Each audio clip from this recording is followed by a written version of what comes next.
These curious students were all gathered to watch a couple fight. Chu Qingli, the prettiest redhead in school, was saying she wanted to break up. She is rich and talented, while their relationship makes no sense anymore because Fang Yi is poor and has shown no talent. The girl waited for everyone to be watching before saying all this out loud. She wanted Fang Yi to beg to keep the relationship with everyone as witnesses, but that is not what happened. Fang Yi just said, "Okay." The girl was in shock. This had to be some kind of trick, so she screamed that it was useless for Fang Yi to do anything because she wouldn't change her mind if he feigned indifference. That was when the MC looked at her and said he was tired, so the campus beauty shouldn't be so full of herself. This left everyone shocked. The boy was unshaken and left, farming aura points. But what neither Chu Qingli nor the others know is that Fang Yi is not the same as before. He is the only one who knows that soon, the rules of society will be worth nothing. Soon, the world will turn into chaos, and Chu Qingli is just an unknown girl from another life to Fang Yi. It all started last night when the MC woke up and some strange cracks showed him the future. Colossal, catastrophic events. A message said that the revival of his spiritual energy was detected. Total activation will happen in 361 days. Fang Yi was confused by so much pessimistic information. Several people appeared before him, and the system revealed that society's rules would be rewritten. The era of cultivators was about to arrive, and power would become the new standard. Our protagonist was overcome by curiosity,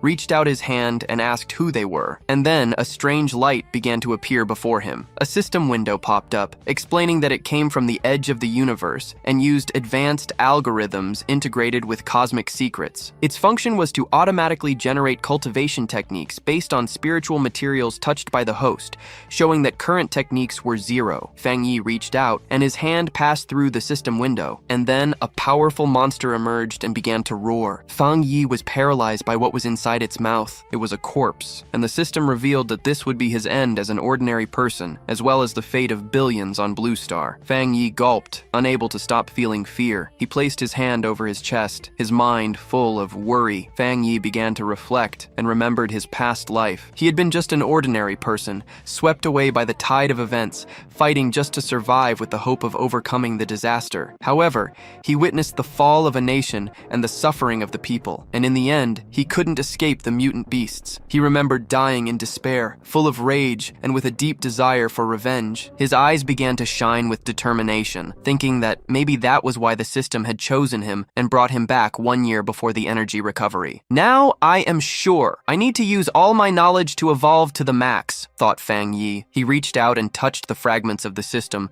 deciding he would use every anomaly caused by the aura to his advantage. The system began to initialize a new evaluation. Fang Yi's eyes shone like two suns as the system informed him that the binding was a success. A new path had been unlocked, and now everything that existed could be used as material. His mission was to collect powerful techniques and skills to become a strong cultivator and save the world. In the city, people were informed that humanity now faced an unprecedented crisis. The answers could not be found in the past. The only option was to adapt with one's own strength. Everyone was surprised, except Fang Yi. When he turned on his phone, he saw several notifications. He understood that the government neither confirmed nor denied the strange phenomena, simply telling people to prepare. The sadness of remembering the past was immense. He knew that this direct and silent approach by the Xia nation helped citizens remain calm and trust their country. Then he remembered the system said he could use anything, which meant he should go where the anomalies were happening. A piece of news on his phone caught his attention. The UV index at Shenzhen University had reached a historic record for the century. Because of this, a heat alert had been issued asking new students to take safety precautions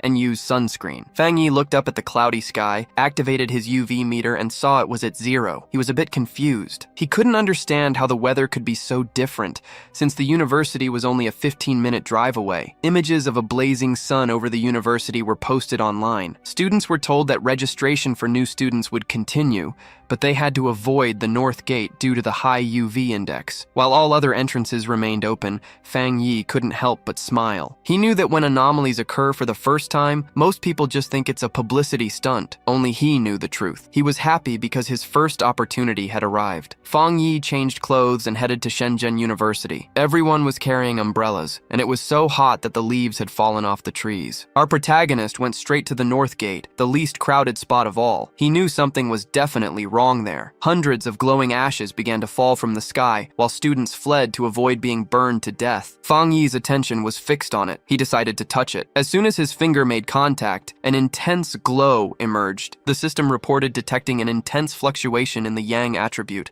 unlocking his data model. The energy began to rush into Fang Yi's body, causing him terrible pain. A blinding light began to burst from our protagonist's body. People covered their eyes to avoid going blind. They didn't know what was happening and thought they were hallucinating. The energy began to burn Fang Yi's clothes. He clutched his head, going crazy, not knowing if the system had finished compiling yet. He felt like he was about to die. The compilation was completed, and Fang Yi acquired a yang attribute technique, the golden sun breathing technique. Later, it was registration day for new students at Shengxiang University. Our protagonist's ex-girlfriend arrived at the registration area. A guy offered to carry her suitcase. Soon, more guys appeared trying to get her attention, but she rejected them all, saying she didn't need their help. She looked at a couple nearby and remembered she is now single. Suddenly, Chu Qingli nearly wet herself when a gigantic explosion occurred. A voice on the loudspeaker asked everyone to stay away from the north gate. Curious and serious, the girl decided to go investigate. A huge explosion of golden energy lit up the area. A powerful, imposing figure emerged from the smoke. He took a deep breath, and his eyes gleamed with an intense golden glow. A screen appeared, informing him that he had created a new technique and gained 50 points. Feng Yi pondered the use of the points, deciding that while it wasn't a priority now, they would be useful later. At night, under a strange moon in the sky, Feng Yi began to practice his new technique. The next day, under the bright sun, a new energy spread through the university. As they ran towards the north gate, some students noticed the sky darken and cool for a second. A large crowd was already gathering at the site. The dean, annoyed,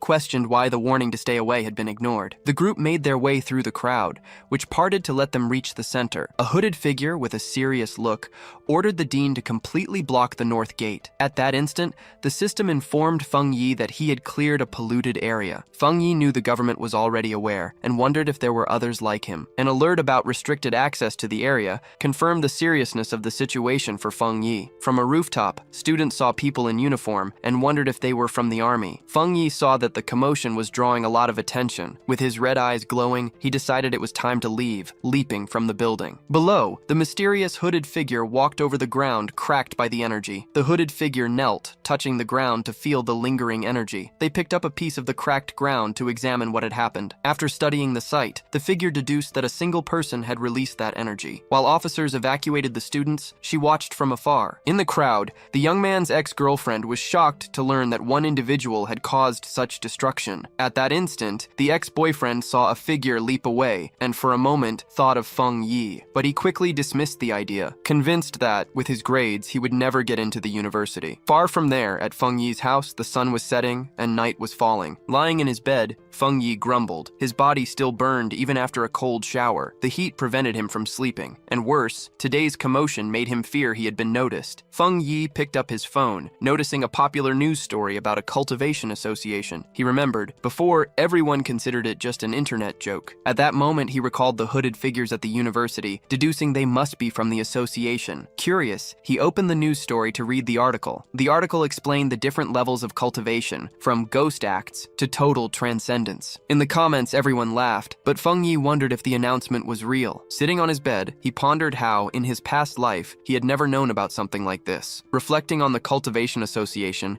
he decided to try his technique again. Feng Yi closed his eyes, focusing on his training. Soon, sweat beaded on his skin, and a powerful golden energy began to flow, enveloping him. He floated, immersed in an intense golden glow that filled the room. The first step, strengthen the body to withstand the power of heaven and earth. Successfully, he controlled the energy, molding it into a fine axe. His eyes shone brightly, and Feng Yi smiled, feeling full of power. The system announced he had reached the Duxi level and rewarded him with 50 points. Feng Yi recalled the points as he read the screen. A new path was opening. The system explained that points could be used to infuse compiled data into any object. The idea of imbuing items with power fascinated him. Feng Yi looked at the mug on the table and extended his hand, enveloped in a powerful golden glow. The system asked if he wished to use some points to infuse the yang yang attribute into the mug. He understood. It was like enchanting an item, granting it special power. Feng Yi imagined that, on a weapon, the effect would transform it into a powerful artifact for combat. Determined to have a powered-up weapon for what was to come, Feng Yi took a small sword from the shelf to test the power on it. If it worked, he would buy a real weapon, preparing for the monsters. Suddenly, a strange noise coming from outside the building caught his attention in the middle of the night. Outside,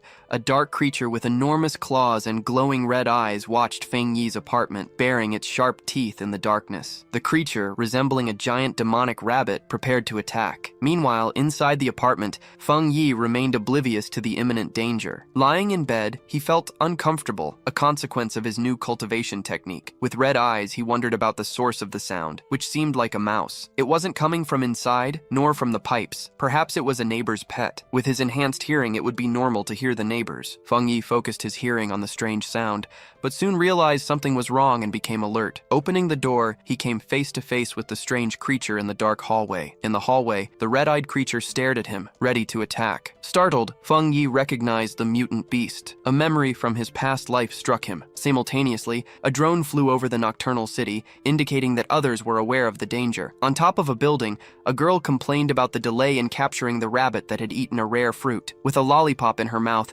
she seemed very calm and confident about the mission. She ordered her team to continue sending updates on the target. The mysterious girl jumped from the top of the building, starting the pursuit with a dizzying drop, moving with ease among the city's enormous buildings. Suddenly, the young woman felt the mutant beast's power, realizing its proximity. Her eyes gleaming, she finally spotted the creature, preparing for the fight. The mysterious huntress landed forcefully on the rooftop, moving with incredible ease as she ran down the side of the building. Having received orders to pursue her target, no matter what, she continued her chase, leaping from building to building. She knew the creature had eaten a special fruit and could evolve at any moment. A man, working late, saw something swift flash past his window and was confused. He wondered if he was seeing things, but his boss yelled at him for standing idle. Meanwhile, the huntress remained like a shadow against the moon on the 65th floor. Back in the apartment, Feng Yi faced the strange creature screaming at him. With his golden eyes, he knew his body had changed and that he could face it as an equal. The creature attacked with its claws, but Feng Yi dodged with surprising speed. Feng Yi already senses the change in his body, seeing the attacks in slow motion with solar energy in his hand. He wonders why a mutant beast appeared so soon, while memories of his past life flood back as he faces the monster. Knowing the creature hasn't fully evolved yet and that each attack made it stronger and more furious, he prepares for a swift attack. He needs to stop it or everyone in the building will die. With a handful of energy, Feng Yi grabs it. With surprising strength, he bites the creature without fear. Holding it firmly, his golden eyes gleam with cold focus. He spins it in the air, realizing its tail is the weak point. Seizing the chance, he grabs the beast's tail with all his might. He hurls the monster against the window, which shatters on impact. With his fist glowing golden, he prepares to unleash a powerful blow. He fires a beam of energy, hitting the creature mid-air. The monster is engulfed by the golden beam, but it grabs the energy with its claws, trying to steal his power. Feng Yi realizes the theft of his yang power and reacts. He knows the sun's power is too strong. The rabbit is self-destructing. Soon, a golden explosion engulfs the monster, unable to withstand so much energy. In the building next door, a couple wakes up to a noise, the man wondering if it was thunder. He goes to the window to check, but sees nothing strange. Feng Yi lands on the ground, surrounded by what remained of his golden energy. The creature, he thinks, was like a ghost hungry for his power. After the fight, the monster's eye falls to the ground, releasing strange black smoke. With a serious expression, Feng Yi stares at what remained of the creature. He kicks the eye, crushing what was left of the beast. He understands. The creature of the night was desperate for his yang power, the opposite. If it had been normal, the monster would have easily devoured everyone in the building, he thinks. Thus, Feng Yi knows he needs to learn more techniques for the dangers to come. Meanwhile, a mysterious girl leaps through the air under the moonlight. Upon reaching the location, her eyes snap open in surprise, frozen there in the night. She wonders if someone else defeated her target. Kneeling, she observes the destroyed target, ready to retrieve the night attribute. However, upon touching the monster's remains, she is surprised by a lingering golden energy. She feels intense heat and a burning power, which makes her resonate immediately. She remembers the energy from the university gate, realizing it's no coincidence. After the discovery, she activates her communicator with a serious, determined look. She reports to base. The target was defeated visited by a new, powerful outsider with a special ability. On the communicator, a voice asks if it's the same one who cleared the gate and killed the rabbit. A man confirms the lack of information and suggests recruitment. The silver-haired girl agrees. She stores the small flame of energy in a receptacle and receives a new order from her chief. Abandon other missions to focus on finding the outsider. The mysterious huntress unwraps and savors her lollipop. She understands the new order, but declares, "Before the mission, I need some milk tea to relax." On the communicator, the voice questions the mysterious individual's power. The young woman agrees that the president was right. She needs to meet this master. Far from there, Feng Yi's day begins with the sunrise. He stretches, ready to train. His early awakening enhances his power, and he begins his session, absorbing the golden energy of the morning with his breathing method. As the energy fills him, his eyes glow golden. He delves into the realm of phantom acts, feeling the technique emerge. A sudden burst of energy surprises him. He realizes he's stronger. Power surges through his body, and he focuses on controlling it. As he clenches his fist, he feels the pulsing energy. Feng Yi invokes his key acts. Noticing the weapon feels much lighter, he grips the handle firmly, ready to test his new strength. The golden axe rises above his head. He prepares a powerful strike, reaching the realm of two-star phantom acts. His eyes burn with golden flames, revealing his newly awakened strength. Feng Yi's body, now much stronger and more resilient, was the result of the extra magic from his last upgrade. He decided, from now on, he would level up slowly, with caution. His growing power, however, attracted too much attention. He needed a more private location. Meanwhile, at the association office, a man felt a strange shift in solar energy. Is it the new guy again? He wondered. Feng Yi found a quiet spot by a river for his plans. A system screen popped up. He confirmed adding a special quality to his weapon. He recalled attempting this with another item, which couldn't withstand such power. This time, the blade connected to his energy, and the system confirmed the encoding. Excited, Feng Yi prepared to test its power. The test revealed shocking power. The sword unleashed an enormous golden beam into the sky. Feng Yi landed, the sword ablaze, feeling the power flow. The strike almost caused a fire, revealing his immense strength. The enormous smoke plume gave away his presence, forcing him to leave. A girl ran towards the smoke, lamenting that she'd lost everything by stepping away for a moment. She stopped, seeing the river boil. The agent flew over the damaged area, shocked by the destruction. She already anticipated a reprimand, as everything had gone wrong since his arrival. A golden flash in the distance caught her attention, and the hunter was shocked by what she saw. This shouldn't be possible. His power level jumped from 1 to 2 stars. He even created a spirit weapon. The association only possessed 2 such weapons, whose manufacturing method was almost unknown. Suspicious, she questioned how he obtained such power on his own. But, pushing aside her doubt, she decided to clean up the mess Feng Yi left behind. Far away, Feng Yi pondered. His weapon had the Yang attribute, but he wanted more. The system encoded everything, so he planned to add more qualities to the blade. Suddenly, his phone vibrated. It was a message from an unknown sender. Feng Yi had forgotten about privacy. A stranger invited him to a pioneer group. Shocked, he discovered that the official members were at least Ghost Axe level. The stranger mentioned a new pollution zone, inviting him on a group hunt. Feng Yi asked for the location. The stranger sent a file about the Shadow River Lava Dragon. The zone was lava-based, possessing the same Yang attribute he did. Feng Yi accepted the invitation. Far away in Binmu district, a group awaited old Li's friend. A member commented that the girl's map was so good, their arrival was easy. The blonde thanked everyone for coming, emphasizing the need for teamwork. From the Cultivation Association, she was disappointed by the pioneer's weakness. Many, however, didn't know the Cultivation Association was in fact a governmental group. Joining the group had been difficult for her, requiring family favors, which was why she hated failing. At that instant, an explorer spotted the newcomer calling out, "Feng!" Feng Yi made his entrance, sword in hand, and introduced himself. The blonde manager was startled by his power, but noticed an aura that wasn't frightening, but warm. With everyone gathered, the leader gave the signal and the group headed for the cave entrance. Feng Yi moved ahead, asking the blonde manager to take care of the light. As they advanced, one of them warned Feng Yi about loose rocks. Strangely, the place wasn't very hot. Feng Yi reflected on the team's quick acceptance, feeling a genuine camaraderie in those difficult times. As Feng Yi advanced, the ground beneath his feet began to change color, a clear sign of imminent danger. Suddenly, they reached a large opening, marveling at a bubbling lava river ahead. Without hesitation, Feng Yi moved towards the danger, and the blonde manager screamed, warning him against recklessness. To everyone's surprise, Feng Yi plunged his sword directly into the lava. The explorers panicked, shouting for help. A flaming explosion threw the team backward. Feng Yi's system detected a world problem, initiating analysis. As he plunged his sword into the lava, the system analyzed the anomaly, revealing a new power, the internal flame, with extremely high internal temperature and explosive properties, and the Scarlet Flame Sword technique, which unleashed this power. As he pulled out the blade, now wreathed in fire,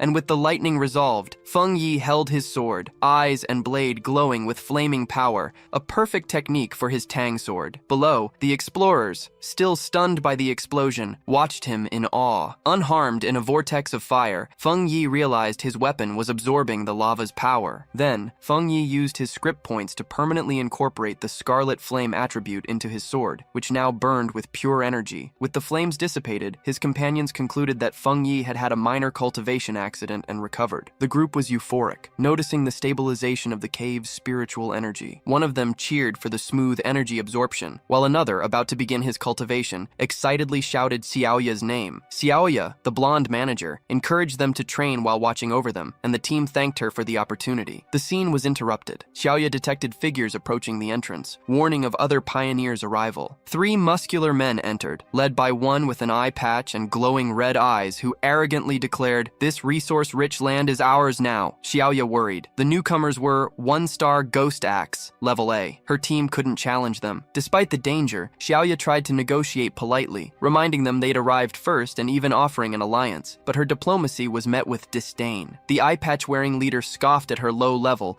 and ordered them to leave or face the consequences. Xiaoya's expression hardened. She reflected on the harsh reality of survival of the fittest in the new era, but as a member of the Xia Nation Association, she decided she couldn't allow such injustice. The instant the confrontation threatened to escalate, Feng Yi stepped between Xiaoya and the hostile leader, his sword blazing. He firmly asked the big guy if he had nothing better to do than bully a young woman. The eye patch-wearing leader was stunned, speechless. Without hesitation, Feng Yi unleashed a single devastating blow, creating a flaming explosion that sent all 3 attackers flying with the force of the strike. His own companions shuddered, their actions halted. Feng Yi knew that only overwhelming force would work against those who lived by the law of the strong. He planted his blade in the ground, directly in front of the leader. Shrouded in an immense golden aura, Feng Yi ordered them to back off. Terrified by the second display of power, the leader called him a monster and ordered a retreat. Feng Yi watched them disappear. His companions approached, still awestruck. Feng Yi smiled, downplaying the situation and suggesting it was time to leave. As they walked away, Xiaoya pondered Feng Yi's power. Realizing he had held back, she concluded he was a higher-level pioneer. She knew she needed to report the discovery to her organization. In the office of the Spiritual Energy Cultivation Association, a woman on the phone with Xiaoya repeated, surprised, the news of another high-attribute pioneer. The employee grew nervous, realizing she'd spoken too much, especially with an imposing man standing behind her. She hung up the phone, uncomfortable. After confirming the report, the young woman cheerfully asked her gray-haired senior if they were lucky to have 2 high-attribute pioneers consecutively. He, somber, corrected her. Luck had nothing to do with it. Every high-attribute individual was destined to be a new center of power, a responsibility that stressed him immensely. Under the sunny sky, Feng Yi returned to the city, attempting to disguise himself as a cosplay player. But his powerful presence and authentic sword only attracted more gazes. His walk stopped when he saw on his phone that news of the cave incident was already viral. He chided himself for his recklessness. The eruption of his inner flame had been too visible, but he dismissed the idea of betrayal from his companions. He then focused on a more urgent matter. The immense absorbed yang energy propelled him toward a new breakthrough. He needed an isolated place and headed for a remote mountain. 5 minutes later, there, Su Qingying, a silver-haired young woman and garden restoration specialist, felt a powerful presence. Su Qingying saw an immense explosion of light, like a miniature sun, and recognized the signs of a cultivator breaking through the realm of 3-star Ghost Axe. The monstrous scale of the energy astonished her. She had never imagined such an advancement. Driven by duty and a flash of recognition, she ran towards the disturbance, vowing to catch the mysterious individual this time. High up on the mountain, Feng Yi was immersed in his breakthrough. He drew immense amounts of golden energy, which swirled around him, forming a glowing, sun-like orb above his head. As he meditated mid-air, the power behind him formed a complex, divine star. Golden energy crackled beneath his skin, and his eyes glowed with intense power, controlling the wild energy. Finally, the power gathered, taking the form of a massive divine axe, forged from pure golden energy and clear blue light. As the divine axe crackled with power, Su Qingying arrived, stopping abruptly at the sight. She watched, incredulous, the mysterious individual about to swing the weapon he had created. His level of control was incredible. How could someone someone command so much spiritual energy with such skill and steadiness? Had he trained secretly for centuries? The sight brought forth a painful memory. Su Qingying remembered her own attempt to advance to 2-star ghost axe. The pressure of her divine acts forced her to retreat, spitting blood and leaving her bedridden for a week. Even naturally strong, she had failed miserably. She couldn't understand how Feng Yi handled such a powerful breakthrough. The closer she got, the more impressed she became. The vast spiritual energy, the impeccable control in every swing of the axe, the way every bit of power seemed to have been purified thousands of times. It was all beyond anything she had ever seen. He wasn't just an incredible monster, he was like a god. She noticed his calm and steadiness. Most pioneers rushed their advancements. Feng Yi, however,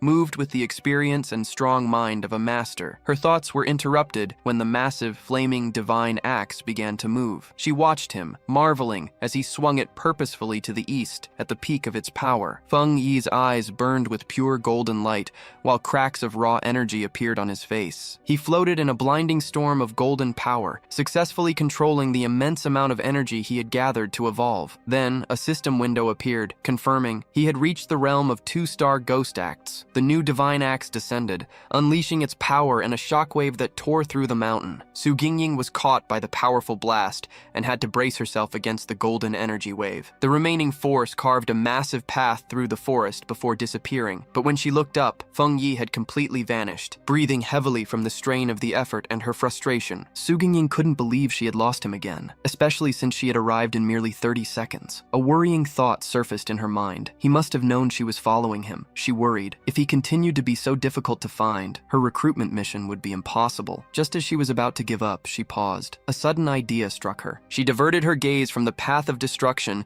to a massive old tree that now glowed with a soft, lingering golden light. With a newfound sense of certainty, she called out to the seemingly empty forest, "Senior, are you still there?" From the forest's shadows, Feng Yi appeared, his hooded form radiating cold confidence. His red eyes glowed at Su Qingying. He knew immediately that she was the person who had been investigating him for the past few days and what she had found. Su Qingying held her ground and introduced herself. She was the captain of the Firefly Squad, part of the Qiang Nation's Spiritual Practitioner Association, and one of the nation's first pioneers. On behalf of the association, she sincerely invited him to join them. She admitted to having followed him for 2 days, hoping her methods hadn't made a bad impression. As she spoke, Feng Yi remained silent, his face unreadable. While Feng Yi remained hooded, Su Qingying explained that, though the public didn't know, the association already had all the documentation ready. Extremely nervous, she chose her words carefully, wary of angering the powerful man. She knew she needed to sound gentle and respectful, but her carefully planned speech was abruptly cut short by Feng Yi's direct question. "Why should I join?" This completely caught her off guard. She stammered for a moment, panicked. She quickly realized that empty words would be useless against someone so intelligent.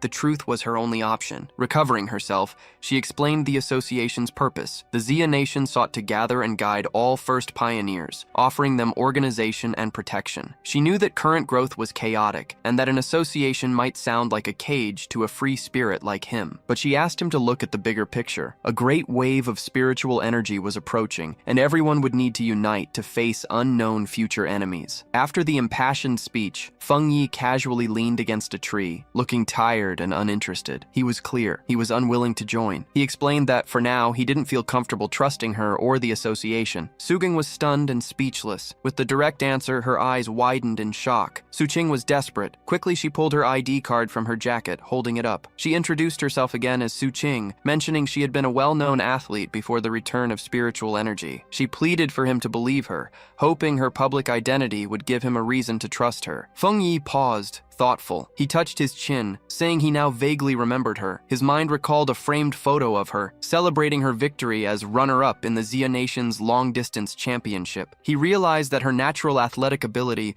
had made her a fast and effective pioneer. However, his face turned serious. A dark memory from his previous life resurfaced, a vision of a ruined society. He knew that in his original timeline, the efforts of Xia Nation, including the association, failed, culminating in the end of humanity. Having returned with his sister against him. He knew he should be part of the solution, but joining the association at that moment wasn't the right choice. Adopting a more thoughtful expression, he looked again at a hopeful Su Qing and confirmed that he remembered her. He said he'd think about the offer, and before she could reply, he leaped into the air, darting away. Suddenly, he appeared right behind a surprised Su Qing. He imposed a firm condition: she should keep his location a secret for now. In his mind, he studied her respectful demeanor, concluding that the association was careful not to provoke pioneers who weren't allied with them. Feng Yi saw a weakness to exploit in this. Su Qing proposed a deal. The association had detected his advancement energy, requiring a report. She suggested a report with truths and lies to protect him and satisfy her superiors. Feng Yi, after brief reflection, agreed. Su Qing tried to call out to him, but he had already vanished in a blink of an eye. Su Qing descended the slope in vain. Tired and irritated, she walked, grumbling about her failed attempts to catch him and the energy trail she needed to erase. Her thoughts were cut short by a voice on her earpiece. "Stop worrying about the pioneer and remember your mission. The strange creatures have reappeared." Su Qing froze, shocked. They really came back? A memory flooded her. Her, surrounded by wolf-like creatures with bloody mouths and red eyes. She would never forget those bloodthirsty beasts. They were merciless monsters, born from the pollution zones created by the return of spiritual energies. Within them, they gained power, transforming into human devourers. Some disguised themselves as natural disasters, killing and expanding the pollution zones. If not stopped, their hunger would destroy the human world. A fierce storm hit the city, not with streetlights, but with incessant lightning. Rain poured down, and red alerts on cell phones warned of severe risk and the need to stay indoors. Another alert announced the closure of Yang Mountain due to flooding. People commented on the unprecedented intensity, joking that a powerful being was facing a divine trial. In a rainy alley, Fenrir watched the storm somberly, his red eye glowing. Feeling the immense lightning energy in the air, Fenrir recognized its wild power. It wasn't an ordinary storm, but an anomaly with focused energy. His eyes swept across the city and fixed on a distant mountain peak, repeatedly struck by lightning. He had found the center. Without hesitation, Fenrir shot into the downpour, leaping from rooftop to rooftop toward the mountain. Upon reaching the base of Yang Mountain, his system confirmed: pollution zone detected. Instead of its usual beauty, the peak displayed a grim scene of skeletal remains and twisted trees. A new notification alarmed him: unknown pollution level. Still, Fenrir advanced without hesitation. He traversed the dark and stormy forest with a determined gaze. As he approached, an immense blue lightning bolt struck the mountaintop, illuminating the entire area. He had found his target. At the command center of the Association of Spiritual Practitioners, officials gathered in tension. A large screen displayed a vortex of blue energy over a mountain peak. An official reported the rapid increase in danger on Yanga Mountain, demanding its closure and reclassification as a contamination zone. The association leader, with a grave expression, declared the situation so critical it would require Su Qing to be pulled from her other mission to report the events. Su Qing reported that it was impossible to ascend the mountain as the unstable lightning energy was about to explode. Therefore, the area was officially classified as a Level A contamination zone. She continued with more troubling news. The mountain would soon reach Level S, triggering the maximum emergency plan. Su Qing, however, pointed out a crucial problem. None of their explorers, not even she, would be able to approach the area safely. A wave of shock ran through the room. Calculations predicted certain death, even for advanced explorers. A security official ordered the complete isolation of Yang Mountain's base, with 24/7 patrols to prevent any ascent. The association leader agreed, stating the threat could only be contained by isolating the mountain, preventing approaches until the energy concentration decreased. While the association deemed Yang Mountain too dangerous, Feng Yi was already well within the zone. Immense blue lightning bolts crashed around him. As the storm raged, Feng Yi stood firm, protected by a golden aura from his breathing technique. He knew, however, that merely surviving the storm wouldn't be enough. To obtain the purest lightning energy, he had to reach the storm's center, at the mountain's peak. His decision was driven by dark memories. He knew the current monsters were just the beginning of future threats. His fire-based powers were insufficient for the imminent challenges. Surrounded by lightning, Feng Yi needed to strengthen himself, not just rely on his weapon. He saw a rare and perfect opportunity to use the lightning energy to fortify his body. Feng Yi knew that without seizing the chance to strengthen himself, he would face certain death in the imminent disasters. His eyes glowed golden. He pulled out his flaming sword and, with a defiant roar, thrust it directly into an enormous blue lightning bolt. The wild energy coursed through him, causing terrible pain, but his face remained resolute. His body trembled violently as the electricity surged through him. He felt the lightning's power like a divine punishment, actively fighting against it. The storm storm, furious at his intrusion, seemed to demand his surrender as he stared up at the chaotic sky. How could he make this brute force obey him? He had an idea, calming himself and recalling his system's rule for obtaining power: touch the source of energy. A golden aura erupted from him as he unleashed his golden salt breathing technique, determined to break through the storm with a loud roar. Feng Yi pressed forward, using his flaming sword to carve a path through the blue lightning. The clash of his golden energy and the wild storm generated a chaotic explosion. Blood trickled from his mouth, but his eyes blazed with determination. It was a desperate gamble, a confrontation with death. After an arduous struggle, Feng Yi reached the peak. He plunged his sword into the ground, cracking the rock as he arrived at the storm's center, where the power was even more terrifying. The violent lightning energy made breathing difficult. Feng Yi felt the storm's tension, realizing it wasn't just pushing him, but now sought to kill him, as if wanting to prove its fury. The storm gathered all its power and unleashed a colossal beam of white lightning directly at him, an attack destined to destroy him. As Feng Yi faced the final blow, his system activated, detecting a powerful lightning attribute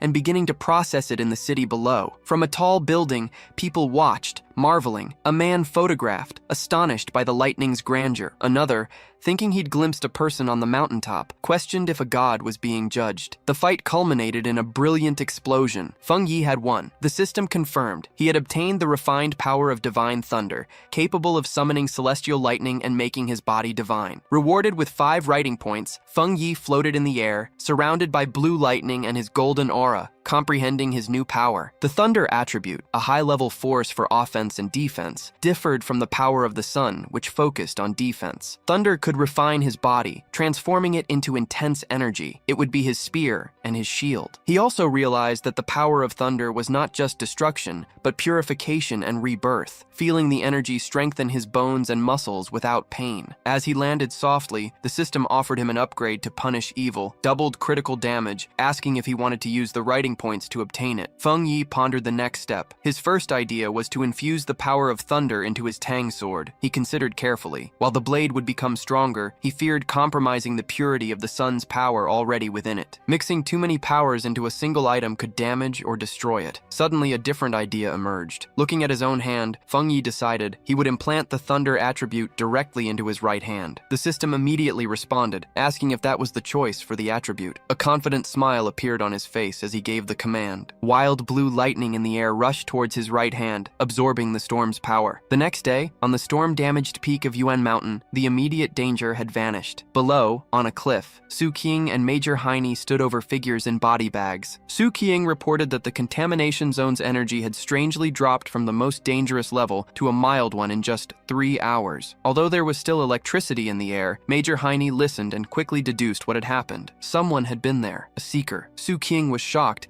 asking if another seeker could have survived the event. She crouched, searching for clues, but felt nothing, assuming the heavy rain had washed them away. She concluded that the seeker must have left the mountain safely around 8 o'clock the previous night. Major Heine agreed with her timeline. The strange event began around 6, and the army sealed off the mountain by 7. Therefore, the seeker must have climbed the mountain before the lockdown. Their instruments predicted the danger had reached significant proportions, but after 8, the energy suddenly dropped, being strongest where the lightning was most intense. The major theorized that the seeker had not only survived the lightning, but likely possessed some thunder-related power. He concluded this person was the direct cause of the sudden shift, a major opportunity. The major expressed his greatest concern. Such individuals were the most dangerous, as it was unknown whose side they were on. Su Qiang agreed, warning that such a powerful threat would cause immense disaster. They needed to find him quickly, miles away. Sitting on his couch, oblivious to the military operation now focused on him, Feng Yi let out a sudden, loud sigh. Back in the dungeon, Major Han Li decided, giving his troops a firm order: find this person immediately, at all costs. With the order, he assigned the mysterious target the temporary codename, Tyrant. The investigation on Manhwa Yu began immediately. The army hoped the Spiritual Practitioners Association would soon recruit the Tyrant. Meanwhile, they would keep information about the event secret and initiate their own investigation. On the rainy peak, the association leader told Major Han Li that a high-level pioneer was already attempting contact. Then, he turned to Su Qianying and ordered her to present her report to the major. Su Qianying was caught off guard by the order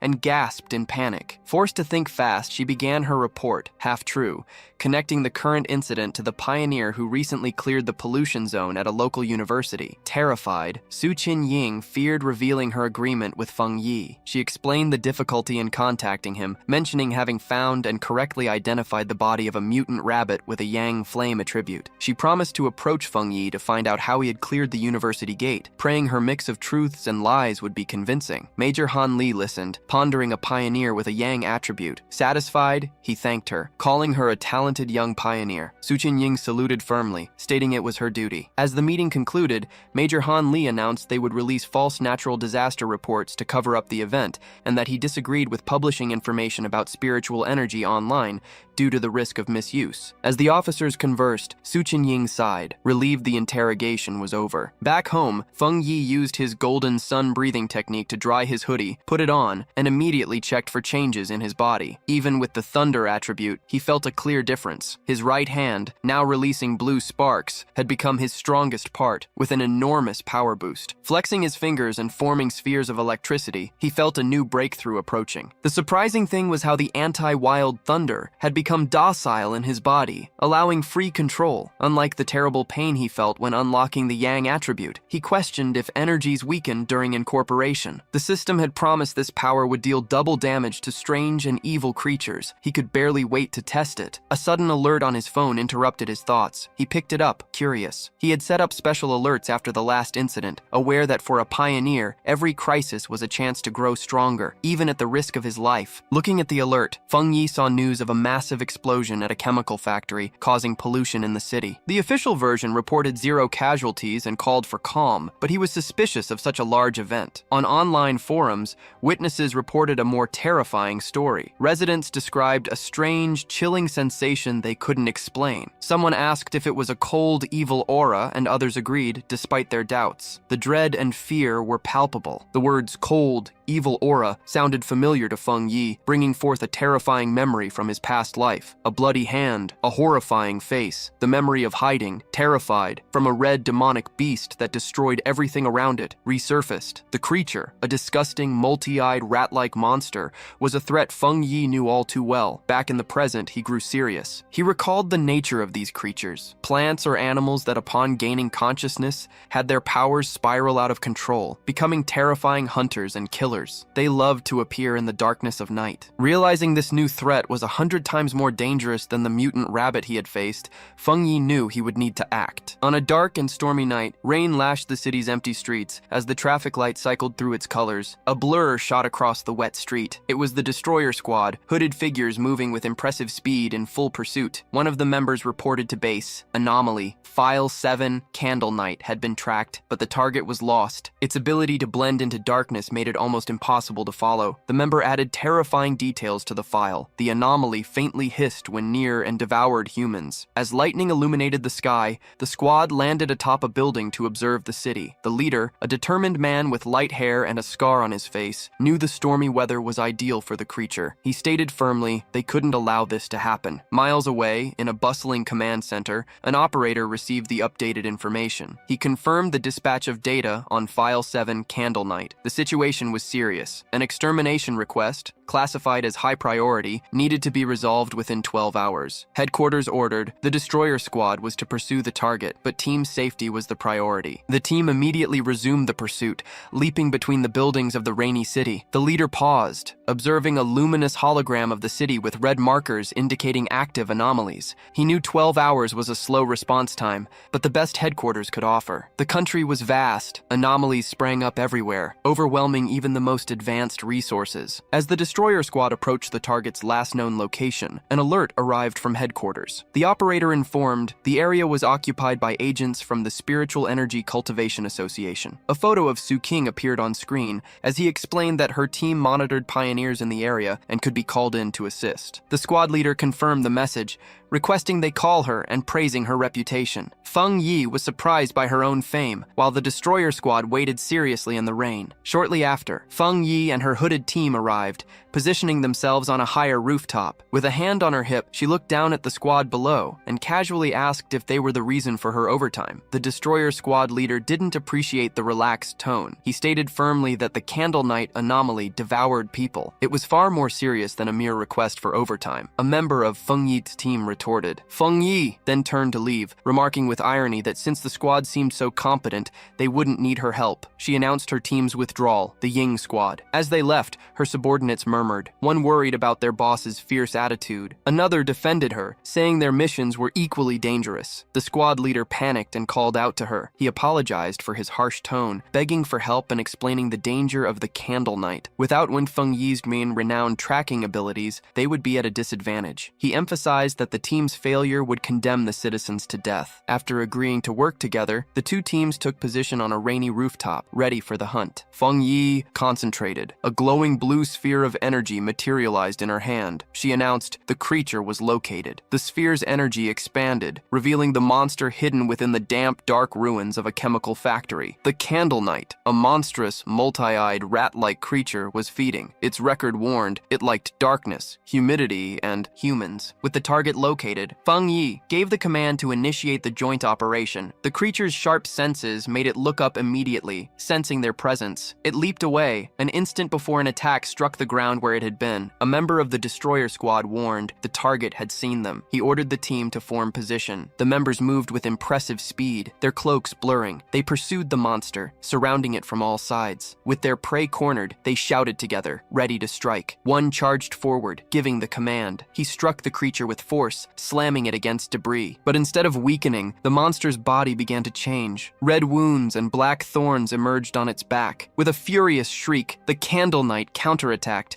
creating a vortex of dark energy. Feng Yi desperately shouted for the teams to dodge the sound wave. Her warning came too late. A powerful sonic blast erupted from the creature, throwing the squad members far away. The leader of the destroyer squad was flung from the rooftop, plummeting to the street below. A comrade ran to him. The leader, injured but alive, said that if he hadn't pulled back at the last second, he would have fractured his bones. He knew the danger was immense. If the creature remained in the city, it would cause an even greater disaster. The battle took another turn. The Candle Knight transformed. Its throat glowed with green energy, expelling a dark, corrosive substance that filled the air with toxic smoke. It aimed the attack at the ground, melting the street to dig and escape. A member of Su Qing's team warned about the monster's corrosive dark power. Everything it touched would be destroyed. Su Qing explained that her team lacked the power to fight it, but she remained calm, ordering them to stay alert without getting in the destroyer squad's way. Their function was to collect information and assist with strategy. Meanwhile, a destroyer, armed with a dagger, prepared to attack the fleeing creature. Suddenly, a pair of menacing red eyes gleamed in the darkness. The Candle Knight, the Lada, charged forward, narrowly dodging an attack from a destroyer. Furious, the leader of the destroyer squad roared, "Don't let the monster escape!" The Lada flew through the city streets, pursued by the hooded members of the Ying squad. From a high rooftop, Su Qing and two of her subordinates watched. Suddenly, she felt a sharp surge of spiritual energy emanating from the creature. Sensing something important was imminent, Su Qing ordered her team to stay outside while she followed alone. The chase led them to a large, abandoned factory, dark inside. Su Qing announced she would scan the area's spiritual energy. The destroyer squad leader noticed the watch on her wrist. She confirmed it was a new association device, indicating a squad could safely handle up to 50 energy. Candle Knight's reading was only 48. Suddenly, the device flickered wildly. The reading shot up to over 80. Su Qing yelled that the energy levels were going crazy. At that moment, a massive shadowy form with glowing red eyes appeared on the rafters. They had fallen into a trap. Sun Jing realized, horrified, that there was more than one creature in the factory. The monstrous, shadowy face of a new creature emerged right behind them. The destroyer squad leader panicked, shouting, "We need to retreat immediately!" Taking command, Su Qing suggested a quick retreat through the main door to force the hidden enemy to reveal itself. She fired a blast of energy to clear a path, shouting for the team to follow her. But before they could escape, she cried out in pain and collapsed. Her senses were overwhelmed by an invisible poisonous gas. Suddenly, Su Qing found herself alone in the vast, greenish darkness of the factory. She called out for her team, but no one answered. She knew they were nearby, but the poison had rendered them unable to perceive her. Connecting the dots, she realized the full extent of the trap. Candle Knight had lured them to this factory, the territory of a far more powerful creature, a giant serpent she had only vaguely sensed. As if summoned by her thoughts, the massive armored head of a shadowy serpent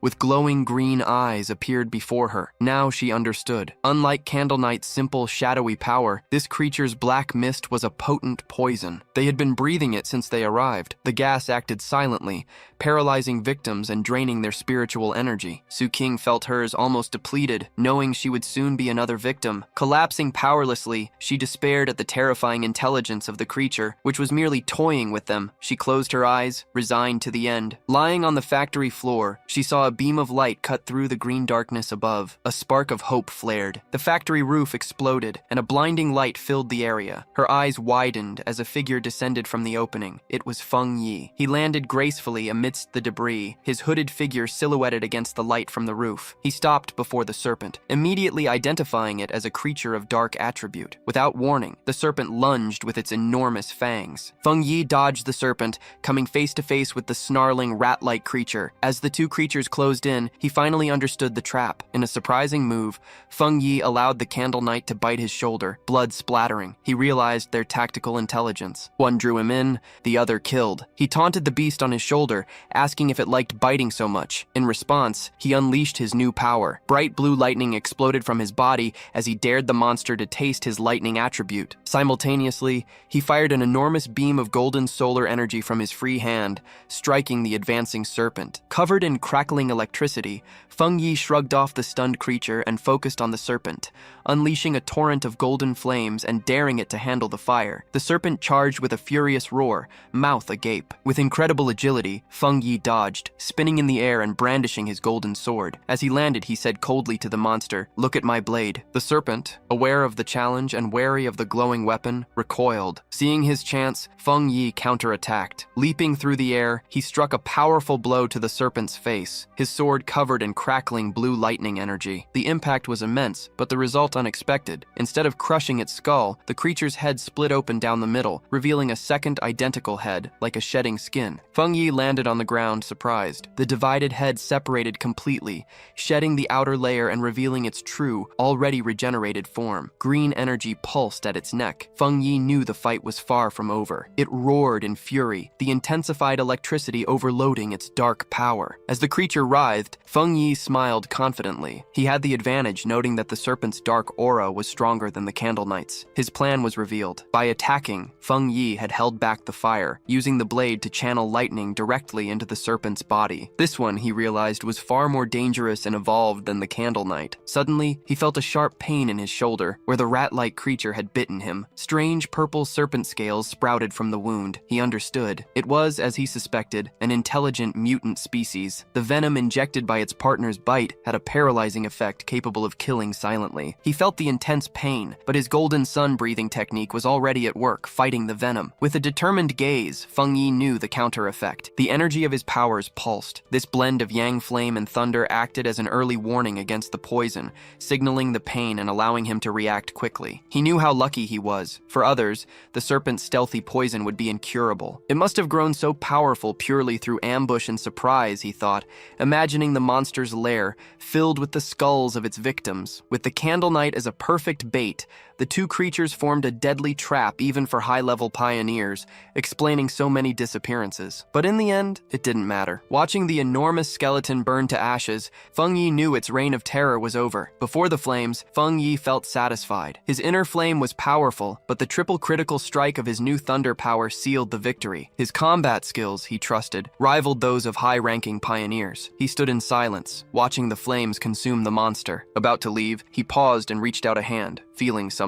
His eyes narrowed. He wasn't alone. Someone was still there. He turned just as a figure stumbled out of the smoke, coughing soot. It was Su King, covered in soot, exhausted but alive. As the smoke cleared, Feng Yi saw the unconscious members of the other squad, with Su King sitting among them. He recognized her as an association agent and said coldly that she didn't need to pretend, as her dead act needed more practice, which surprised her. Embarrassed, Su King covered her face, realizing this was the powerful pioneer she had been tracking. She tried to make up an excuse, claiming she woke up because of the smell, but Feng Yi wasn't fooled. He pointed out that while her comrades were out of energy, she still still maintained a small reserve to protect herself. If she had truly been unconscious, she wouldn't have been able to smell anything. Not knowing how to react, Su-king merely thanked him awkwardly. Inside, she was impressed. He had noticed everything, including her hidden spiritual energy. She had no idea how he had single-handedly defeated the Candle Knight and the giant serpent. Noticing her embarrassment, Feng Yi softened his tone, telling her she didn't need to cover her eyes. He only wanted honesty and secrecy about his identity. Seeing that she and her team were safe, he said it was late and he was leaving. Su-king tried to call out to him, but it was too late. With a "explaining would spoil the surprise," he leaped through the hole in the factory ceiling and vanished into the night. As he moved across the rooftops, Feng Yi thought about the battle. He was relieved that Su-king hadn't tried to absorb the monster's dark power. He wondered why he himself couldn't absorb that dark and repulsive power. He supposed the dark energy had already vanished, or that his body had instinctively rejected it, deciding to think about it later. Alone in the enormous abandoned factory, Su-king looked at the moonlit hole in the ceiling where Feng Yi had vanished. She sighed, disappointed not to have gotten a good look at his face, and realizing a lack of confidence in herself and the association. Her moment of silence was brief. She quickly reverted to her squad leader persona, walking over to the unconscious destroyer squad captain and shaking him, ordering him to wake up. The man groaned and slowly opened his eyes, bruised and confused. His first thought was panic. He shot up, yelling they'd been ambushed. Su-king merely watched with a calm gaze. The leader and the other squad members then saw the reason for her calm: an enormous steaming skeleton of the giant serpent. Stunned and confused, the leader demanded to know what had happened and where that powerful yang energy had come from. Su-king calmly replied that the powerful pioneer had rescued them. She continued her carefully crafted report, explaining that the powerful pioneer was likely the target of their original mission, a high-level individual with a yang attribute. She left it hanging that his appearance had been a happy coincidence. The squad members were impressed. A single person had defeated both monsters. Su-king added that not only had he not been recruited by them, but he had also tracked her down, making him even more mysterious. Back to work, the destroyer squad leader asked about the Candle Knight's body. He began using green energy to clear the area, remembering they needed to collect the remains for the association. As the teams cleared the area, the leader, using an orb of green energy, gathered the dark remains. Moving forward, he accidentally stepped on a piece of debris that exploded in an intense blue electrical flash. He leapt back, screaming in pain. Su-king watched, surprised. The discovery deepened the mystery. The Candle Knight's remains still pulsed with residual electricity. The squad leader turned to Su-king, questioning her report. He reminded her she'd said Feng Yi had a yang attribute, but that intense electrical power indicated otherwise. The two leaders knelt to examine the electrified body. Su-king was surprised by the sheer force of the residual thunder, confirming it to be a high-level ability. This led the leader to suggest a new possibility. Perhaps two high-level pioneers had appeared, one for each monster, departing together afterward. Su-king knew that wasn't it. She tried to find a way to explain the unbelievable truth, remembering Feng Yi wielding both cracking blue thunder and blazing golden fire. No one would believe a single person could possess two high-level powers. One was already a sign of genius. Two, unprecedented. But the impossible proof was right before them. The giant serpent's burning skeleton was the work of a yang flamewalker. Candle Knight's electrified body, a clear mark of a thunder tyrant. The teams, in complete astonishment, wondered what kind of monster Feng Yi was, as association reinforcements arrived. Su-king was relieved she'd left her team members outside. Had she delayed, they would have reported her missing. She gravely realized the rescue team present had been sent to collect their bodies. Her two subordinates, knocked out by the serpent's venom, finally awoke. They rushed to her, crying with relief at seeing their captain alive. With the threat eliminated, the association team began its work. The function had shifted from rescue to forensic investigation. Using advanced scanning technology, they analyzed the spiritual energy and battle signs to reconstruct the events for the report to headquarters. Soon, an expert approached Su-king and the leader of the destroyer squad with their conclusions. After comparing combat patterns and how the monsters were killed, there was a 99% probability that a single person had defeated them. The two leaders exchanged glances, shocked and concerned. The others murmured, incredulous. Saved by a pioneer with two different high-level powers, something unthinkable. Any monster would easily kill them, but that powerful individual had dispatched them in single blows. The power disparity was absurd. Realizing the discovery's importance, Su-king contacted her superior. She reported the crucial update regarding the target. Looking at the hole in the ceiling, she confirmed the mysterious university pioneer and the tyrant were the same person. In the office, the association superior listened to the report. After pondering, he gave a new order. Su-king was to pause the mission. He explained that the pioneer had saved the team,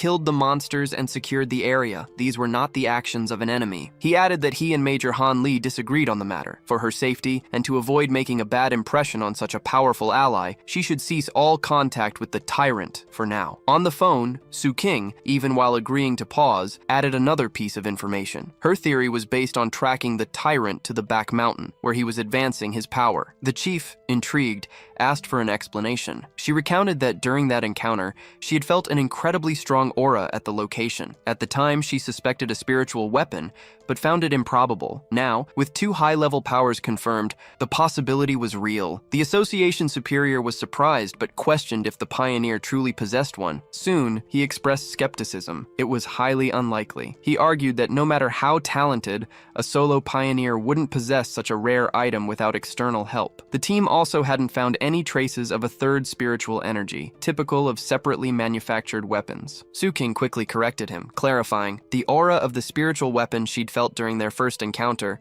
was clearly of the Yang attribute. That new information changed everything. The superior's eyes widened in understanding. If the weapon's attribute came from the user's own Yang energy, he wasn't just using it, but creating it, an astonishing conclusion. If he could create his own spiritual weapons, he must be a spirit creation realm cultivator. Such an individual could do it alone, but this power was legendary. Su King was astonished. Cultivators at this level were extremely rare, barely more than 2 in the entire world. The superior considered an even more frightening possibility. A separate third attribute would shift the balance of power, shaking the pioneer community. He explained that, according to research, different attributes clash within the human body, making coexistence impossible. No pioneer with 3 spiritual attributes had been confirmed. If he truly possessed a spiritual weapon, the absence of a third energy signature was, in fact, a good sign. The call ended, leaving the superior with a single worrying thought. He could only hope such a powerful pioneer would never become an enemy of humanity. Back in his apartment, Feng Yi took a hot shower, washing away the grime and fatigue of battle. As he dried himself, he reflected on the current state of the world. Less than a year remained until the official revitalization of spiritual energy, but dangerous monsters and strange events were already becoming increasingly frequent. He used his Yang attribute to easily dry his clothes, his hand glowing with golden energy, and pondered how many pioneers like him were already cultivating on their own. He remembered the aggressive men from Lava River,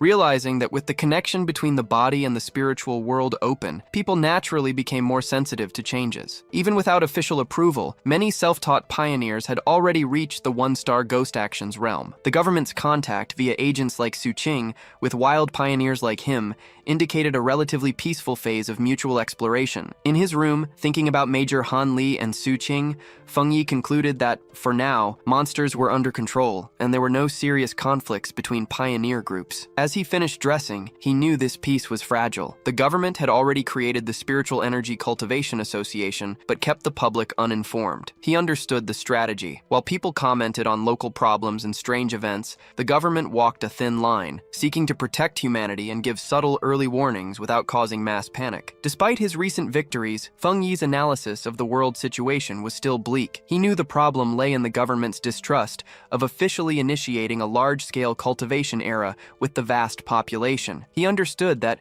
once the truth was revealed, society would likely collapse, plunging into chaos and death. Currently, not even official pioneers could prevent the inevitable chaos, and the combination of internal problems with external monster threats would only worsen the situation. He admitted that the government's careful and gradual approach wasn't wrong, aware that human fear and panic could be more destructive than any monster. What truly worried him, however, was the monster's evolution speed, far exceeding his expectations. He reviewed the information about the creatures he had just faced. They were a typical product of dark attribute contamination, specifically the shadow attribute, a sub-branch of dark energy that his system identified as a natural enemy of pioneers, and for now, unabsorbable for him. He realized these monsters were more intelligent than common beasts, working together to lure and kill pioneers whom they saw as a good food source. He knew, however, that they were still much weaker than the true dark-type monsters from his previous life, creatures capable of destroying entire countries alone. Even so, the danger he faced was a serious reminder of the growing risk. He was certain that,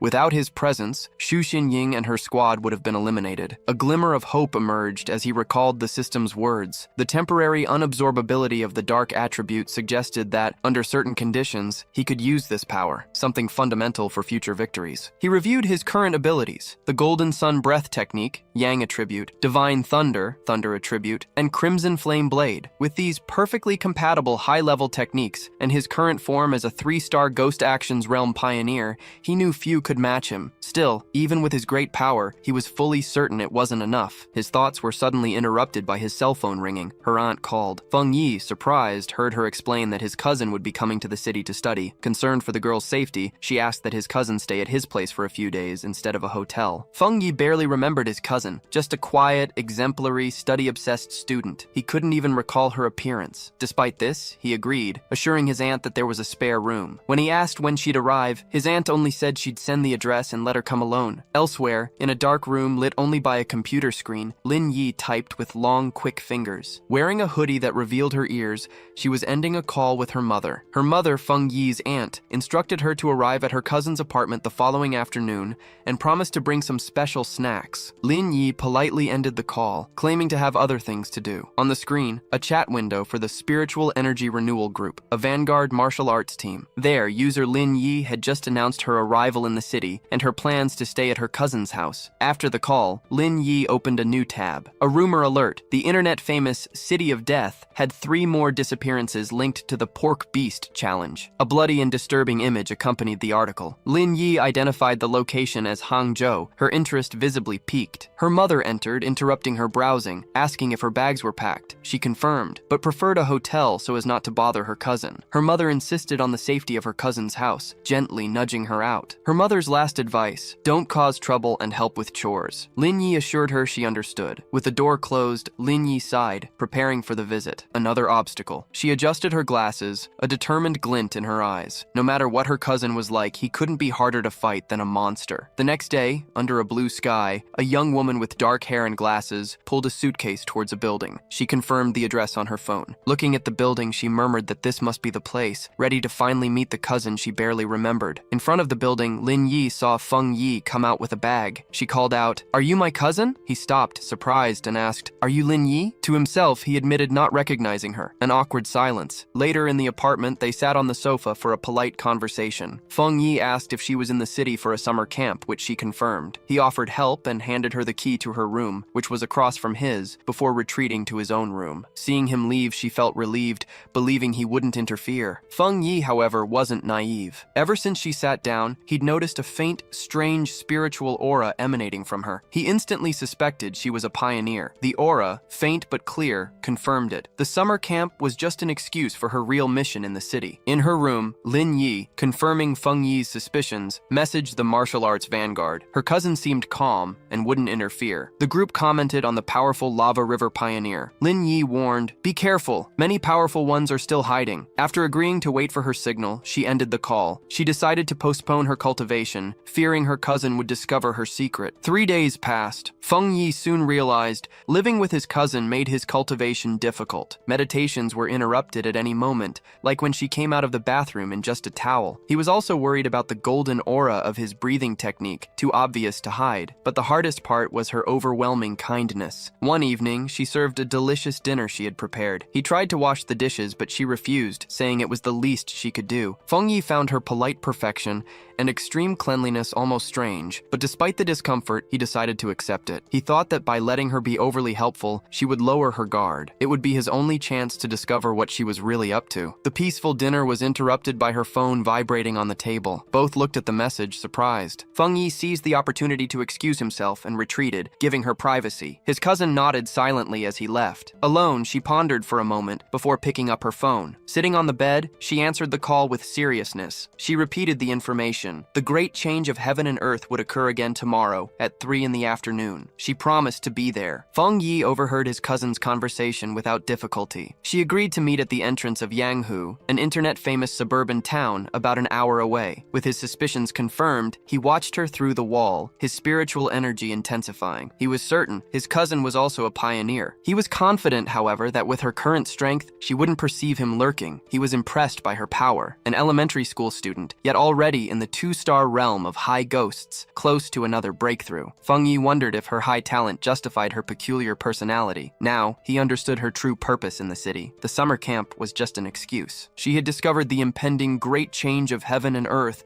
and was coming to its epicenter. Feng Yi knew such events were chances to acquire new techniques to increase one's strength. What kind of power would emerge now? It didn't matter. Determined, Feng Yi decided he would claim any power that emerged for himself. In the room, his cousin suddenly stopped, feeling watched. She looked around, but the moonlit mountains were the only view. She dismissed the feeling and continued her preparations. The next day, the city of Yanhu was bustling. At the entrance, with the mountains in the background, Lin Yi met a friend from her pioneer group. Her friend teased, asking if her cousin was handsome. Lin Yi replied that he was a good person but ordinary looking. Her friend sighed, disappointed. Just then, a redhead in a purple dress joined them, reminding them that Lin Yi always considered herself just an ordinary person. With the team complete, the redhead announced it was time for business. A man asked about an absent member. The redhead confirmed there would only be 6 of them, explaining that members' whereabouts were always a mystery. From a nearby cafe balcony, Feng Yi watched, his sword by his side. He noticed that his cousin's group, though discreet, emanated power. The weakest was a 2-star high ghost, the man who spoke, a 3-star. As he watched, Feng Yi overheard that the team was generally stronger, with a powerful member frequently absent. His attention then focused on the mountains surrounding the city. His eyes narrowed in anticipation,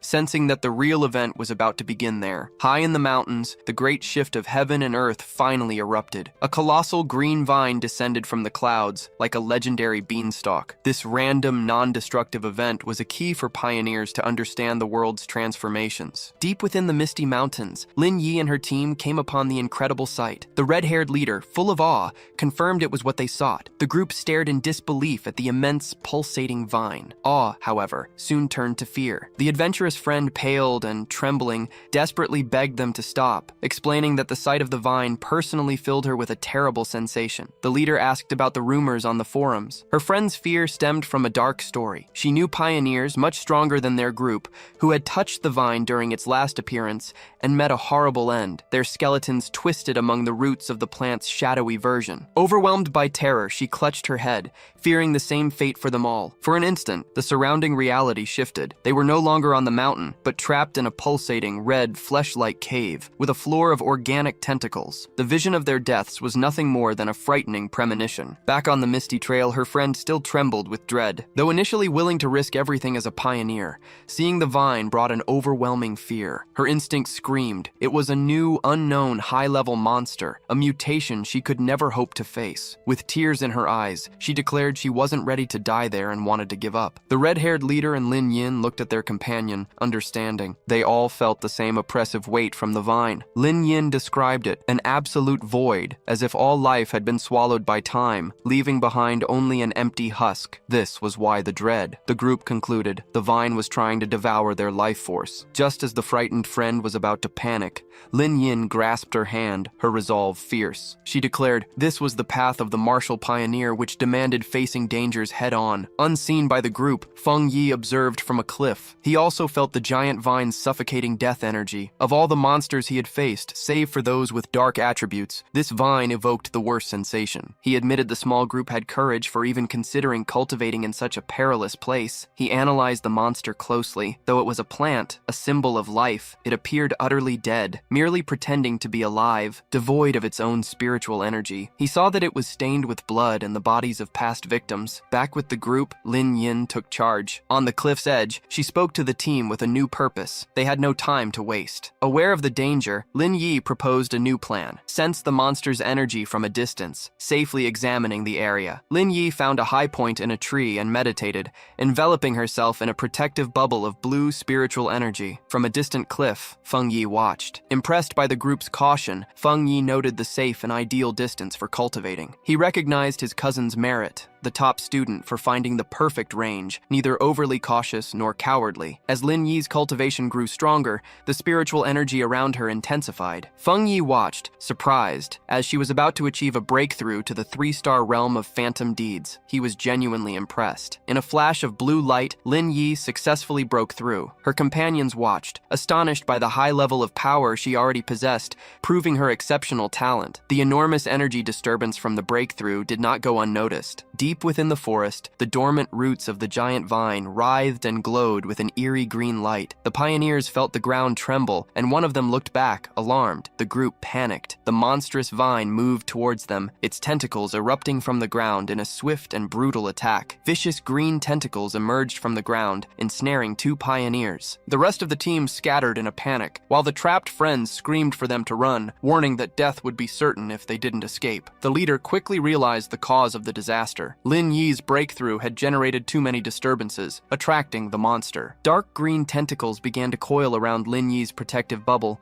which weakened after the breakthrough, still enveloped her. The leader knew that, in this state, they could not be captured. If the vine enveloped them, its deadly aura would instantly devour them. Under immense pressure, Lin Yi's energy shield began to crack. Chaos ensued as the red-haired leader tried to pull her panicked friend to safety. The friend screamed not to leave Lin Yi behind, but the desperate leader questioned what they would do. Furious, she asked if she should use her own precious spiritual energy to protect Lin Yi, basically dying so her companion could level up. Amidst the chaos, the red-haired leader tried to calm one of the men who argued that they should leave Lin Yi to save themselves. He coldly stated that life and death were destiny, and that if they didn't leave immediately, everyone would die along with her. He reminded her that they were just people who met by chance, and that she was being overly emotional. This cold, practical view, however, only made the leader even more furious. She shoved him hard, yelling that she wouldn't abandon her companion, even if it meant going against the group's rescue. From atop the cliff, Feng Yi observed the scene. He knew that his cousin, still a student, barely comprehended the danger, kept weakened in meditation. The vine's power was overwhelming, and although uncertain if he could save her at full strength, he needed to act fast. With the tentacles crushing her barrier, he clenched his fist, a golden aura erupting around him. He had promised his aunt to look after her, and promises are meant to be kept. The red-haired leader sprang into action, leaping through the vines to reach her friend. She landed a powerful kick, severing a tentacle, but the victory was brief. Dozens of other vines emerged, completely ensnaring her. Just as they were about to crush her, her cousin's protective shield finally shattered. Before the monstrous plant could seize its new victims, Feng Yi intervened, leaping through the air. He unleashed two arcs of glowing golden energy from his sword. The rest of her cousin's team could only watch in horror, shouting her name as the shield shattered. An immense blast of energy, in the form of a flaming phoenix, descended from the sky, striking the massive vines with explosive force. Feng Yi landed gracefully in the now cleared area, a pillar of golden flames erupting from the ground. He had saved the cousin and the courageous leader just in time. Enveloped in a brilliant aura, Feng Yi's presence dominated the deadly vine. The surviving members of the pioneer squad watched in stunned silence. The monstrous plant that had almost killed them moments ago recoiled before the overwhelming yang energy. Its tentacles retracted from the intense light, hissing and dissolving. As Feng Yi descended, shrouded in radiant brilliance, the pioneers shielded their eyes, barely comprehending what was happening. The pragmatic pioneer who had suggested abandoning the cousin was shocked, questioning if this newcomer was also a pioneer. The redhead leader, equally stunned, recognized in this power the purest form of the yang attribute, knowing that only such a level could repel the life-sucking monster. The pioneer suffered a crisis of confidence. He had always considered himself talented, reaching the 3-star realm of phantom feats in record time, an achievement few in the country could match. He knew that even the talented Lin Yi could barely match his skills, and yet, this mysterious stranger was on a completely different level. He looked at his own hands and then at the radiant figure on the cliff, feeling insignificant. If pioneers like that existed, what were they? The newcomer surpassed them all with pure, overwhelming power. As Feng Yi remained enveloped in the golden light, his system activated. It detected the extreme attribute of the deadly vine and began automatic scripting for a new technique. The system window displayed infinite vitality, a technique capable of instantly absorbing surrounding life force to rapidly heal injuries. With the vine's power flowing into him, Feng Yi was enveloped by a wave of green, vitalizing energy. Marveling at the wood attribute technique, he realized that with life nearby, he would possess an inexhaustible source of absorption energy. As he absorbed the last remnant of anomalous power, his system extracted the vine's core attribute, desolation. It was a terrifying power, capable of instantly creating an aura that would destroy all life around it. Feng Yi remained calm amidst the swirling green energy, absorbing the new power. When he opened his eyes, they gleamed with the same intense green as the desolating vine. He stood in the now lifeless clearing, a faint green aura surrounding him. He finally understood why the vine could only grow there. Anywhere else, it would drain life for miles around. The relentless nature of the desolation attribute stole the life force of others. His thoughts were interrupted by the grateful voice of the redhead leader. She approached, her clothes torn and body covered in bruises, and thanked him profusely, stating that without him, they would all be dead. She asked how they could repay him. Feng Yi simply waved, unconcerned, saying there was no need and that they would meet again. He turned his back and left. In his mind, he didn't see himself as a hero. He knew he had only found this opportunity thanks to their information. He was the one who had truly benefited. As for the conflict among the pioneers, he wasn't concerned. With one final leap, he launched himself into the air, leaving the stunned squad behind. He knew that true character was revealed in a crisis, and a disorganized team would have no security in the new dangerous era. In the empty clearing, the adventurous girl and the disheveled-haired man watched him depart. Still in shock, the girl asked what they would do now. The man replied with a bitter tone, asking if she regretted her hesitation in saving their companions. With the immediate threat removed, leader Li Yi was now at the third level. The red-haired leader knew that staying together was the best option. Sometime later, Yi's eyes opened, glowing with an intense blue. Coming out of her meditation, her companions rushed to her side, relieved to see her awake. The pioneer who had suggested abandoning her said that their fate now depended on the leader's wisdom. Another companion, however, insisted that the focus should be on the mysterious stranger who had saved them. Still confused, Yi asked what had happened, noticing the other companions lying unconscious on the ground. Upon standing up, she was immediately hit by the burning, powerful heat of a remnant of the yang attribute in a nearby tree. She felt the intensity of the heat even from a distance. The disheveled-haired man stepped forward,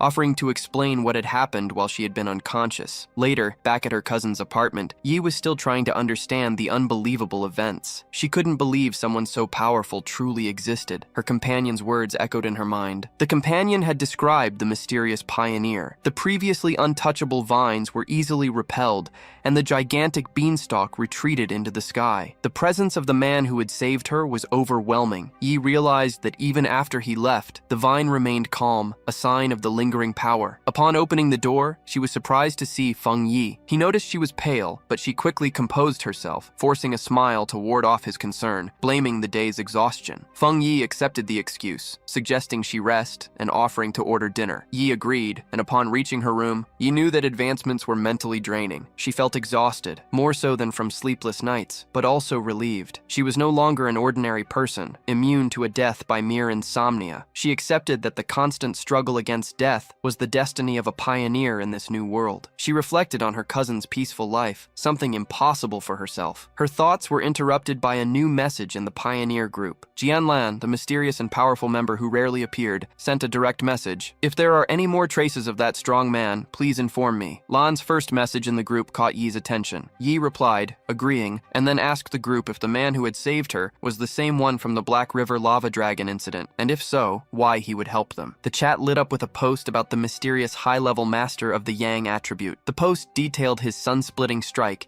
describing the witness being forced out of the cave by an explosion of white, incandescent light. The author claimed that no other pioneer in Xia could match such power, warning everyone to stay away if they encountered him. Meanwhile, that night, Feng Yi went out on his bike, certain that the day's events would make his cousin lower her guard, allowing him to come and go without suspicion. With this freedom, his mission was to find a suitable receptacle for his new desolation attribute. Knowing the power was most compatible with plants, he pedaled all night in his search. Under the moonlight, he pondered how to use his newly acquired attribute. Though powerful, it was essentially dangerous, based on destruction and decay. He feared that incorporating it could cause negative reactions, or that its malevolent nature would conflict with his purifying thunder attribute. The best solution would be to find a receptacle, like the strange vine. He imagined that the original vine monster emerged when an ordinary plant, sensing the return of spiritual energy, evolved, creating the desolation attribute to accumulate more power. With a clear plan and a confident smile, Feng Yi knew where to go. He followed a moonlit road to the forest park. He left his bike and entered the woods under the intense light of the full moon. He walked through a field of vibrant, luminous flowers, seeking the perfect plant,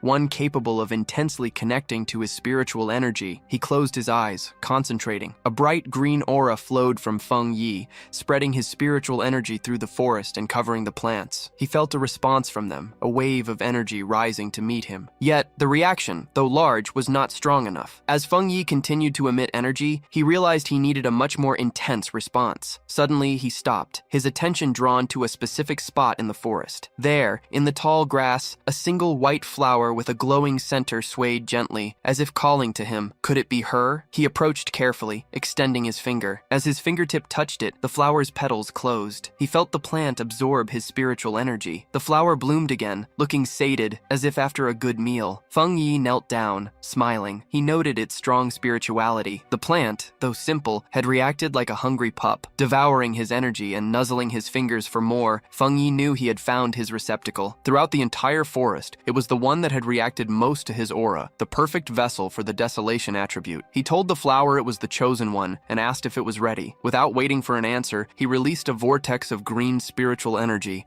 concentrating it on the small white flower. A system window popped up, asking for confirmation. Do you wish to forcibly implant the desolation attribute into this plant? His eyes gleaming a vibrant green, he consented. An intense light erupted from his hand, and the flower began to transform, its petals unfurling into a larger, more complex, and powerful form. The implantation process concluded in a bright green flash. Feng Yi was surprised by the sudden burst of power. The small, simple white flower had been completely transformed. Its petals had opened into a beautiful lotus-like flower, and its leaves grew thick and radiant, everything emanating a powerful green aura. The newly energized flower immediately showed its influence. It released a massive wave of desolation energy, its roots penetrating the soil to absorb power. The effect was instantaneous and destructive. The lush forest surrounding Feng Yi was drained of life in seconds. The trees died and the ground turned to dust. Feng Yi was impressed by the malevolent power of the desolation attribute. In moments, the energy had already consumed part of the forest. Then, the flower's light weakened, and its form shrunk again. Feng Yi knew he had to leave. If he continued, the energy disturbance would attract the Spiritual Energy Association. He crouched down and pulled up the glowing flower, roots, and all. He knew the park's risk, near the center, monitored by the association, which feared spiritual revitalization turning common plants into threats. He had already noticed the increase in cameras and the absence of people upon arriving. As he walked away, holding his prize,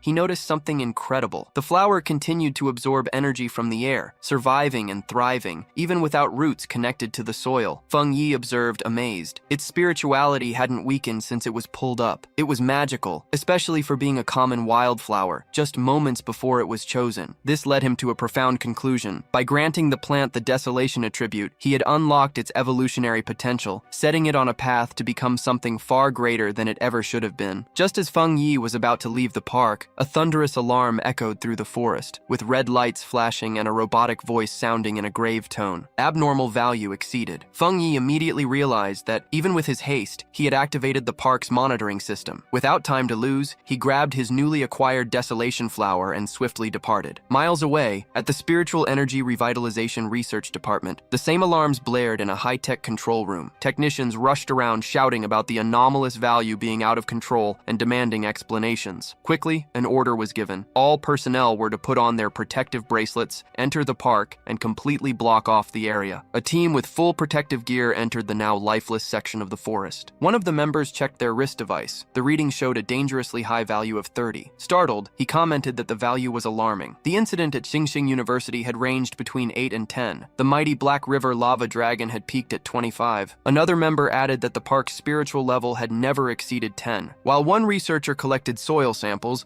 another reported strange findings. Humidity, temperature, and sunlight were normal. All plants in the area had been drained of life. The team leader decided to approach the center to discover the spiritual attribute behind the event. However, when a member advanced, a bespectacled senior researcher shouted for them to stop and not get any closer. He warned them seriously not to touch anything, identifying the residual energy as the desolation attribute. He then asked if they knew about the vine that had recently descended from the sky. The young researchers were stunned. One of them, with growing horror, realized the senior was referring to the infamous demonic vine, already an A-level mutation. The senior researcher confirmed, projecting a spectral image of the vine and the souls of its trapped victims. He explained the origin of its terrifying and lethal power, which had killed so many pioneers. It was the natural attribute of desolation, a powerful parasitic ability that drained the life force from creatures, making everything it touched its own. The young researcher, about to enter the dead area, clutched his chest, sweating and gasping in terror. He thanked the superior,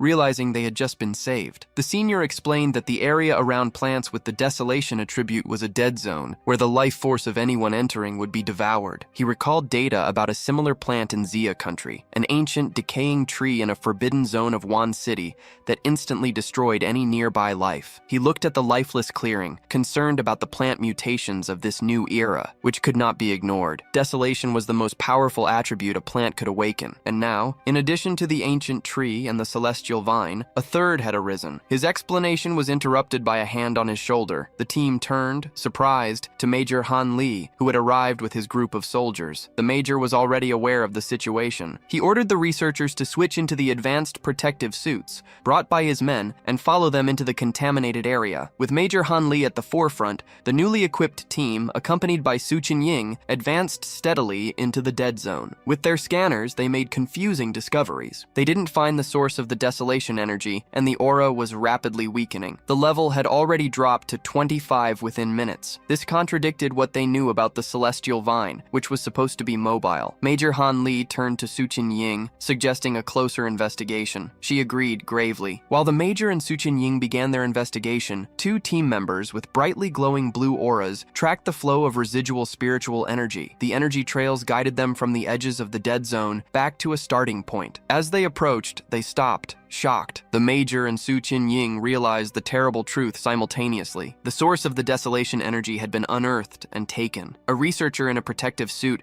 incredulous, questioned how such a thing was possible. Major Han Li knew. If someone had the power to enter the desolation dead zone and steal its source, that person's identity was crucial. Su Qinying, however, had another theory. She showed the major a glowing tablet, explaining that a big data analysis had revealed someone whose movements coincided with this incident and another recent mutation. On the screen, the file displayed a photo of Feng Yi, with his name clearly visible. At that moment, the major told Su Qinying he would send her all the information on Feng Yi, confirming it was highly probable he was the pioneer she had made contact with. He adjusted his hat and said the rest was up to her association. Alone amidst the desolate flowers, Su Qinying held the tablet, her expression heavy with somber understanding. 2 hours later, back at the apartment, Feng Yi smiled as he placed his desolation flower in a vase, naming it Obedient Little White Flower. He knew that with its new attribute, it would grow on its own and become a powerful ally. Its life-draining powers would be vital in battle. Its simple experience would serve as a perfect disguise for his cousin. Touching a petal, he mused. In this new world, brute force was insufficient. Victory would depend on secret weapons. Feng Yi's quiet night was interrupted by his cell phone. Surprised, he saw the caller ID, Old Wang. He immediately recognized his childhood friend, Wang Leng. They hadn't seen each other in 3 years, not since Wang Leng had left for the army. A brief flashback revealed their strong school friendship, broken by Wang Leng's sudden decision to enlist. Feng Yi answered. On the other end, Wang Leng's cheerful voice greeted him, asking if he was back in the city and inviting him for a drink at their old hangout. Feng Yi found the sudden call strange. Wang Leng laughed, saying he had a big secret and that Feng Yi shouldn't be shocked. However, what seemed like a friendly reunion was a trap. Once he hung up, it was revealed Wang Leng wasn't alone. In a dimly lit room, Wang Leng reported to a high-ranking officer, a tough woman with long red hair, a scarred body, and a military uniform. Su Qing was also at the table. Wang Leng confirmed he had carried out the instructions. Then, he requested that if Feng Yi wasn't the one they were looking for, his safety be guaranteed. The red-haired officer drummed her fingers impatiently on the table. Coldly, she dismissed his concern, ordering him to complete the mission without unnecessary actions. In a chilling tone, she added that if Feng Yi wasn't the right one, Wang Leng should consider it a punishment for his friend. At a bar, Feng Yi and Wang Leng clinked their beer mugs. They sat, drinking and catching up after 3 years. Feng Yi noticed his friend was more mature, imagining the army's rigor. Wang Leng spoke of his military experiences. Before he could ask about Feng Yi, the latter simply replied, he was fine and in college. As he drank, Feng Yi recalled his past life, that chaotic time. He had never seen Wang Leng again. His friend, a soldier, had probably died in a forgotten battle. He wondered if, in this new life, he could change his friend's fate. Then, Wang Leng changed the subject, his tone serious. He asked Feng Feng Yi if he had seen anything strange lately, like zombies or movie monsters. Feng Yi became alert. It wasn't surprising the army knew about spiritual energy, but the direct question seemed like a test. Feigning ignorance, he asked what Wang Leng meant. Wang Leng sighed, explaining he wasn't confronting him, but warning him. Soon, education, wealth, status, everything they valued would be useless. The world order was about to change. Feng Yi listened intently, expressionless, staring at his glass. He knew about the secrecy imposed on soldiers regarding the rebirth of spiritual energy. His suspicion was confirmed. The army had identified him. Wang Leng, his childhood friend, had been sent to test him. Seeing Feng Yi's silence, Wang Leng tried to reassure him. He told him not to worry, that as long as he revealed nothing, he would be safe. Feng Yi, however, understood the situation behind his feigned ignorance. Wang Leng was helping him, risking violating military rules. Wang Leng was subtly warning him about the impending changes. Suddenly, their conversation was interrupted. His cell phone vibrated urgently. He answered. A furious voice ordered his immediate return to the team, to the designated location. In less than 10 minutes, Wang Leng was already standing at attention, accepting the order. Feng Yi watched him rise quickly, apologizing. An urgent mission prevented him from accompanying him home. As his friend was about to leave, Feng Yi dropped the act. He asked if the mission was connected to the rebirth of spiritual energy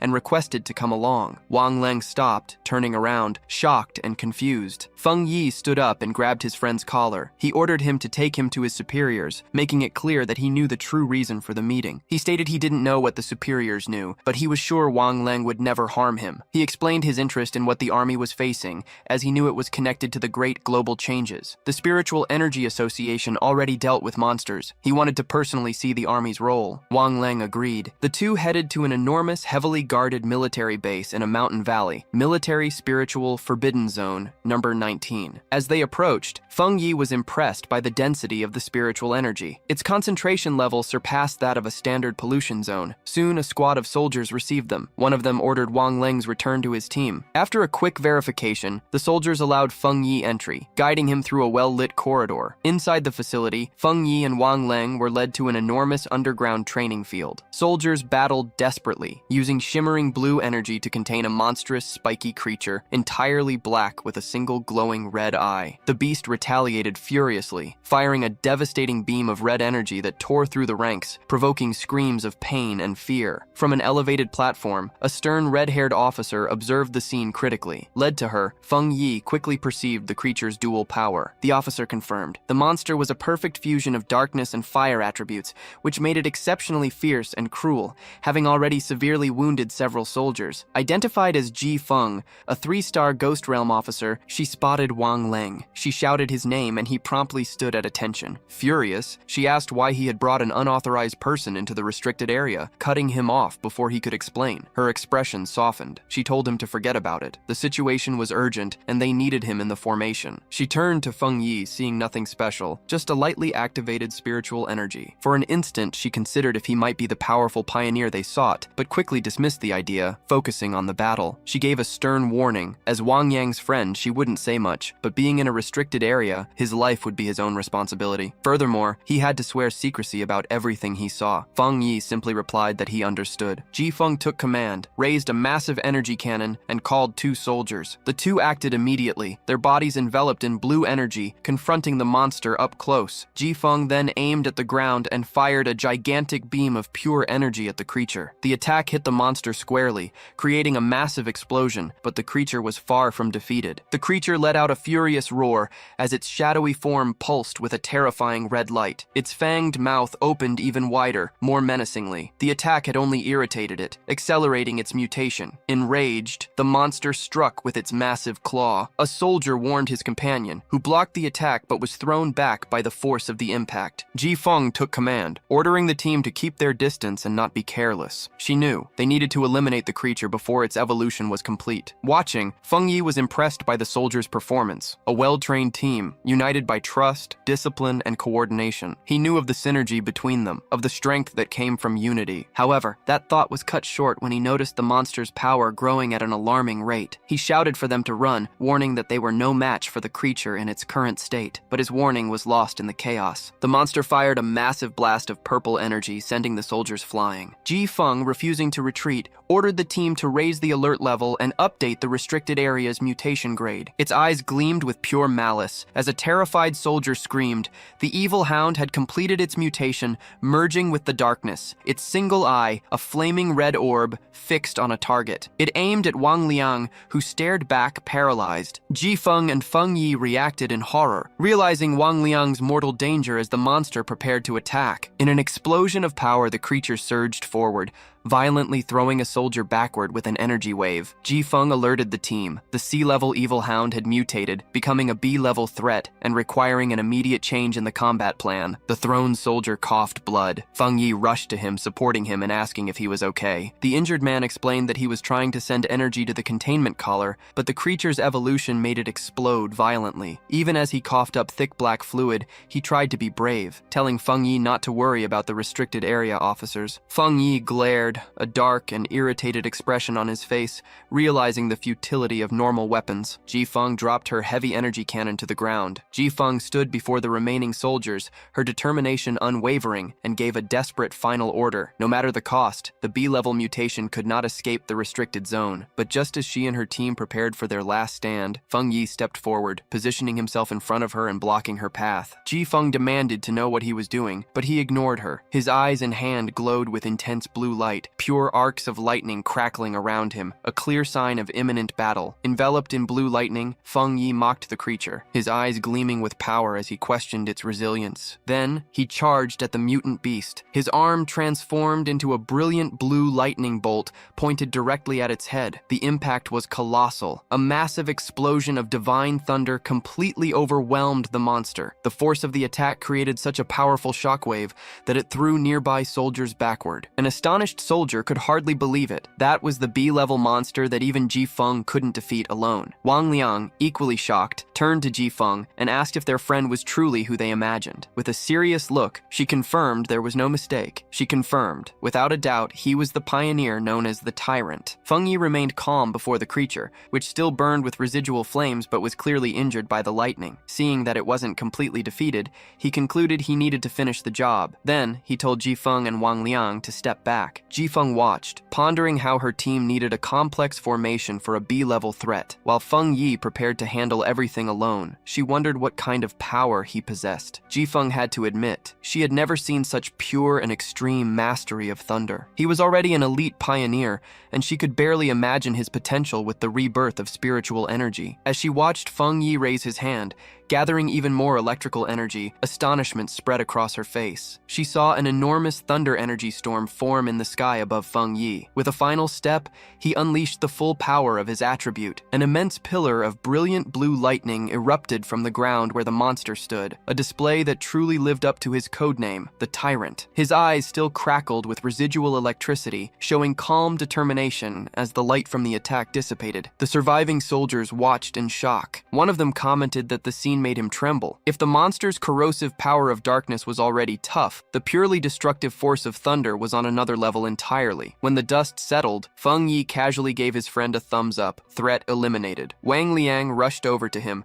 shouting in relief that Feng Yi had scared him half to death. Then, he playfully punched his friend's shoulder, laughing, "I never imagined my old buddy was so powerful." The mood shifted when Wang Liang apologized, admitting he suspected Feng Yi was a pioneer but had to follow orders. Feng Yi took it in stride. "Why so formal after 3 years? I understand our reunion was cut short." Ji Feng approached, formally thanking Feng Yi for his help, extending her hand with a slight smile. Feng Yi accepted the gesture, shaking her hand and responding that it was no problem. He acted mainly to save his friend. Ji Feng then formally introduced herself as the guardian responsible for Forbidden Area 019. She explained that since he had saved the base, they needed a proper report and asked if he could leave his contact information. Feng Yi agreed without hesitation, while Wang Liang watched in silence, surprised by the strict commander's consideration for his childhood friend. With the formalities concluded, Ji Feng made a direct and serious proposition. Feng Yi's strength surpassed that of many Special Army pioneers, and she formally invited him to join the armed forces. However, she admitted that an invitation coming from a base guardian like herself probably wouldn't convince him. Internally, she tried to grasp the immensity of his power, shocked to realize he was a 3-star Ghost Axe realm cultivator, just like her. Even so, his abilities had already reached a level far beyond the known limits of that realm, making him a true monster in terms of power. Feng Yi calmly asked Ji Feng if she truly felt she didn't have the authority to invite him with the weight of higher command. She confirmed, having nothing to deny, explaining that the order to involve him came from higher command, and that they would certainly come personally to invite him in the future. Feng Yi gave a soft laugh, saying there was no need for such formality. He affirmed that he genuinely respected everyone there, acknowledging that not everyone had the courage to sacrifice themselves for others. He admitted he had never witnessed soldiers in combat, and what he had seen moved him. Touched by his sincerity, Jifeng merely thanked him in a low voice. Then Feng Yi made a proposition. If they faced problems in the future, they could call him for help, just as they always did to protect ordinary people like him. However, he added a crucial condition. They could not interfere with his personal cultivation, nor restrict his freedom. The unexpected proposition surprised Jifeng. With the matter settled, Feng Yi, noticing the late hour, bid them farewell. Jifeng agreed, while she and Wang Liang were still dealing with the creature's body, promising to arrange its transport. As he said goodbye to the soldiers, Feng Yi finally understood the true purpose of the army. In this new era, they used dangerous zones, rich in spiritual energy for training, and, crucially, as a defense between the common world and the worlds that now threatened it. After Feng Yi's departure, Jifeng commented to Wang Liang that their friend surpassed the definition of impressive. She knew that what they had seen was only a fraction of his strength, and for a pioneer to achieve such power in such a short time revealed extraordinary perception. He was, she concluded, a rare combination of luck, courage, and raw skill, the elements of true greatness. Seeing the commander's respect, Wang Liang, animated, suggested that if she didn't feel she was the right person to recruit him, he, as a childhood friend, should take on the task. Jifeng, however, brought him back to reality with a light tap on the head, ordering him to stop talking and help with the cleanup. He merely agreed, being dragged off to work. Later that night, back at his apartment, Feng Yi meditated on the rooftop, enveloped in a bright golden aura. He reflected on the encounter with the army. He knew the visit had revealed his identity, but he had only exposed his thunder attribute, keeping other powers secret. Their respectful attitude confirmed that it was a positive development. He now understood that his rare thunder attribute, a perfect counterattack against the dark monsters the army fought, made him a valuable resource. Feng Yi knew they would try to recruit him, not threaten him, which would give him access to faster methods of self-improvement and advanced information. The day's events also clarified the roles of the nation's two leading pioneer forces. The army, through Jifeng, acted as night watchmen, hidden protectors, and the Spiritual Energy Cultivation Association, with agents like Su Qing, dealt with urban threats, safeguarding civilian lives. Feng Yi understood the government's dual strategy, using forbidden zones to contain the greatest dangers and gradually releasing information to the public about the approaching changes. This careful approach bought time, preventing social chaos. As he meditated, a golden sphere pulsed within his core. Despite absorbing the rich energy from the forbidden zone, he felt no immediate need to advance a level, but the sensation soon changed. Golden energy surged through his body, and cracks of power spread across his face. His time in the spiritually rich zone had completely filled him. He recognized the signs. He was about to achieve another breakthrough. Meanwhile, on the streets, his cousin Lin Yi walked home with shopping bags, wondering if Feng Yi had already returned. She thought about having him taste her food if he was home, but her thoughts were abruptly interrupted when, looking up,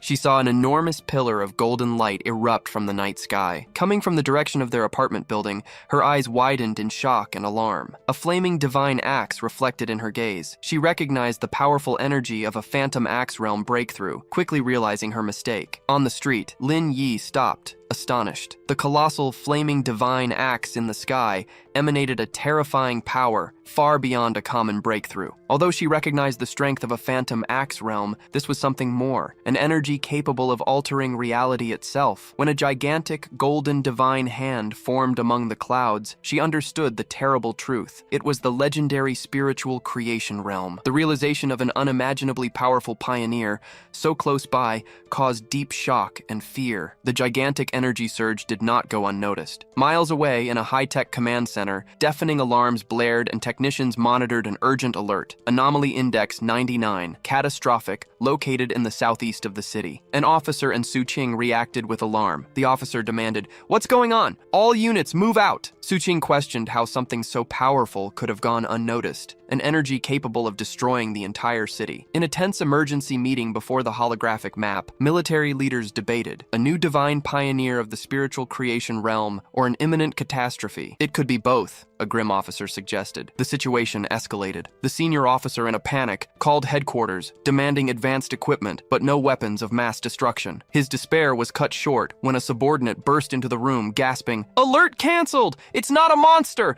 but a pioneer undergoing a breakthrough!" Feng Yi let out a sigh of relief. The breakthrough was complete. He had reached the one-star spiritual creation realm. Although he felt his body lighter and more agile, Feng Yi casually noted no significant difference in his raw power. His moment of tranquility was broken by his phone. A message from Wang Liang alerted him. New anomaly at Qinsheng University's sports field. Internal military sources confirmed it was a pollution zone, and most worrying, it was the second time. Feng Yi replied that he already knew about the previous heat anomaly. "It's the same one back again," Wang Liang confirmed, jokingly telling him not to tell anyone. Feng Yi jokingly threatened to report him, but Wang Liang turned serious. "I'm worried about your safety. Be careful." Feng Yi put down his phone, pensive. His friend's warning only reinforced Feng Yi's strategy. Caution with the army and the association, avoiding becoming too well known to not attract unwanted trouble. That's why Feng Yi kept his powerful Yang Flame attribute and the Crimson Flame Blade technique a secret, his trump cards. He typed a final reply to his friend,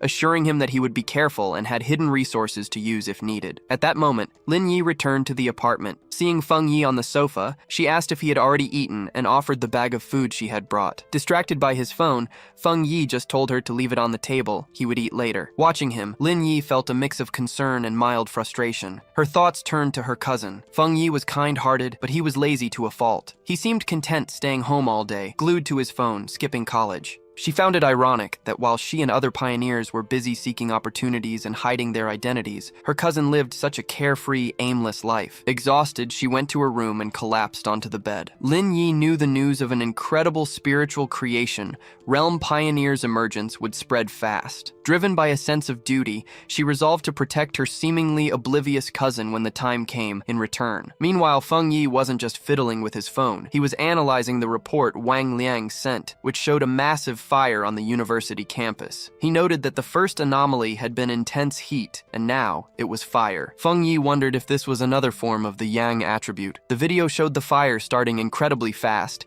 and burning with terrifying intensity. Online comments and witnesses expressed shock, some questioning if special forces would be called for a simple fire. The report mentioned that all surrounding trees and gardens had been burned, and the area was completely isolated. Feng Yi noticed the short video ending abruptly, making it clear the situation was far more serious than the previous university incident. He wondered what could be different about this new Yang attribute, concluding he needed to investigate it personally. He knew that to enter the isolated area, he'd have to contact Ji Feng, his new acquaintance from the army. The next day, a crowd of reporters swarmed in front of Qinsheng University's sealed gates, blocked by a line of soldiers. They shouted, seeking confirmation about rumors of an unquenchable fire, and demanded to know why an incident of such proportions wasn't being reported. As the reporters pressed for answers, Ji Feng and Feng Yi arrived. The curious crowd observed the two imposing figures. The soldiers immediately opened the gates, allowing their passage without question. The reporters remained outside, confused by the ease of their entry, having been completely barred themselves. Inside the isolated area, they surveyed the smoldering ruins of the university campus. Feng Yi commented on the immense destructive power, asking if this was the celestial fire he'd heard about. Ji Feng confirmed the official name. She explained its terrifying nature. It appeared without warning, was impossible to extinguish, and only died down after consuming everything it wished to reduce to ashes. She remarked that the name was quite fitting. After the inspection, Ji Feng asked Feng Yi to wait for her while she went to the director's office. He assured her he'd be fine alone. Feng Yi walked along the edge of the destroyed area, cordoned off by tape. He knelt and touched the charred ground, analyzing the scene. He noticed the ground was cold and, more importantly, devoid of any remnants of celestial fire spiritual energy. Disappointed, he realized he couldn't collect the attribute. His plan, he concluded, had been too simple. His thoughts were interrupted when a familiar voice called his name. He looked up and saw his ex-girlfriend, Shu Qing Li, standing on the nearby steps, accompanied by a friend. Surprised, she asked what he was doing there. The friend in glasses immediately recognized him, asking if he was the ex-boyfriend Shu Qing Li had mentioned, the one who only managed to get into a technical college. Shu Qing Li simply confirmed. The friend, with a smug and condescending air, patted his shoulder. Looking at Feng Yi, she said she understood. He probably hadn't gotten over his ex, but with the difference in their lives, it was better to give up. Feng Yi stared at her, genuinely confused. Stuck in the past? The idea was absurd. From a distance, other students began to comment on the scene. They wondered who the guy with the campus beauty was, assuming he was yet another rejected suitor. They noticed he didn't look like a student and complained about security letting a stranger in. Shu Qingli's friend stepped forward, aggressively confronting Feng Yi. She said Shu Qingli was the campus star, and he should think carefully about his actions. She warned that countless guys better than him were courting her, and he didn't even qualify. She ordered him to leave. This wasn't his place. She threatened to report him to the administration if he didn't explain how he got in. Meanwhile, Shu Qingli watched with a complicated expression. Shu Qingli remembered him saying he wouldn't regret the breakup, but now she saw his indifference as a performance to keep up appearances. The tension was interrupted when Ji Feng returned, asking Feng Yi if the girl was his friend. Shu Qingli was surprised by the sudden appearance of the imposing red-haired woman. Feng Yi, coldly, clarified that they were just high school acquaintances, not friends. Ji Feng accepted, simply commenting that they were acquaintances. Then, she put on sunglasses, making her already intimidating presence even more striking. Shu Qingli and her friend became visibly nervous from the woman's powerful aura. While they wondered who she was and how she knew Feng Yi, Ji Feng turned to him with an update. She explained that, after talking with the director, the matter of the sky fire was more complicated than they thought. Ji Feng informed him that the director was on his way,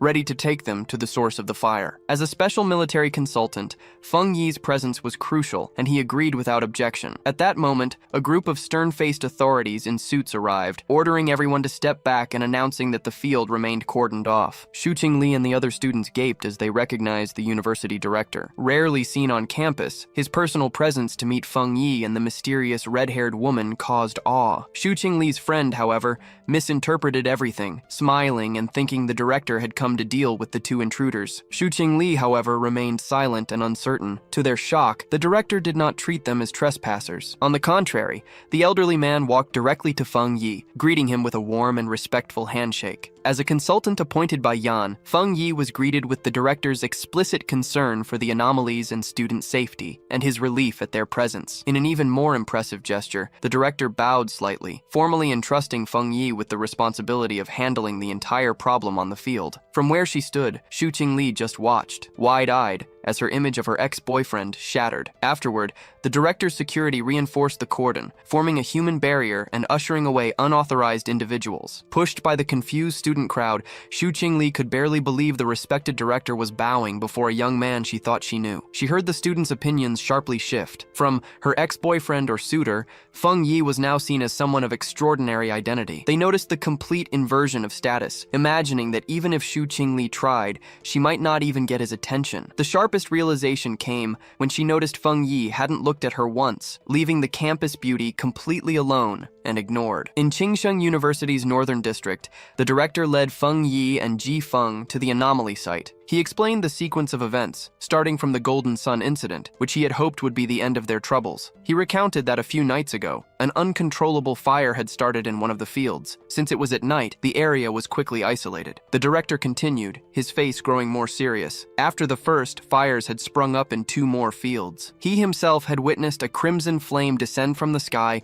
and float in the air, a clear supernatural sign. While the other outbreaks were extinguished, one remained active. As they approached the last location, Feng Yi smelled a strong, suffocating, burning odor. They arrived at a basketball court, where a single hoop blazed like an eternal flame. The director confirmed that this was the initial point, the only fire that simply couldn't be extinguished. While observing the anomaly, Ji Feng checked a device on her wrist, which showed a reading of 11. She explained to Feng Yi that the spiritual anomaly detector considered any reading above 10 disastrous for ordinary people, requiring isolation. Suddenly, the device flashed and beeped, the level rising to 60. Ji Feng exclaimed, alarmed by the sudden increase. She warned the director, if the energy kept rising, it would affect not only the university, but the entire city. They needed to send an elite team to contain the threat, but before they could act, Feng Yi took the initiative. Without hesitation, he leaped over the wire fence, ignoring the prohibition, and advanced straight into the fire. Soon, he was engulfed by the intense flames, while Ji Feng and the director watched, shocked. Then, the reading on Ji Feng's device jumped to 110. She screamed, "Anomaly level S!" The panicked director asked what they would do now with Feng Yi inside. Ji Feng stared at the flames, questioning his recklessness, muttering that not even the strongest soldier from a forbidden zone would dare enter alone. Inside the fire, Feng Yi remained unharmed,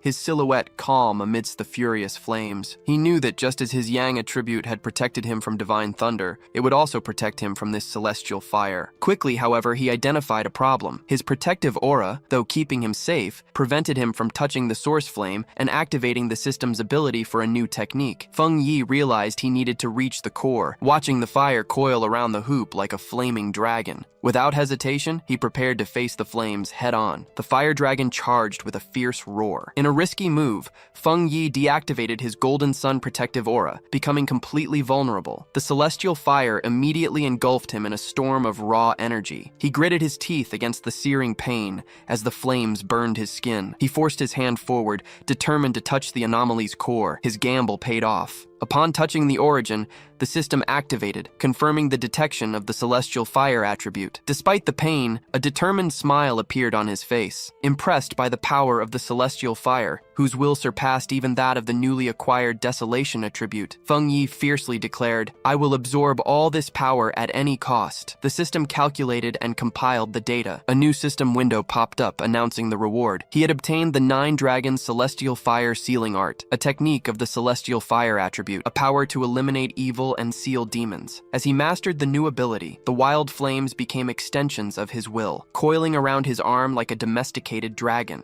The system confirmed, technique compiled, unlocked, and ready for immediate use. Focusing his will, Feng Yi initiated the extraction of the celestial fire attribute itself, absorbing its essence. His eyes glowed with fiery red light as flaming marks emerged on his face. With hands forming a seal and crimson eyes, Feng Yi prepared to unleash his new ability, the 9 Dragons Celestial Fire Sealing Art. Bright red chains erupted from his back, lashing out at the flames. Outside the fence, Di Feng and the director watched, utterly impressed. Di Feng immediately recognized the sealing aura. She recalled seeing a high-level military pioneer seal a forbidden land. Though the methods differed, the powerful aura was unmistakable. With a command, Feng Yi ordered the chains to recoil. They pulled with immense force, compressing all the wild celestial fire into an orb of pure energy, firmly sealed and hovering in the air. Feng Yi held the chained sphere. Process complete, the fire orb gently descended into the basketball hoop. Feng Yi landed and explained the situation to the director. He had temporarily sealed the celestial fire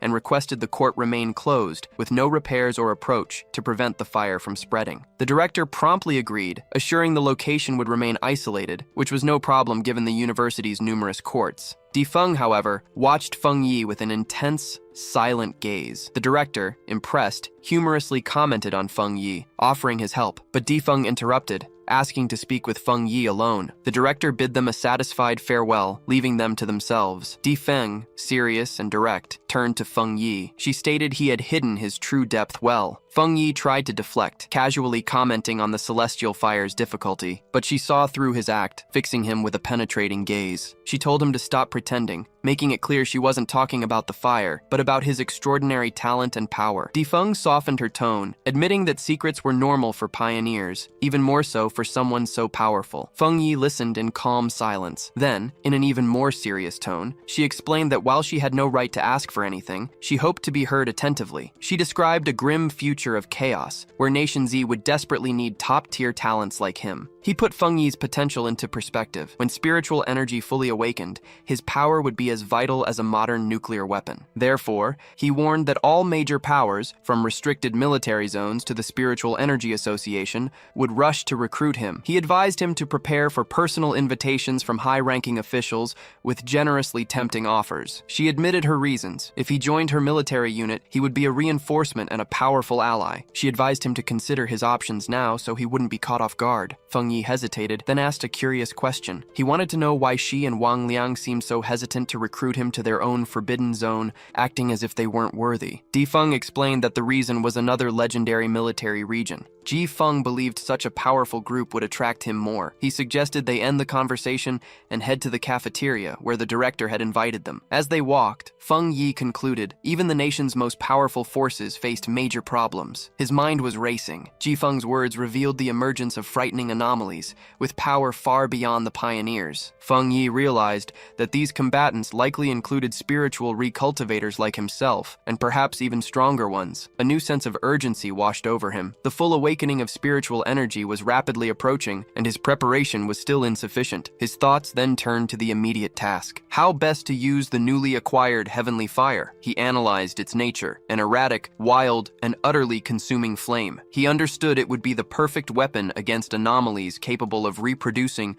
or regenerating indefinitely. Suddenly, an idea sparked. The wild and powerful nature of the heavenly fire perfectly matched his crimson flame blade. He imagined enchanting his sword with this new power, an incredible enhancement for his combat style. To test it, Feng Yi headed to the back mountain, his usual training spot. Upon arriving, he was surprised. The path was blocked by a large sign warning of danger and prohibiting entry. Feng Yi wondered who had placed it. He knew there were no dangerous monsters in the area and doubted the army had discovered his training spots so quickly. He concluded that only the Spiritual Energy Cultivation Association, knowing his habits, could have done it. He realized the association was presenting him with a private training ground, seeking his goodwill. Smiling, he decided to accept the gesture. His thoughts were interrupted when his keen senses detected an unwanted presence. An intruder had managed to enter the mountain. Feng Yi felt a familiar aura, similar to the one at the factory, but weaker and hidden among the trees. A monstrous, monkey-like creature with glowing red eyes was watching him. Feng Yi noticed the beast's intelligence. It hesitated, assessing his strength instead of attacking. With his sword already gleaming with energy,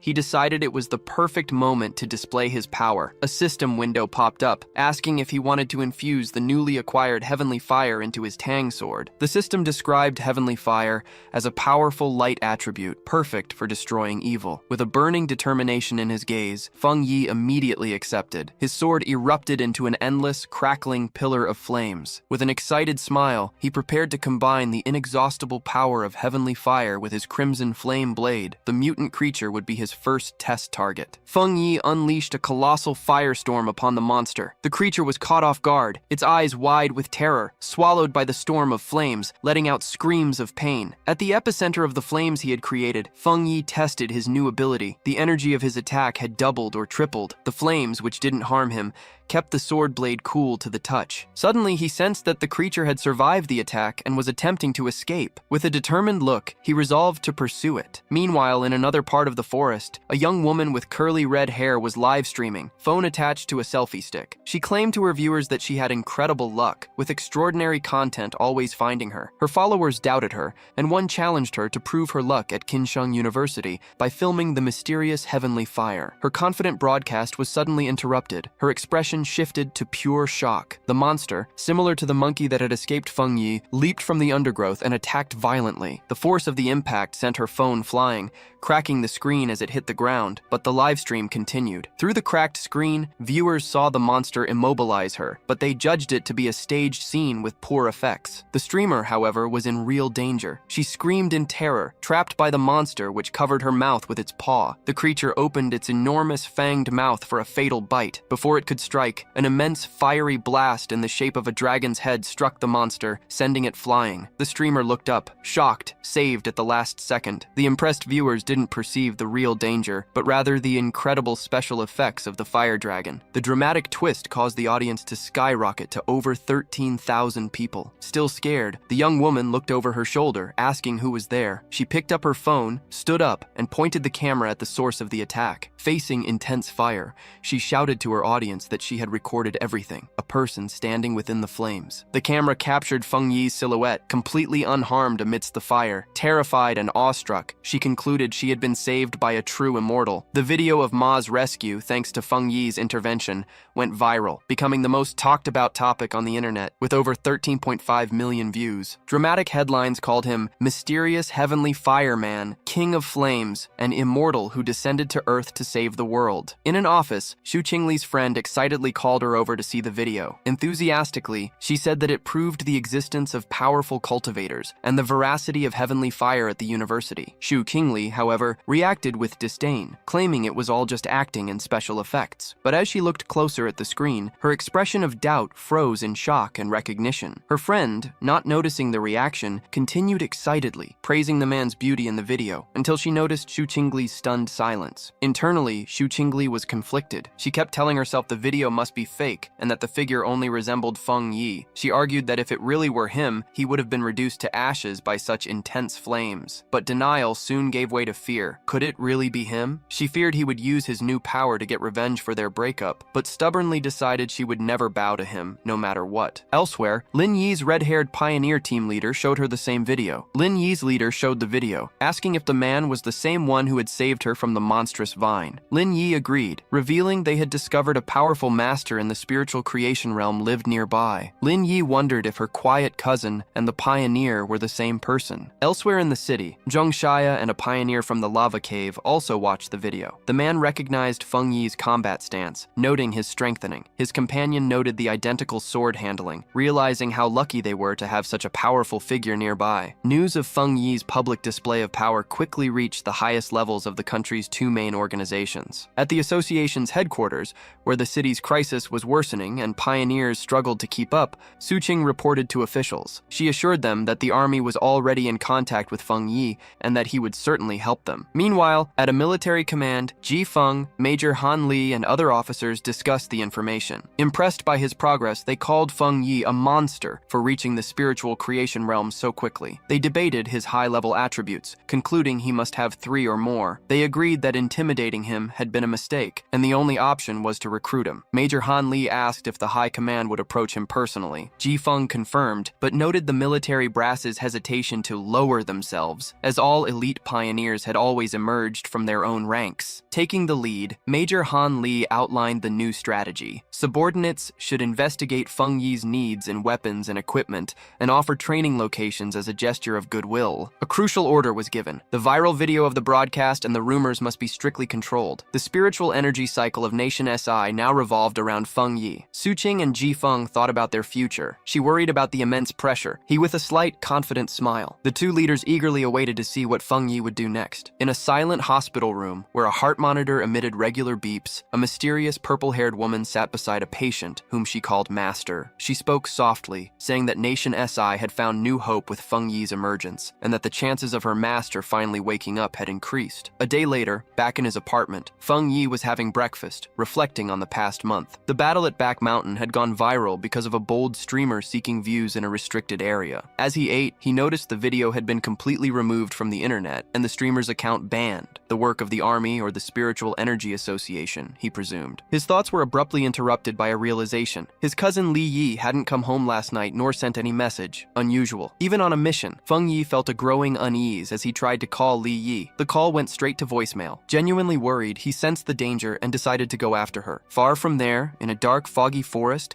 Li Yi and her red-haired leader were lost and trapped. The leader asked how long they had been there. Li Yi estimated about 10 hours, but certainty vanished along with hope. Exhausted and wounded, the red-haired leader apologized, blaming herself for dragging Li Yi into this situation. She confessed she had only expected to investigate a strange phenomenon. Her hand clutched her side, where pain pulsed. Li Yi cut her off, refusing the apologies. She insisted the failure was her own lack of strength and urged the leader to stay alert, conserving their remaining energy. Trying to stay firm, her thoughts flew to an incredibly powerful master she had known, longing for a fraction of that power to save them. Their desperate conversation was cut short. A massive, shadowy monster with red eyes and a spiny body emerged from the fog behind them. The creature lunged, claws extended, aiming for the leader. Li Yi, with incredible speed, pushed her companion aside, shouting a warning. Li Yi unleashed an intense burst of spiritual energy, materializing a blade of light that severed the creature's head. No sooner had they recovered than more shadowy figures, zombies, emerged from the fog. Horrified, Li Yi realized these were the reanimated bodies of others trapped and killed here. After defeating one creature,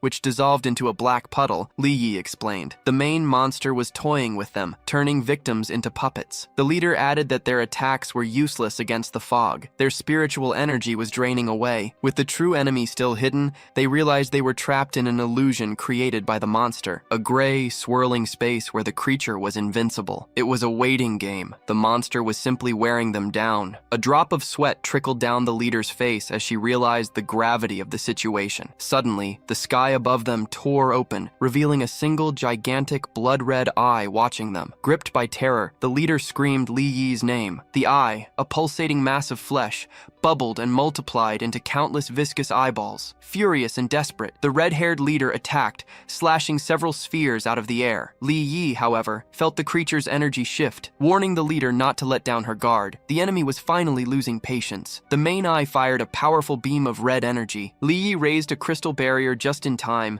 but the impact was devastating. devastating. The barrier shattered and Li Yi found herself alone, surrounded by dozens of glowing red eyes in the dense darkness. Her hope dwindled. Was this her end? Trapped in the monster's shadowy domain, she was slowly enveloped by shadowy tentacles. The leader's voice was gone. Both had been swallowed by the darkness. Regret overwhelmed her. She mentally apologized for her overconfidence. It had been a mistake to face the mission alone. Accepting her fate, she lamented never seeing the world after the spiritual awakening, the magnificent era that was to come. Her hand reached out, sinking into the abyss of glowing red eyes. Tears streamed down her face. She closed her eyes, ready for the end. Just as hope dwindled, a colossal explosion of blue light shattered the darkness. A figure emerged, radiating an immense aura of blue energy. It was Feng Yi, his eyes gleaming with power. He murmured, "I almost didn't make it in time." Lin Yi, tears still fresh, stared at him in shock and whispered her cousin's name, recognizing her savior. With a powerful divine thunder discharge, Feng Yi destroyed the monster's shadowy domain. He landed gracefully in the now cleared forest, his hand still releasing residual sparks of electricity. He saved his cousin and the unconscious leader. Lin Yi could only stare, her world turned upside down by the revelation. Her ordinary, lazy cousin was, in fact, an incredibly powerful pioneer. The battle wasn't over yet. Lin Yi snapped out of her shock and, desperate, shouted a warning. The creature's main body was right behind Feng Yi. He, however, showed no concern. His hand ignited with the golden and red energy of heavenly fire. With a confident smile, he saw the perfect opportunity to test his new power on a dark attribute creature, unleashing his crimson flame blade technique. The attack, strengthened by the inextinguishable power of heavenly fire,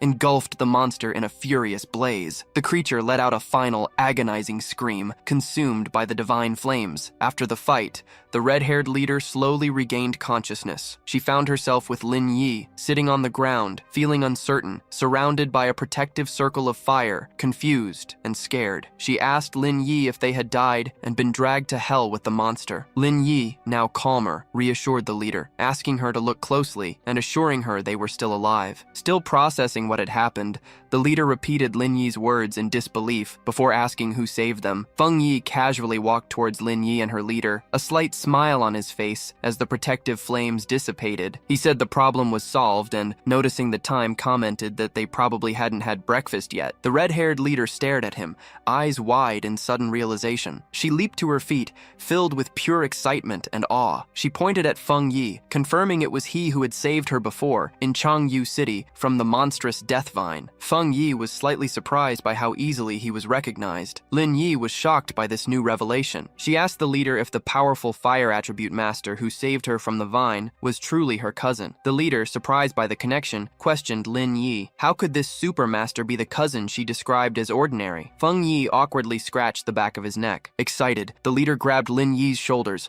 reminding her of the savior who defeated the Vine of Desolation with a single blow. Lin Yi's mind raced. If her cousin was a high-level fire user, why had she just seen him use pure, powerful lightning to destroy the dark mist? The implications hit her. The immense power of both fire and lightning attributes made him a super genius. Even more shocking, Lin Yi remembered the massive spiritual disturbance in her neighborhood, a breakthrough to the legendary spiritual creation realm. Could he have been responsible for that incredible display of power? Tired of the confusion, Feng Yi interrupted her. Yes, that was all me. He changed the subject, asking about the dark attribute anomaly. You know this creature shouldn't be underestimated. Why were only 2 of you there? Where were the other team members? The leader explained that the other members were unavailable. One sick at home, another on a difficult mission. The group didn't always operate at full strength. The leader admitted her fault. Reckless after her breakthrough, she believed she could handle the mission alone. Feng Yi listened, thoughtful. He recalled the internal conflicts within the team. The leader, who had previously criticized her companions, now defended them to a stranger. He recognized her loyalty and knew that his intelligent cousin had also noticed the group's instability. With his identity now revealed to 2 people he trusted, he made a proposal. He turned to his cousin and her friend. Would you like to form a team with me? The 2 fell silent, stunned. The red-haired leader burst out in joy, clasping her hands, exultant to join such a powerful master. She exclaimed her luck in benefiting from the connection with Feng Yi. Lin Yi, however, had a deeper realization. Her cousin, such a powerful pioneer,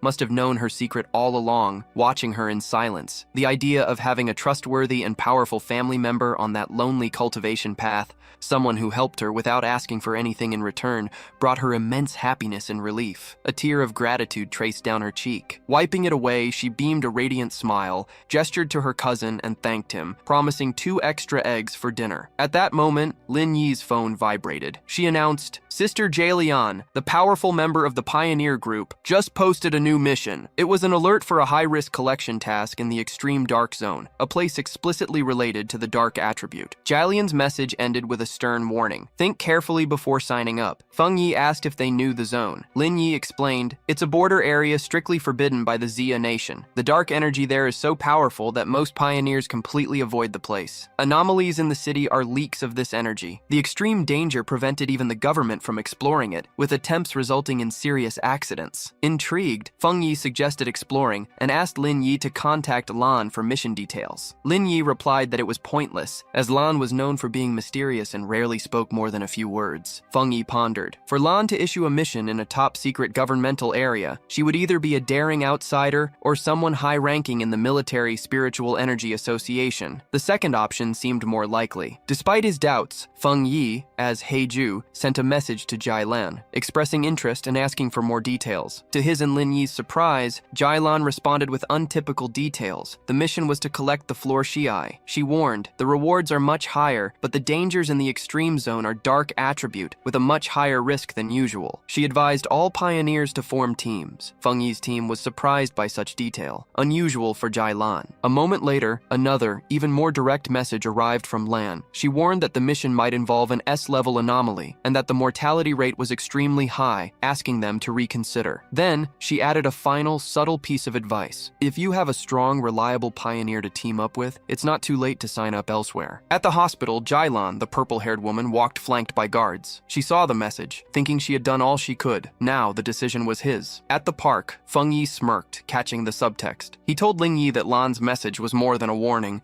It was a personal invitation. He translated the hidden meaning. "I know who you are. I know a prisoner of your caliber would be interested, and I'm challenging you to come." Feng Yi clearly realized the mission was planned for him. Facing the extreme dark zone, Feng Yi found the proposal interesting and decided to go. Ling Yi, as Feng Yu, officially accepted the mission, informing Jailan that the team now had 3 people. In a waiting room, Jailan walked with 2 assistants, one of them worried about the reduced team that had signed up. Lan, however, remained calm. She stated that if he was a pioneer the Xia Nation could trust, he would come. The assistant, worried, asked what would happen to the other pioneers if he didn't show up. Lan simply replied that if he didn't come, their paths weren't meant to cross. A faint smile touched her lips as she walked. She asked her assistants if they believed the Shi'ai flower served to send pioneers to their deaths. She explained that the true purpose of the dangerous task was the opposite of what it seemed. A vision revealed the flower. It bloomed from a shadowy pool, nourished by the bodies and souls of fallen pioneers. Lan explained that the Shi'ai flower was essential for strengthening the nation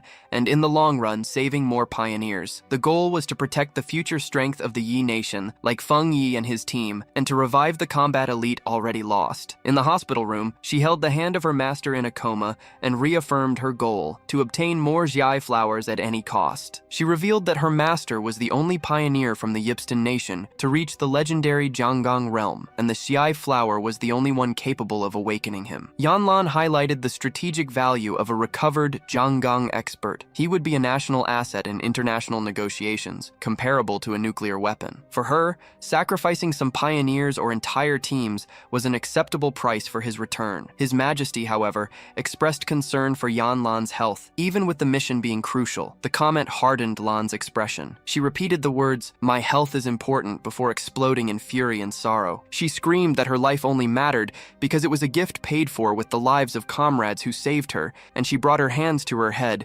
shaken by a sudden, intense pain, a sign of her trauma. Moments later, she calmed down, apologizing. An assistant asked about her headache, but Lan brushed it off, stating it wasn't time for medicine. A vision of her old, happy team haunted her. With a sad, tired gaze, she murmured that it all belonged to the past. The narrative returned to a traumatic memory, a dark, empty landscape. A voice screamed for the sword squad to retreat. Young Lan knelt among her fallen comrades. The dying captain entrusted her with the mission to obtain the Shi'ai flower. Trembling with despair, she thought of her master and her country, realizing the ruthlessness of the extreme dark zone. She screamed, refusing to leave him. In his final moments, the captain transferred his spiritual energy to her, pleading for her to survive and hoping her powers would be useful. Back in the present, Lan, at the hospital, reflected on that tragic day. She revealed the bitter irony of her team's sacrifice. They gave her power, but were unaware that the Shi'ai flower is useless if touched by blood, or not perfectly harvested intact. fact, the mission failed, despite them having saved her life. Later, after a long journey, Feng Yi's new team arrived at the desert areas near the extreme dark zone. The red-haired leader complained about the walk,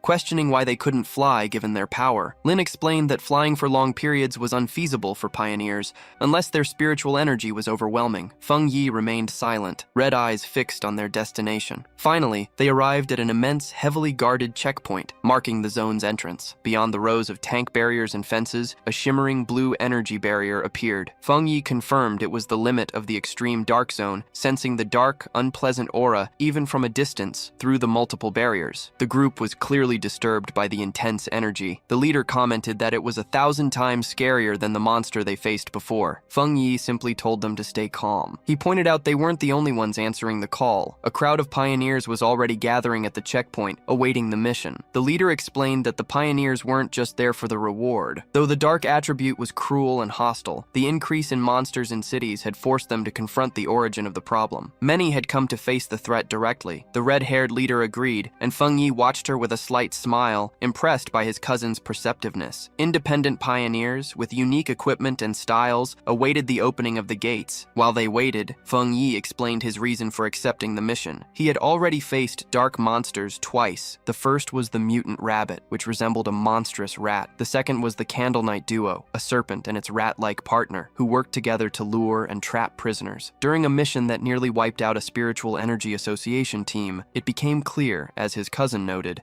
that these creatures intelligently circumvented military defenses at the city borders. He suspected they used an unknown method to enter urban areas, and the frequency of these incidents was unsustainable. If the source wasn't confronted, the cities would be overrun. Therefore, the external dark zone was the only option. At the checkpoint, an officer watched Su King briefing pioneers in front of the barrier. Serious and determined, Su King's concentration broke as she noticed a familiar group approaching. Shocked, she saw Feng Yi approaching with Li Yi and the red-haired leader. Her subordinate, Zhang Xia, was also surprised. Su Qing, paralyzed, covered her mouth in panic. She prayed in silence that Feng Yi wouldn't notice her, but he saw her, calling her Captain Su with a questioning look. Resigned, Su King walked towards him with her hooded companions, already aware of the military intelligence about Feng Yi's team. The playful red-haired leader observed the silver-haired girl and asked Feng Yi if she was Feng Yi's sister-in-law, a provocative term for a potential girlfriend. The suggestion panicked both Feng Yi and Su King. Blushing, Su King waved her arms, exclaiming it was a huge misunderstanding. Feng Yi calmly clarified she was Captain Su of the Spiritual Energy Association, who assisted him with various tasks. The explanation, however, only made Su Qing more nervous, finding the description more annoying than the romantic idea. Their conversation was interrupted by a loud, arrogant voice. An older, imposing man in heavy red armor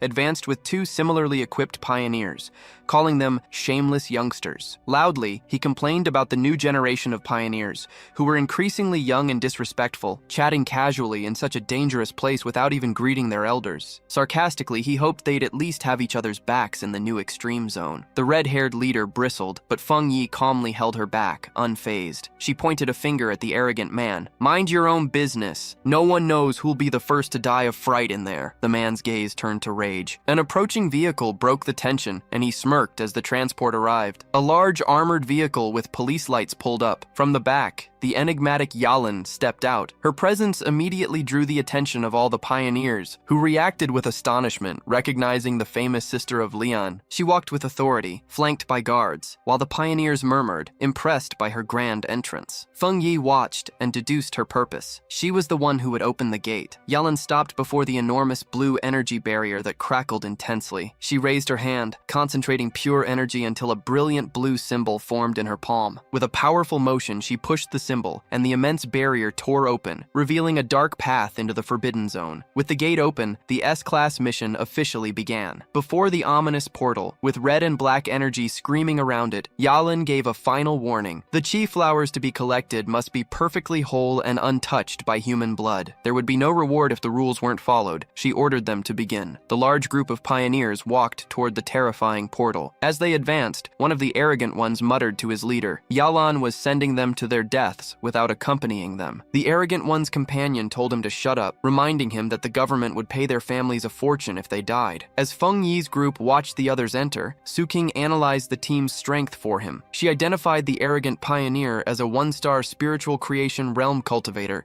the same level as Feng Yi. She also noticed other powerful individuals hiding their classes, making assessment difficult. The rest were solid 1 to 3-star Ghost Axe realm pioneers. She concluded that the teams were all more or less equivalent in strength. Feng Yi was surprised to see the arrogant one also in the spiritual creation realm, as he hadn't sensed such a high level of energy from him. He thought the mission must be very difficult to attract so many elite teams. Outside, one of Yalin's assistants handed her a final report on a tablet. The report confirmed the entry of 37 1-star Ghost Axe pioneers, 7 3-star, and 3 1-star spiritual creation realm pioneers. The mission involved monsters with B to S level danger. Yalan calmly told her assistant to prepare the monitoring equipment, confirming she was ready. Inside the portal, the pioneers found themselves in a desolate, dark, and hazy place filled with dead trees. Upon entering the extreme dark zone, Feng Yi's group was immediately surrounded by shadowy tentacles. Feng Yi warned everyone to stay close. The area's overwhelming dark attribute blocked their vision, making it easy to get lost. No sooner had Feng Yi warned them than the red-haired leader knelt down, nauseated, apologizing for being unable to stop herself from throwing up. Su King calmly explained it was a normal reaction. The terrible stench, a mix of decaying bodies and brain fluid, was unbearable for most. She pointed to other pioneer groups, also vomiting in the distance, showing that even the strongest were affected. She went on to explain that the dark attribute, unnatural to pioneers, acted like pollution, weakening them and activating the zone's monsters. Feng Yi listened as she detailed the known threats and the official monster classification. Level B for pioneers of the same level, Level A for cultivators of the spirit creation realm, as in this zone, and Level S, disaster class threats, capable of challenging the legendary Xinjiang realm. A grim warning, the zone's dark attribute bolstered the creatures. A Level B monster here became at least Level A. The red-haired leader showed surprise. Concerned, Lin Yi asked if Su King and her team weren't affected by the pollution. Su King laughed, explaining they were used to dealing with similar monsters and weren't bothered by the smell. She revealed she had reached the 3-star Ghost Axe realm and was working to evolve her water attribute into the rare ice attribute. Lin Yi then observed that, being both at the same level, she wanted to know if Su King also felt her spiritual energy strongly suppressed more so than in previous missions. Su King confirmed, warning that many high-level masters, including military elites of the spirit creation realm, had died there. Therefore, extreme caution was needed when traversing the desolate terrain. Su King took the lead. Unable to see the group ahead, she asked the team to quicken their pace. She gave an important instruction: speak as little as possible to conserve physical strength and concentrate spiritual energy, preventing the dense dark mist from exploiting weaknesses. As he walked, Feng Yi reflected, surprised that he didn't feel the same severe discomfort as the others. He concluded that his enhanced yang and thunder attributes naturally repelled the dark attribute, or perhaps his spiritual power had strengthened after advancing to the spirit creation realm. Elsewhere in the zone, the arrogant leader decapitated a beast with a powerful strike from his gleaming green sword. He laughed, scoffing at the dangers, while his companions cheered him on. He declared that they would be the ones to obtain the Zhai flower, promising to show the younger generation true strength. Back with the group, Ling Ying's was still fighting nausea, emitting small gags. Feng Yi, noticing Ling Ying's discomfort, and remembering that despite her power she was still a child, placed a hand on her back. A comforting wave of energy enveloped her. The effect was immediate. Nausea and the biting cold vanished, replaced by a comfortable warmth like the winter sun. Marveling at the power of the spirit creation realm, Ling Ying commented on the warmth, believing it to be a rare, high-level fire attribute. Ling Ying thought about how her wood attribute slowly absorbed energy, and how Su King had mentioned transforming her water attribute into the rare ice attribute. Feng Yi corrected her. It wasn't fire, but rather the yang attribute. He apologized for not having explained it before, and casually revealed he was responsible for the incident at North Gate and the fire at Qingxiang University. The red-haired leader was shocked by the confession. Incredulous, she asked if he was admitting to 3 different high-level attributes. Feng Wei explained that the 2 events weren't the same, there being important differences between yang and heavenly fire. Internally, Feng Yi pondered his 4th power, the desolation attribute. He decided to keep it secret, as it was always wise to have a hidden advantage. Externally, he gave a vague confirmation to the team's surprised questions. wings. Shivering from the cold, the red-haired leader nervously approached Feng Yi. She explained that without having reached the 3-star Ghost Axe realm, she couldn't sense attributes very well, but she knew his yang could help her. Promising to behave, she timidly asked if he could warm her up too. Feng Yi agreed. Touching her shoulder, he sent a wave of energy that made her let out a small cry of surprise, breathe out a visible puff of warm air, and sigh in relief. Zhang Xia and another member of Su Qing's squad confusedly watched how well it worked. Feng Yi gently offered the same to Su Qing's team. After hesitating, Su Qing admitted the warmth was pleasant, and her 2 subordinates enthusiastically accepted. With quick touches, Feng Yi shared his yang energy with all 3, who expressed surprise and gratitude for the comfort. The brief relief was interrupted by heavy, clawed footsteps crushing the dead ground. Feng Yi's expression turned serious as he sensed the threat. He warned the group the monster was approaching. Suddenly, a massive, shadowy, wolf-like creature leapt from the mist. Su Qing reacted instantly, rushing forward with a long blue energy blade to intercept the attack. The beast crashed down right behind the terrified red-haired leader, and Feng Yi shouted a warning. Surrounded by a purple-black aura, the monster let out a furious roar and charged. Su Qing identified it as a dangerous level A monster, declaring she would handle it. She surged forward and unleashed a powerful blast of ice from her hand, hitting the creature directly. To everyone's surprise, the monster vanished upon impact. Su Qing remained ready, an ice crystal forming in her hand, while Lin Yi wondered aloud if it had disappeared. Feng Yi, however, saw the truth. His sharp eyes pierced the mist, revealing the monster had been a distraction. The true threat, an immense horde of zombie-like figures with glowing red eyes, silently shuffling toward them. Feng Yi shouted a warning to look down, but it was already too late. The ground exploded with shadowy hands and tentacles trapping the group, while the zombie horde surrounded them. Enveloped by the threat, Feng Yi calmly ordered his companions to fall back. As he drew his sword, Feng Yi's eyes flared. He unleashed a massive, explosive wave of pure fire, incinerating the entire horde. Their shadowy forms dissolved into screams of pain. Amidst the dying embers, Feng Yi casually twirled his sword, announcing, "We're safe for now." Feng Wai explained that despite the illusion of a large crowd, only 2 monsters controlled the creatures. Su Qing was shocked. The zone's monsters had evolved to mimic human bloodlines. Feng Yi darkly suggested this resulted from devouring and learning from human victims. The group was stunned by the power they had just witnessed. Su Qing observed that in the extreme black zone, even the weakest monsters were level A threats, impossible to directly confront for anyone below the spiritual creation realm. Elsewhere, the mysterious Lan observed. Lan was impressed. Feng Yi had destroyed 2 level A ghost beasts with a single strike. She admitted that even she would need several rounds to defeat them. Understanding the danger, Lin stated that if Su Qing was right, it was crucial they stick together. Lin warned that the monsters could disguise themselves and attack, telling the red-haired leader to get up. The red-haired leader, however, was still shaken, not by the monsters, but by Feng Yi's overwhelming power. She complained about his suffocating and terrifying aura, saying that even a slight touch of his flames would have killed her. Suddenly, a deep rumbling sound echoed. Lin Yi asked if they heard the sound of ocean waves. The ground trembled violently, making the group lose their balance. In the distance, pioneer teams fled in absolute terror. A man yelled at his companion to stop fighting and run, screaming that the threat was pure evil. They were seeing ghosts. Feng Yi, Su Qing, and Lin Yi grimly watched the chaos. Before them, an immense vortex of pure dark energy, filled with monstrous shapes and glowing red eyes, swept across the landscape, consuming everything. The arrogant pioneer and his team were caught in the disaster, identifying it as the legendary Dark Tide. As the Dark Tide advanced, it devoured pioneers screaming for help. The arrogant pioneer sneered, despising the threat. He proudly declared that if common troops couldn't handle it, he certainly could. Proclaiming that everything in the zone belonged to him, he recklessly charged into the heart of the red-black storm. His confidence shattered the instant he entered the tide, enveloped by suffocating dark tendrils. Horrified, he realized the monsters were far more powerful than he'd imagined, well beyond A or S levels. Seized by terror, he knew he couldn't be captured, but it was too late. He and many other pioneers were swallowed by the overwhelming darkness, their screams echoing as they were dragged into the depths. From a safe distance, Feng Yi's group watched the horrific scene. The shaken red-haired leader questioned if the others were dead, and if there was any chance of escape. Lin Yi asked Su Qing to explain the Dark Tide. Su Qing grimly grimly described it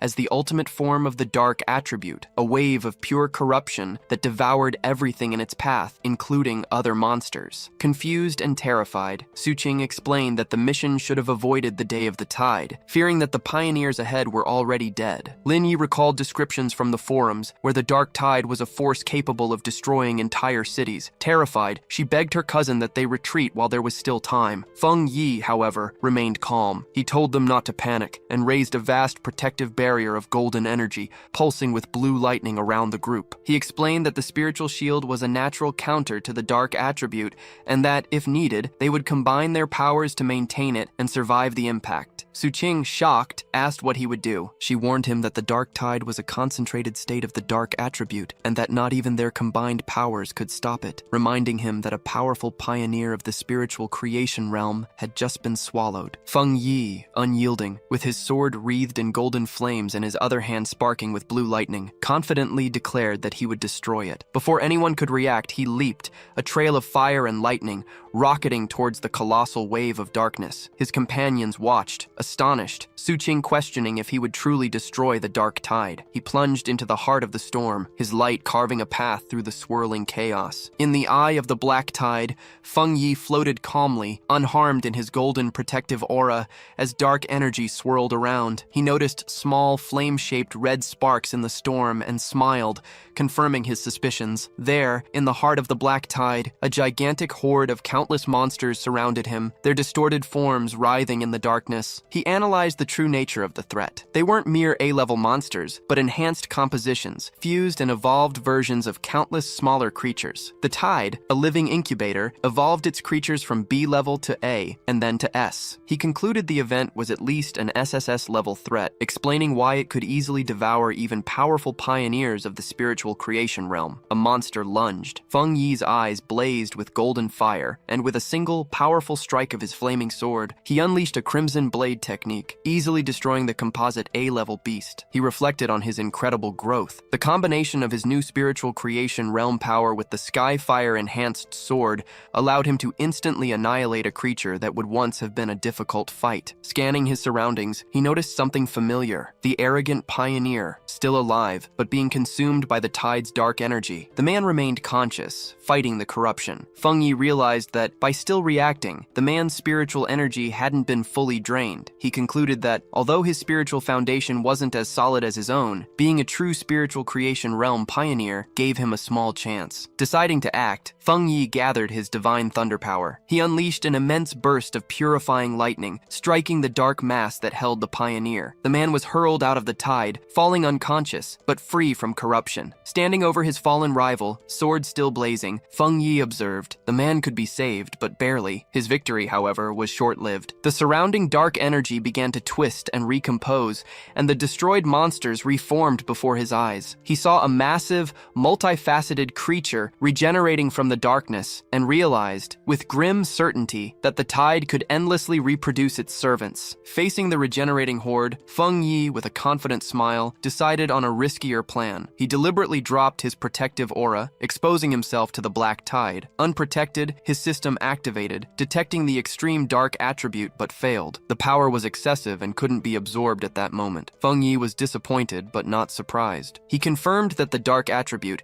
even in the spiritual creation realm, was beyond his grasp, fundamentally more complex. With options exhausted, a determined smile appeared on his face. He concluded that, without being able to destroy or absorb the tide, he'd need another solution. As the monsters began to surround him again, he regretted not having his flower of desolation, whose life-draining power would be a perfect counter. What else remained? Then, his eyes widened with a sudden realization. The solution was there. Outside the tide, the team watched from the safety of their golden barrier. The shaken redhead leader asked Suqing if she'd ever seen anything like it. Suqing admitted she hadn't. Suddenly, the chaotic energy of the black tide surged, silently pressing against the shield, the eerie calm amplifying the tension. Li Yi was terrified, more anxious than even against the vine of desolation, consumed by worry for for her cousin. Subing tried to reassure her, pointing out that his protective barrier was still active, just flickering. Holding Li Yi's hands, Suqing said they should focus spiritual energy to strengthen the shield. With grim logic, she added that if Feng Yi fell, their fate would be sealed. She continued, Feng Yi was a spiritual realm cultivator,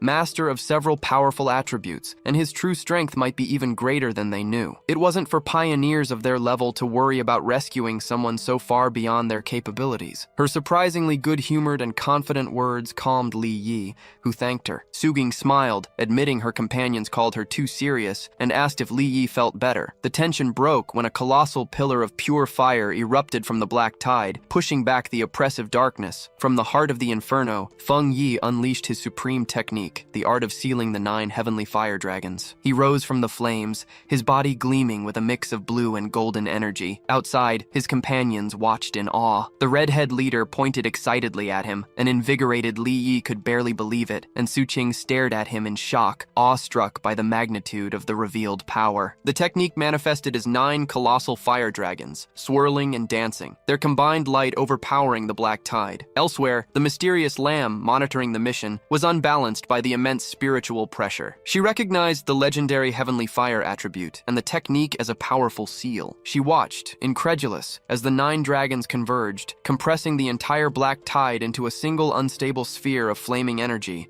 wondering if Feng Yi had truly sealed the entire event. Feng Yi wasn't finished. After containing the tide, he gathered divine thunder and unleashed an immense, crackling blue vortex, which spun around the flaming sphere. With a roar, he invoked his combined technique, the Edict of 9 Dragons. The powers of fire and thunder collided in a massive explosion, shaking the foundations of the extreme black zone. With a final sealing command, Feng Yi clasped his hands, forcing the chaotic energy to collapse into a smaller, more stable sphere. The power stabilized into a small, glowing, pulsating orb. After the demonstration, the arrogant pioneer lay unconscious. Feng Yi thought, they are safe, and he unexpectedly rescued someone. Li Yi rushed to her cousin, relieved. Suqing, alongside the pioneer, offered for her team to take care of him. Then, she approached Feng Yi, asking why he didn't seem happy, even after sealing a high-level dark attribute. In her mind, however, Suqing was amazed, thinking he had truly kept his word to destroy the dark tide, an incredible person. Feng Yi explained to the group the need to move fast. The seal was temporary, and the dark energy in the area remained intense. They needed to hurry and find the flower before the seal broke. Suqing understood, confirming her team would take the unconscious pioneer back to the association for treatment. The group stopped at a cliff, observing the empty landscape. Feng Yi realized none of the pioneers ahead had survived. He concluded they were devoured by the dark attribute. No trace remained. The red-haired leader lamented how people alive moments before had simply vanished. Feng Yi thought it might be cold, but he felt relief at not having witnessed their deaths. As they approached a dark, eerie pool, Feng Yi took command. He instructed Li Ying and the others to follow with Suqing's team, explaining that the pool was the most dangerous point and he would stay to protect them. The group agreed and moved on. Alone on a rocky ledge, Feng Yi saw a system window. Strong dark attribute fluctuation detected. Immediately, a powerful vortex of purple and black energy erupted from the ground around him. The system confirmed the detection, activating its maximum power to create a new technique. Feng Yi was lifted into the air,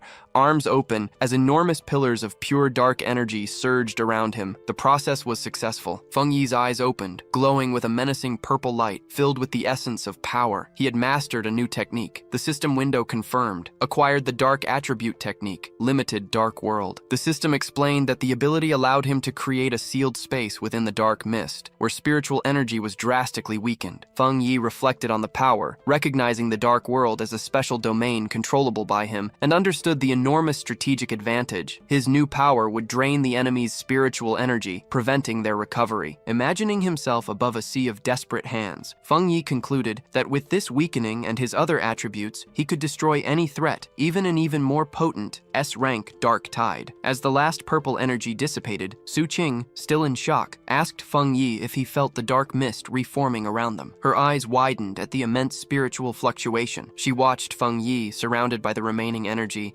incredulous at another breakthrough without the usual signs. Then the realization hit her. Feng Yi hadn't just sealed the S-rank dark tide, he had absorbed its power. The idea seemed absurd and impossible. Since the spiritual awakening, it was known that the dark attribute, born of negative emotions, was the most terrifying power. Because of this, absorbing this power was strictly forbidden by the government. A failed experiment showed researchers paying a painful price when trying to purify it. it, classifying it as a singularly dangerous monster. Its power ranged from D to S. Even the weakest dominated beginners, while the S-rank Dark Tide devoured cultivators of the spiritual creation realm. Another flashback recalled a 3-star pioneer who, before the Prohibition, tried to absorb a C-rank monster. Driven mad by the backlash, he suffered skin decay and mental collapse, trapped in a psychiatric hospital to this day. Back in the present, the chaotic dark energy calmed, returning into Feng Yi. He let out a sigh, calmly speaking to the misty landscape. Whoever has been watching for so long can come out now. His red eyes scanned the area with a sharp gaze. From the mist, Galen emerged, confirming, "If I'm not mistaken, Feng Yi sealed the dark tide by himself." Suqing was stunned by the sudden appearance,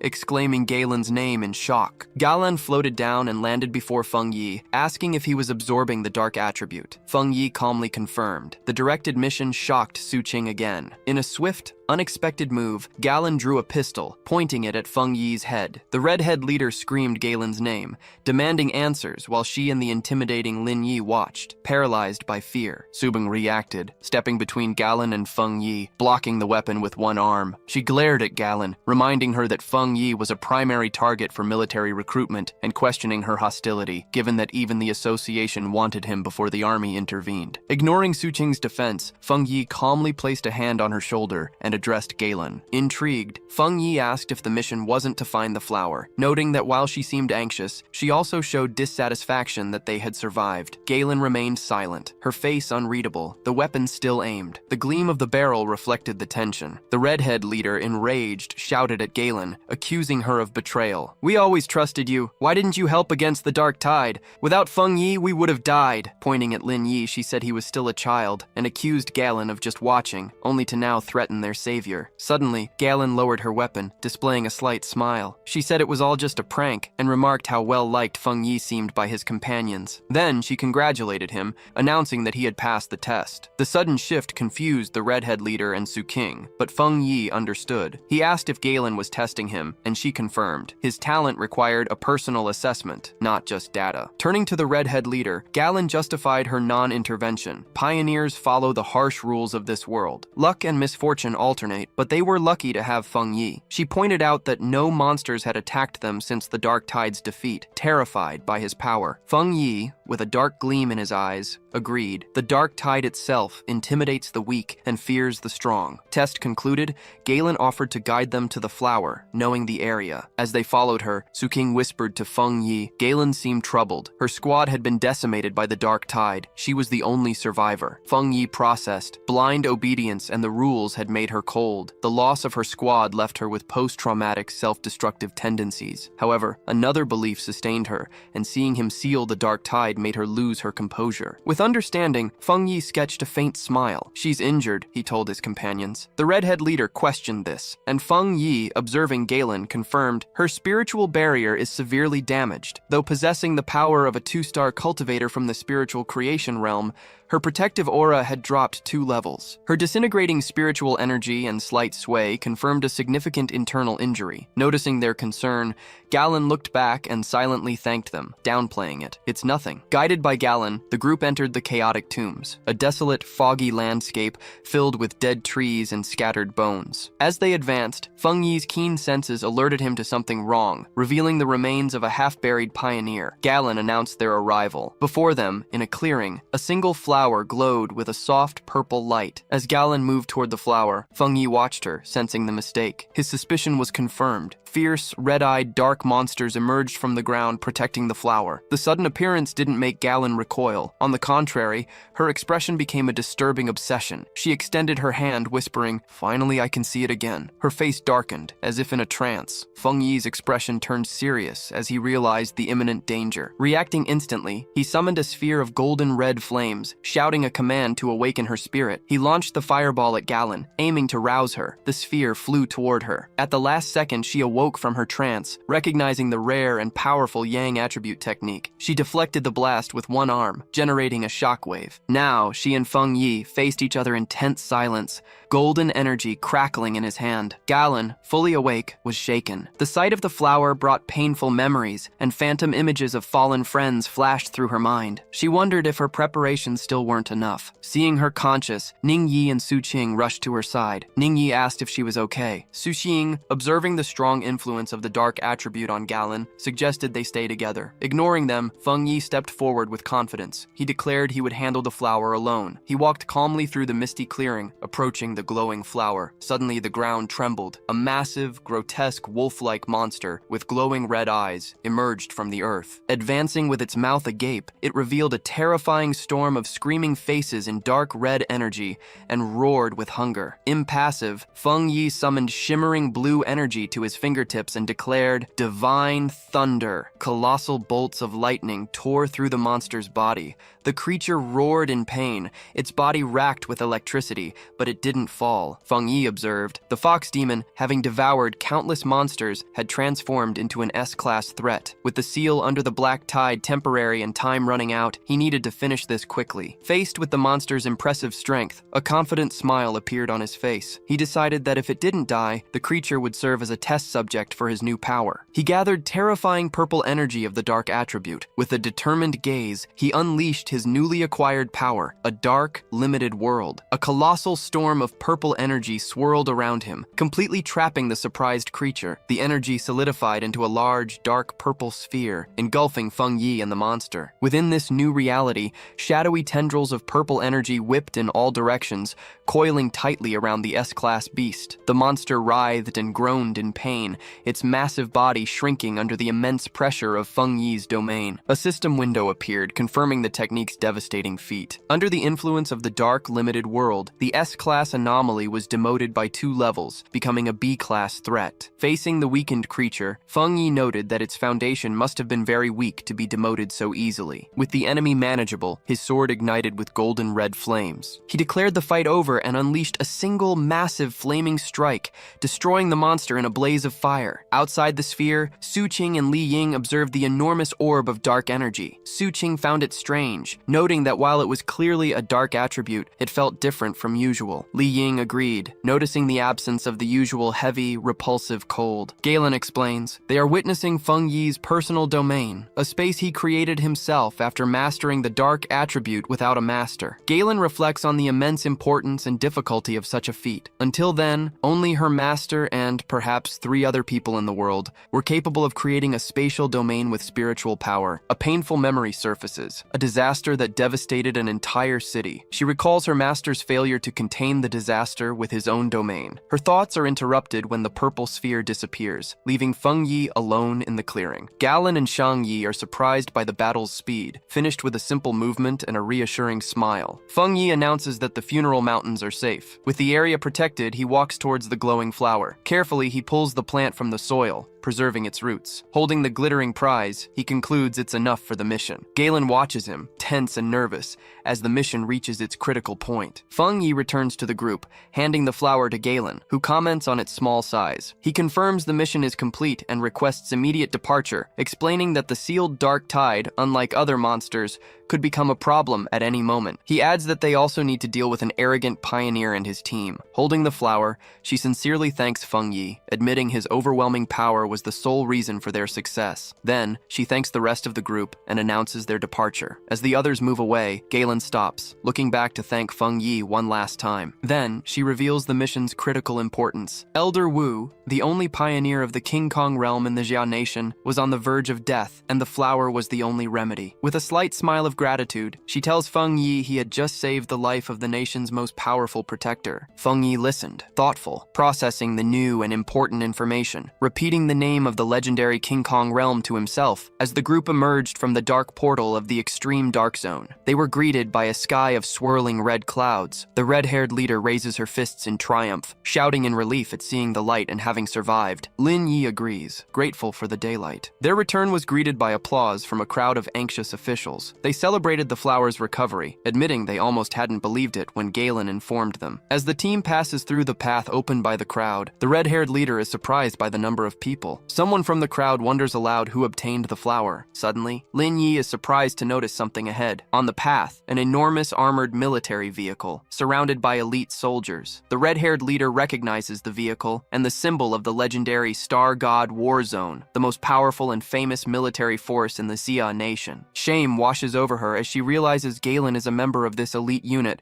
regretting having yelled at her earlier. The Star God War Zone, the nation's first military district, had conquered the richest forbidden zones since the resurgence of spiritual energy, turning them into valuable cultivation fields. As they approached, the officer handed the flower, encased in a glowing blue container, to a superior. Major Han Li received the container with a satisfied smile. In a surprising display of respect, he and his entire squad of soldiers stood at attention, formally saluting Feng Yi. Feng Yi was visibly surprised. Major Han Li then turned to Galen, assuring her the flower would be taken to the hospital and that she could rest easy. Galen nodded, promising to follow him soon. With the item secure, the armored vehicle sped off. With the immediate crisis resolved, Galen turned to Feng Yi, asking directly if she was from the Star God War Zone. She confirmed, adding that news of Feng Yi's impressive strength had already spread throughout the military district. With a confident gaze, she said he would soon become a famous and imposing figure. Galen admitted that Feng Yi's individual strength was enough to single-handedly defeat even the elite squadrons of the War Zone. Galen then made a formal recruitment offer. She invited Feng Yi to join the Star God War Zone, promising access to the best cultivation resources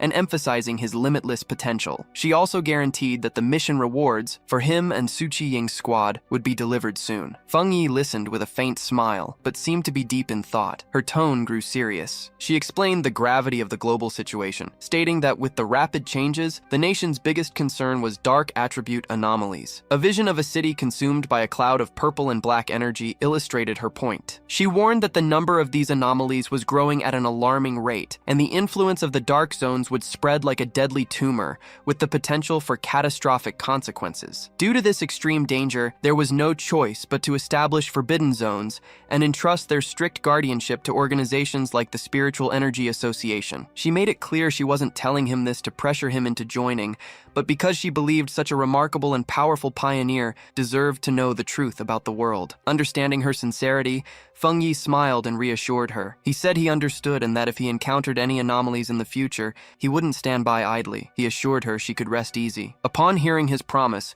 Galen's serious expression softened into a genuine smile of relief. Presenting it formally, Galen offered a small, dark token. Feng Yi took it, seeing a black plaque with a dragon symbol and the characters Star God War Zone. Galen explained that the token granted unrestricted access to any forbidden cultivation zone, and that the War Zone's gates would always be open to him. Galen then made a final request, asking if he would like to meet Elder Wu. Feng Yi asked if she was referring to the King Kong Realm pioneer. She explained that Wu was her master and that, out of a personal desire for friendship, she would like Feng Yi to meet him. Feng Yi accepted the invitation, tucking the token into his pocket. He agreed to go, saying that having more friends was always good. To seal their new friendship, he extended his hand, covered in blue lightning, saying he had something for her. Galen was puzzled, but Feng Yi explained that he would remove the dark poison from her body. Before she could react, a wave of blue lightning enveloped her, stunning her. The energy flowed through her body, and she marveled at the thunder's healing effect. The cold pain gave way to a gentle warmth and pleasant numbness. The discomfort vanished. Old wounds healed, her body purified by the energy. It was like a rebirth, the powerful thunder attribute cleansing all toxins. As soon as he finished, Feng Yi asked Galen how she felt, still with faint sparks around him. She confirmed, "Great, all residual dark energy completely removed." Su Qing watched the paramedics tending to the unconscious pioneer, doubting it was possible to save him. As she turned, she was surprised to see Feng Yi and Galen. Her aura was different, her injuries disappearing. Galen explained that Feng Yi had used his pure thunder attribute to remove the dark poison. Amazed,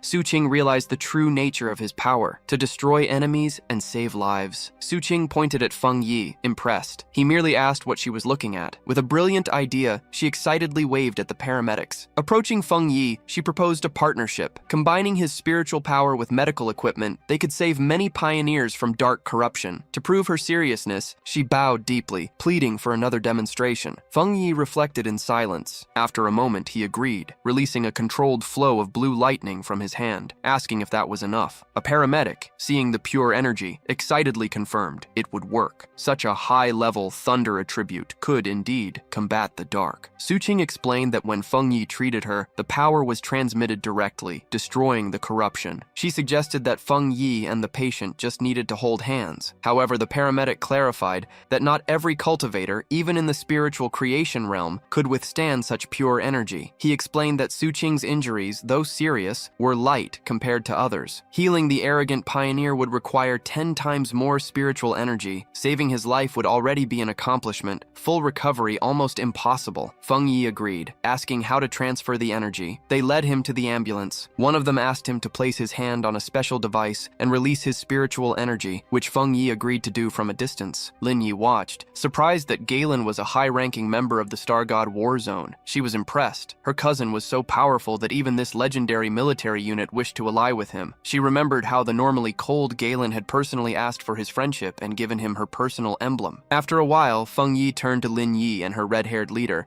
asking how they were. Lin Yi confirmed that they were fine, explaining that they had decided to train and take on missions on their own. They felt they needed to grow stronger, without always depending on him. Having finished the energy transfer, Feng Yi agreed with the decision, only asking them to be careful. He watched them with a small, proud smile, thinking his cousin had matured. Suqing and her team departed. She waved at Feng Yi and Galen, promising to see them on the next mission. As the ambulance drove away, Galen told Feng Yi it was time to visit Elder Wu. Frustrated, Suqing loudly complained that the Star God War Zone military unit had stolen someone so powerful. Her companions tried to calm her, while her mind revealed the chaotic Spiritual Energy Association, with its elite teams averse to cooperation. Feng Yi and Galen arrived at the high-security wing of the Star God War Zone medical base. In the room, before Elder Wu, who lay unconscious, surrounded by equipment, Feng Yi noted the strange contrast. It's curious that the greatest power of the King Kong realm is, in fact, a wrinkled old man. He analyzed the elder's face and neck, covered in red veins, his breathing aided by a respirator. Galen explained that his condition had been much worse, previously resembling a corpse. Even after the precious flower, he still hadn't awakened. Concerned, Feng Yi wondered what could have happened to someone so powerful to leave him in that state. Galen narrated the battle that led her master into a coma. A dark anomaly appeared over the capital. To prevent the city from being consumed, Elder Wu, her master, stepped forward to seal it alone. In a flashback, Galen described the rest of the team transferring their spiritual energy to support him. The anomaly, a monstrous draconian form of pure dark energy hovering over the destroyed city, was far beyond an S-level threat. Galen continued. If the anomaly had descended, the capital and neighboring cities would have been destroyed, plunging the nation into chaos. In a final act, Elder Wu used his personal domain to seal it. However, the overwhelming power of the dark attribute reacted, corrupting his body. If he hadn't been a King Kong realm master, he would have turned to ash, Galen concluded. In the present, Feng Yi looked at the comatose hero with new respect. He recognized Elder Wu as a true pioneer, sacrificed to prevent the city's destruction. As he observed him, Feng Yi recalled his past life and the pioneers who sacrificed themselves so he could be the last survivor. With sadness, he realized that in his original timeline, Elder Wu had probably already died. A new determination filled him, and he extended his hand towards the elder. Galen, startled, shouted, "What are you doing to my master?" Feng Yi calmly asked her not to worry. He explained that although the flower was already working,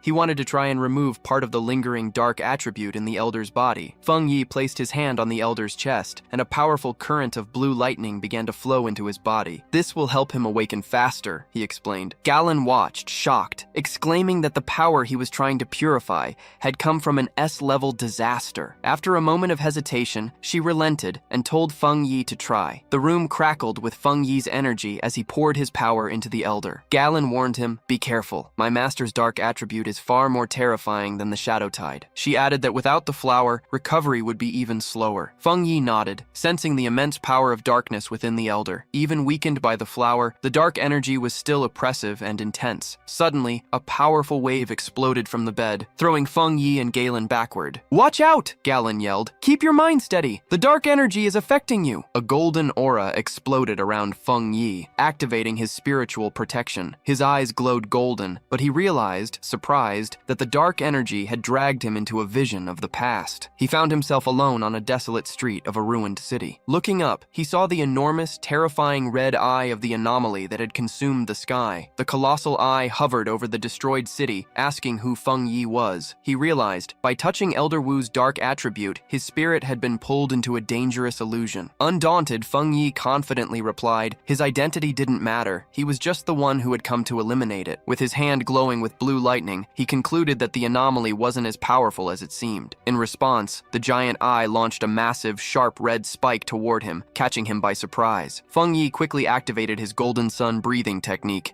his eyes shining with golden power as he prepared to defend himself. He dodged with the agility of a storm, evading the red spikes falling from the sky. The anomaly began to release tentacles of strange red and black lightning. Feng Yi noticed that lightning was as strong as the divine lightning he had absorbed on Yang Mountain. The anomaly revealed its true form, an enormous swarm of countless luminous insect-like creatures of pure dark energy, swirling around a central red eye. Feng Yi recognized that each creature was as strong as the Shadow Tide monsters, and there were tens of millions of them. The entire swarm descended upon him in a terrifying vortex. Faced with the threat, Feng Yi summoned his blazing sword, confronting the monstrous swarm. His only option was to eliminate them. With a determined shout, he charged forward and unleashed an enormous flaming slash that carved a brilliant path through the heart of the swarm. His powerful attack cut the creature's central eye in half. He identified the threat as an S-level collective anomaly. However, he supposed its power was weakened, perhaps due to being an illusion or the purifying effects of the flower used on Elder Wu. The two halves of the swarm fell onto the ruined city, exploding on impact. Feng Yi landed on a rooftop, observing the debris. He estimated the anomaly's current power was around A level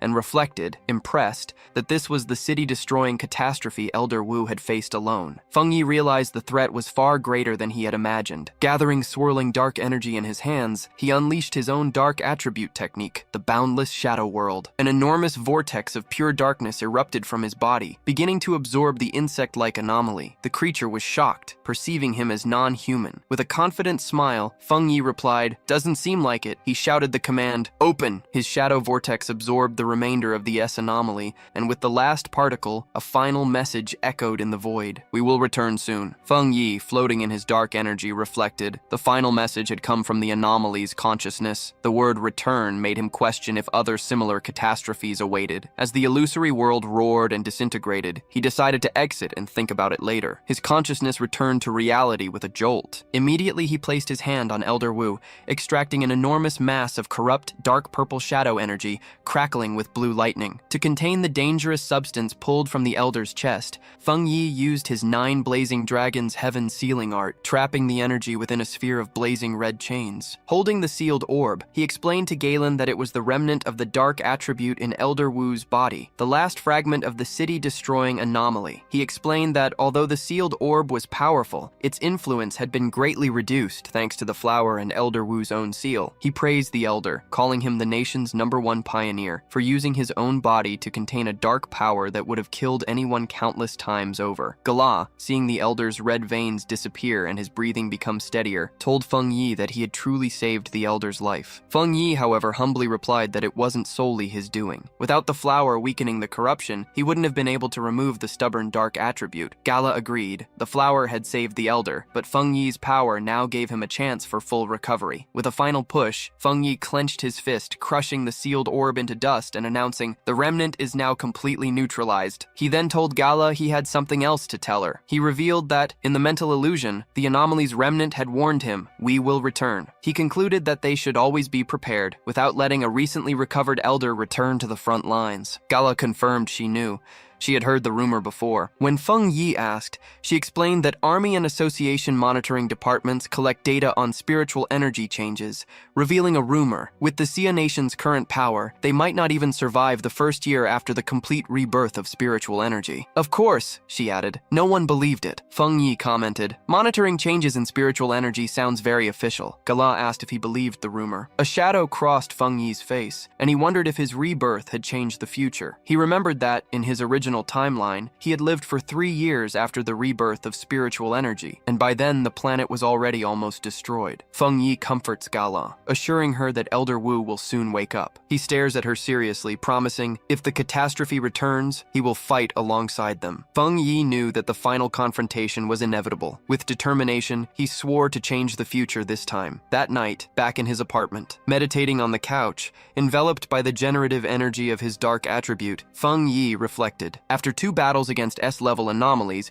he felt he was about to break through to the 2-star spiritual creation realm. However, with the full rebirth of spiritual energy imminent, his strength, even with the new dark attribute, was still insufficient. He recalled the terrifying power of the anomaly he faced in the mental illusion. Even weakened, its real strength was immense. His thoughts were suddenly interrupted by the small white flower in the vase on the table. He spoke to the flower, admitting his mistake for not having taken it on the last mission, and the difficulty of transporting it. Smiling, Feng Yi picked up the plant that seemed to glow brighter, regretting not having given it a chance to evolve. He decided to take it for a walk. He headed for the back mountain, his private training ground. Walking along the moonlit path, Feng Yi commented on the association's plant research department's skill. He observed that, since the last damage in the area, the forest had already begun to regenerate, a sign of nature's improved self-recovery capacity in this new era. Feng Yi found a good spot in the forest, knelt down, and removed the flower from its pot to plant it in the rich soil. He made a mental note to thank Shen Ying and her team for the spot. Holding the flower, he gently warned his new companion to absorb the energy calmly, little by little. He warned that if it were greedy, not even all the flowers on the planet would be enough to feed it. The obedient white flower immediately took root. A huge vortex of life-draining green energy erupted from the plant, spreading rapidly through the forest, absorbing the life from all nearby trees. Soon after, Feng Yi, arms crossed in the now dead and empty section of the forest, decided the flower had absorbed enough. Satisfied, Feng Yi smiled, pulling the glowing flower from the ground, roots and all. It was time to find a new place to feed. As he held the plant, which seemed to blossom with its energy, he wondered about its level among evolved plant spirits. With its powerful desolation attribute, he concluded it should be, at minimum, an A-level threat. Walking along a dark hillside, Feng Yi noticed the profound silence. The animals, fearful of the flower's power, had fled. His thoughts were suddenly interrupted by a loud, ferocious howl that echoed through the night. Feng Yi's expression hardened as he recognized the sound. The howl came from a wolf on a nearby cliff beneath the blood-red moon. A pack of monstrous wolves with glowing red eyes was gathering, their bodies shifting and growing. Feng Yi, alarmed, noticed a dangerous evolution within the pack. Before the group, he identified the enormous creature on the cliff as the Wolf King, whose evolution was nearly complete. With a deafening roar, the Wolf King completed its transformation, its body now glowing with menacing green energy. Holding the vase with the flower, Feng Yi was surprised by the immense spiritual power emanating from the creature, realizing with astonishment that it was about to become an A-level anomaly. The newly evolved pack quickly surrounded him, cutting off any escape route. Feng Yi deduced that the Wolf King had evolved from its old wood attribute to a new and powerful poison attribute, likely by absorbing the area's dark energy. Even in the face of danger, Feng Yi remained calm, viewing the threat as merely A-level. He removed the small white flower from the vase and planted it in the soil. The anomaly itself was A-level, but the wolf horde and the risk of them reaching the city at the foot of the mountain represented a bigger problem. As the Wolf King advanced to attack, Feng Yi ordered the flower to act, and a brilliant green energy began to flow from it. Feng Yi wanted to test the flower's power. An immense beam of life-draining green energy shot into the night sky, visible from afar. At the foot of the mountain, another team of pioneers watched the scene with growing concern. One of the team members noted the Wolf King had evolved and was incredibly strong. The contamination level had hit 90. Shocked by the dangerously high reading, the leader, a blonde pioneer, felt the tension rise. He identified the Wolf King's wood attribute as, at minimum, in the 3 stars realm of ghostly deeds, perhaps even in the spiritual creation realm. The rest of the pack was powerful, and his team could barely handle it. He himself had just broken through to the 3 stars realm. Then the leader noticed the green energy beam and recognized the dark attribute, understanding the high contamination. He alerted the team. The Wolf King had evolved with dual attributes, something extremely rare. His meter shot up to 100. He gritted his teeth. They needed to stop the evolution before the area below was lost, and the beast became even more terrifying. He decided to call the Spiritual Energy Association for reinforcements. At that instant, the ground trembled violently. "Is that an earthquake?" a man asked. The leader knew that the wolves' evolution wouldn't cause such a tremor. With growing fear, he realized another anomaly was emerging. His meter confirmed the worst. Contamination skyrocketed to an impossible 1,000. Terrified, the pioneers saw a gigantic eruption of green. Desolation energy explode at the top of the mountain. A pioneer recognized the power of desolation, disbelieving. As the life-draining energy approached, the team panicked. "Is that the giant sky vine that disappeared?" a man shouted. Without warning, catastrophe unfolded. The leader ordered a retreat and immediate evacuation of the residents. However, as quickly as it appeared, the enormous wave of desolation energy seemed to stop. One of the men informed the leader the energy had ceased. The team watched the gigantic green vortex recede,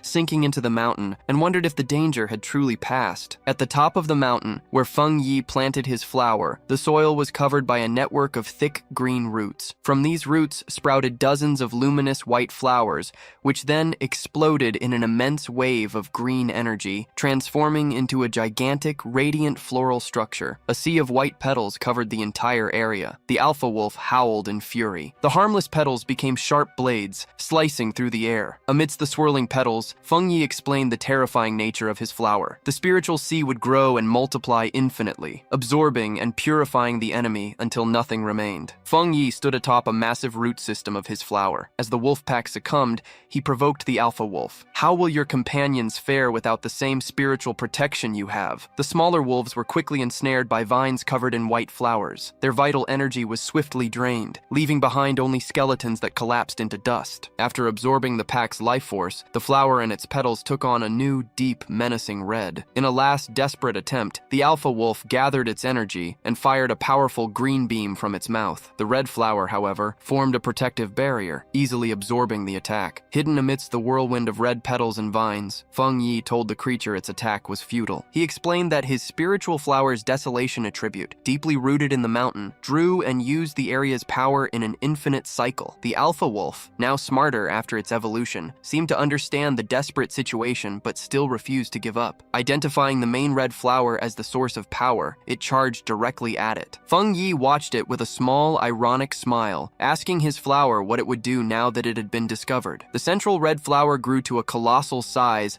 and advanced to face the alpha wolf. It opened its enormous petals, trapping the creature in its embrace. The alpha wolf howled in agony as its life force was drained by the desolation attribute. The immense red flower continued to absorb it, its green energy being devoured. Feng Yi watched, serious and surprised, realizing his flower was allowing the dark attribute to invade it. The alpha wolf was completely consumed by the red flower's pulsating petals. Feng Yi was amazed, impressed by the formidable power of the desolation attribute. He realized he had never expected the flower to create its own technique without his direct interference, even after implanting the attribute. With the giant flower returning to normal size, he understood the terrifying nature of its new ability. Once trapped in the sea of flowers, there was no escape. The flower then spat out the clean, bleached skeleton of the alpha wolf. Feng Yi concluded, even if the spiritual flowers were destroyed, they could grow infinitely, using the power of desolation to reduce any enemy to bones. Before the immense red flower, now surrounded by a field of smaller flowers of the same color, he decided to name the new technique, Infinite Spiritual Sea. A system window confirmed the creation and registration of the desolation attribute technique. The battle ended,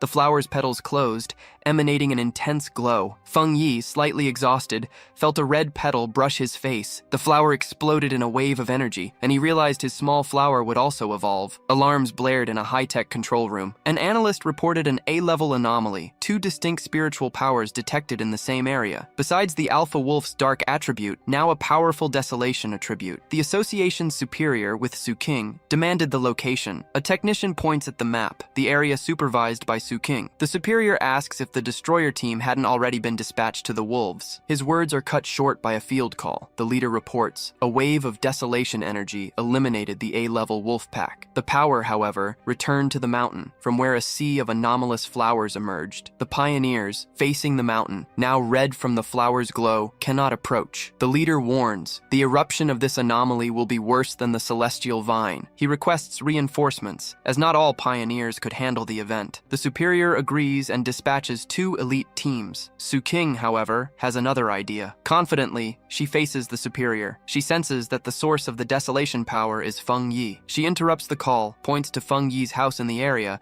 and declares with conviction he will protect everyone. A vision accompanies her words. Feng Yi floats in a flaming aura above the city. On the mountain, the landscape is covered by a sea of red flowers. Feng Yi observes his small white flower, now gigantic. He confirms his suspicion. After devouring the Wolf King, the flower will evolve a second attribute. The giant red flower blooms, its center glowing golden. Feng Yi is surprised. The flower's new power is a fire attribute. Touching the plant, he reflects. Devouring enemies is an incredibly easy way to evolve. After the evolution, the giant flower shrinks to its original size, fitting in his palm. Its petals, now a deep red. A system window confirms. The spirit flower has completed its evolution. Classified as an A-level anomaly, Desolate Fire Spirit Flower, it possesses dual attributes of desolation and fire. The notification adds, the flower has a strong desire to consume spiritual energy and can be cultivated in the boundless dark world. Feng Yi reads the notification, intrigued by the mention of the boundless dark world. An idea occurs to him. He can place the flower within his main dark domain. This domain, he knows,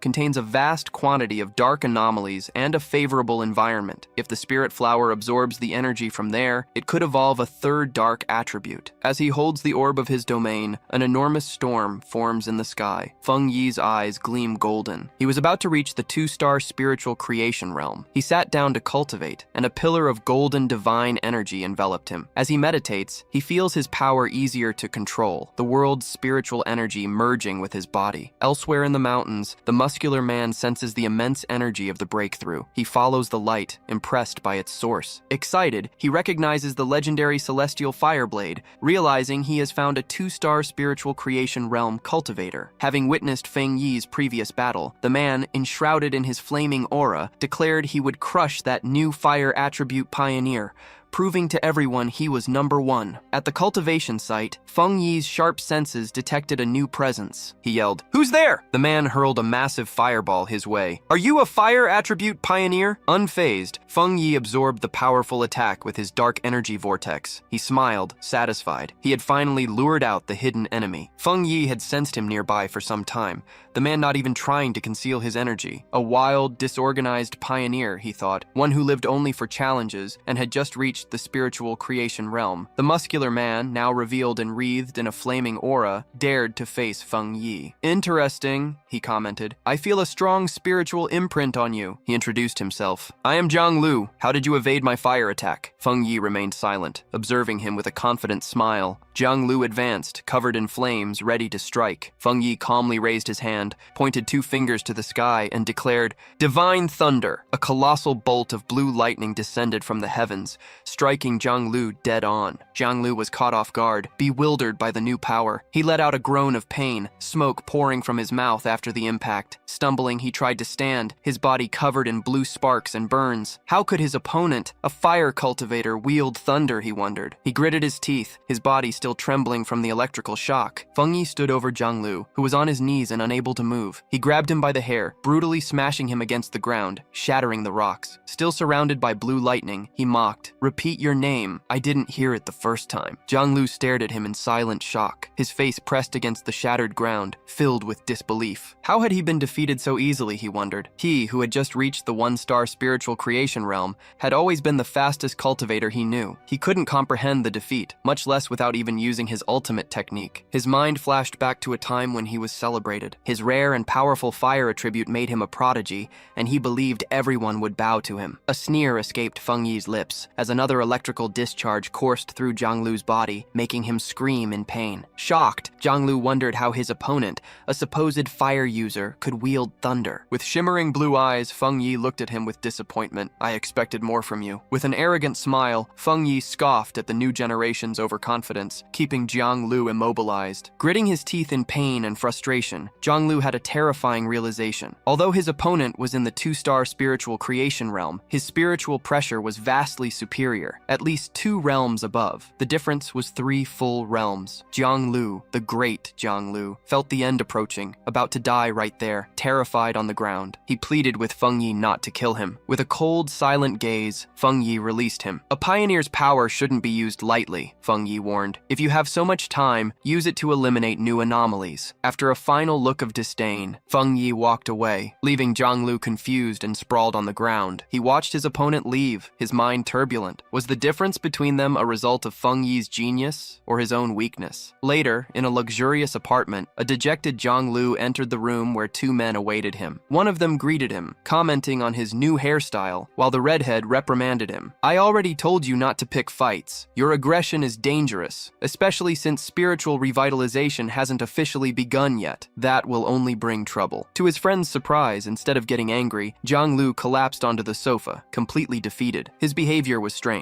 One of them asked, "What happened? Are you still the same hothead?" The redhead insisted. "What happened? You went to challenge the heavenly fireblade user." "It was over in an instant," Zhang Lu murmured, still dejected. His friend grabbed him by the shoulders, demanding, "Speak clearly!" With tears in his eyes, Zhang Lu confessed, "I was defeated." Instantly, his friends were in total disbelief. In despair, Zhang Lu lamented not having retreated earlier, sparing himself the humiliation. The friend sitting down expressed confusion. "How could the heavenly fireblade user be so strong? You're a rare genius. You reached the spiritual creation realm in months." Zhang Lu recalled the fight. His best technique, the meteoric flame, annihilated in an instant by the powerful thunder attack. His friends tried to understand. The one sitting suggested, "Maybe you fought the wrong person. With your pure firepower and spiritual creation level, it's almost impossible for someone to beat you so easily." The redhead, on the other hand, pondered, "What if this person wasn't even a pioneer? We underestimated their true strength." Zhang Lu furiously rejected the ideas, shouting, "I can't be wrong. That was his territory. You wouldn't understand. You weren't there to witness it." He described the man as a monster, recalling the terrifying thunder that seemed to make his head explode. His friends fell silent, shocked, as Zhang Lu declared, "My instinct tells me I faced the right person." Then he revealed his terrifying conclusion. His opponent, a higher-level pioneer with fire and thunder powers, the latter several times stronger than his own fire, must be hiding a strength of at least a 3-star spiritual creation realm. His friends were stunned. The redhead thought it impossible for a wild 2-star pioneer to possess such power. If Zhang Lu was right, this man would be a nightmare. A moment later, Zhang Lu looked up with determination. "Should I try to become his apprentice?" His friends were speechless. Meanwhile, meditating in his apartment, Feng Yi was enveloped by a spiraling golden aura. Strangely, the sensation of being about to reach the 2-star spiritual creation realm vanished. Feng Yi opened blazing eyes, concluding the problem was external. The spiritual energy in the air was unstable, preventing him from absorbing it and advancing. His fears were confirmed. He remembered the government's monitoring of spiritual energy and rumors of an impending disaster. Was something terrible about to happen? Through the window, an immense electrical storm was forming over the city, confirming his suspicion. The full revitalization of spiritual energy had begun earlier, and here. He tried calling Long, seeking information from the army. The call didn't go through. Worried, he feared the worst. The army had been silenced. At that moment, his phone rang. Su Qi Ying. Feng Yi answered. Static. Su Qi Ying, in a panic, said the situation had changed and pleaded for help. "Bad signal because of monsters in the city?" he asked. Suddenly, a monstrous bat-like creature with glowing red eyes crashed into his window, cracking the glass. Through the static, Su Qi Ying confirmed the gravity. She was in the city. With a crash, the shadowy creature shattered the window and lunged at Feng Yi, who remained seated, unfazed. "You're overestimating your own strength," he commented calmly. Instantly, Feng Yi conjured a blade of blue electrical energy. Leaping into the air, he hurled it at the beast, piercing it and disintegrating it in a flash. The noise made Li Ying run from her room, yelling to her cousin about the bat-like monster. Shocked, she stopped upon seeing the destroyed window and her cousin surrounded by residual lightning. "What's going on?" she asked. Looking through the broken window, Feng Yi explained that monsters usually emerge randomly. It's concerning that now they're directly attacking homes, and in groups. He believed the situation was still under control. Both looked at the electrical storm over the city. "This could be the beginning of a major disaster," Feng Yi said. It was abnormal. A 2-star ghost realm monster would normally hide in the shadows, not attack a pioneer's home in the middle of the city. Sensing the imminent battle, he instructed Li Ying to contact and gather all known pioneers in the apartment. She agreed without hesitation. Feng Yi climbed onto the sill of the broken window. "You're about to have your own breakthrough," he told his cousin. "I'm entrusting the safety of the house to you." Feng Yi asked her to guard the window while he was out. Elsewhere in the chaotic city, Su Qing and her team on a rooftop faced communications already affected by the storm. Jiang Xia worried about the failure, but Su Qing, serious, declared that if a real disaster struck, they would have to deal with it themselves. They observed the enormous vortex in the sky. Su Qing hopes it's a false alarm. She uses her communicator, ordering all patrol units to be on high alert. Communication cuts out as she, Jiang Xia, and the group look up, shocked and terrified. From the vortex, a massive swarm of dark, bat-like monsters begins to descend. An alert is shouted. A group of anomalies has appeared, signaling the start of an invasion. Throughout the city, a red alert announces the biggest storm in 50 years, instructing citizens to remain indoors. The streets fill with fear and confusion as people look at the darkening sky, imagining the end of the world. Meanwhile, Zhang Lu and his friend Ruivo speed through the wet streets on their motorcycles. His friend shouts to Zhang Lu, "The situation looks bad. Do we stay or leave?" Zhang Lu remains silent, grim. Suddenly, a monstrous bat-like creature, shrouded in dark red energy, dives from the sky toward them. Angrily, Zhang Lu shouts, "It's asking for death!" He conjures a fireball, unleashing a powerful blast of flames at the monster. His friend wonders why it would attack them, as such creatures usually avoid strong pioneers like Zhang Lu. To their shock, the creature emerges from the flames, screeching, completely unharmed. Zhang Lu realizes in a panic, the problem isn't fire resistance, but the ability to instantly revive. Overwhelmed by the city monster's power, he decides they need to go home immediately. The scene flashes back several hours earlier. In a high-tech control room of the Spiritual Energy Association, Su Qing and her superiors are in a meeting. An official suggests they need their best people to communicate with Feng Yi. The instant the superior turns to speak to Su Qing, the alarm blares. A special warning flashes on the main screen.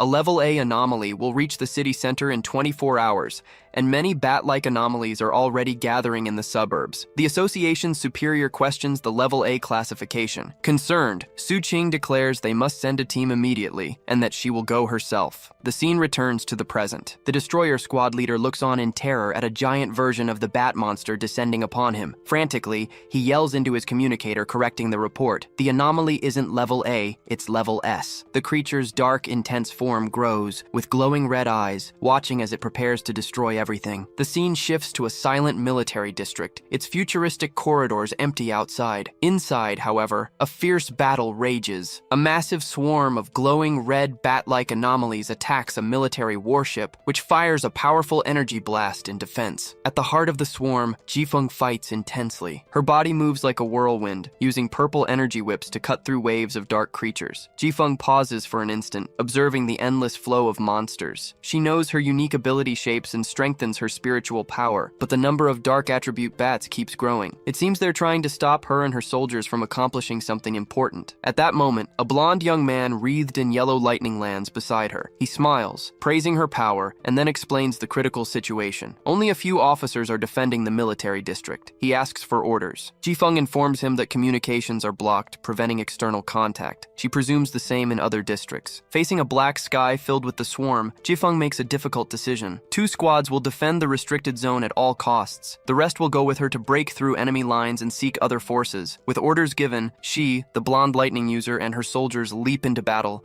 Jifeng had a horrifying realization as she saw the city covered by the blood-red swarm. The anomaly's target was never the military zone, but the entire city. Under the torrential rain, citizens ran for shelter. At a bus stop, the streamer Malala and a man waited. Instead of scared, she was excited. This strange rain, she said, was the perfect opportunity for a popular broadcast. With a determined smile, she declared that risks were necessary for incredible footage. Her enthusiasm soon turned to horror. A shadowy, bat-like creature leapt from the darkness and devoured the man. Malala screamed as chaos filled the air, and the massive swarm descended upon the street. Malala ran for her life, hearing terrified screams. A creature caught up to her and attacked. She screamed, believing it was her end, until a brilliant blue blade sliced through the air, killing the monster and saving her. A figure wreathed in blue lightning landed gracefully behind her. The savior was Su Qing, accompanied by two hooded members of his team. He extended a hand to the terrified Malala, assuring her that his companions would take her home safely. As the two members helped Malala, one of them warned Su Qing that the number of level 6 anomalies was growing and evolving. With a furious glare, Su Qing stated that if they knew the creatures evolved by devouring humans, they had to act fast and get all civilians to a safe location. He then ordered the team to meet him later at that same point, the area with the highest number of anomalies. His companions agreed and departed with Malala, leaving Su Qing alone to confront the growing blood-red swarm over the city. Feng Yi leaped onto a rooftop,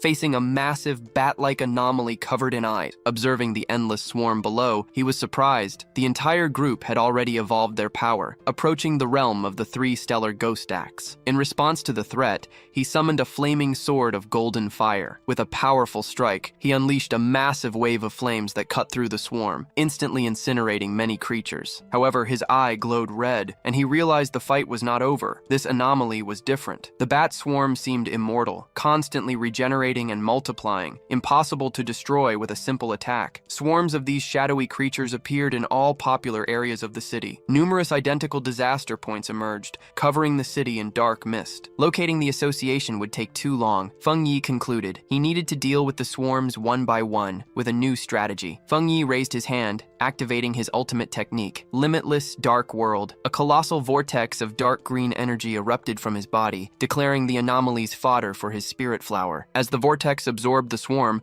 Feng Yi thought of his allies, Li Yi, Su Qing, and the other pioneers in his home. He needed to act fast. He believed that with his cousin's ability and the pioneers' protection, his home would be safe for now. However, if the disaster worsened, the nightmare would materialize, making survival almost impossible. 10 minutes later, Su Qing was fighting on a rooftop, surrounded by an endless swarm of bat-like anomalies. She gritted her teeth, frustrated. No matter how many she destroyed, they kept appearing. Her spiritual power was recovering slowly, and she feared running out of energy. She thought of her companions, hoping they were safe escorting the civilian. A terrified cry for help made her look up at the sky. High above, a dense sphere of red anomalies was gathering, forming a terrifying creature. The danger was escalating. She leaped from the side of a building. If the anomalies continued to strengthen, they would soon reach the realm of spiritual creation. With the team spread out saving civilians, they didn't have enough power for the new threat, especially now that the creatures were attacking buildings. She fired powerful bursts of blue energy, trying to contain the advance. The absurd number of creatures overwhelmed her,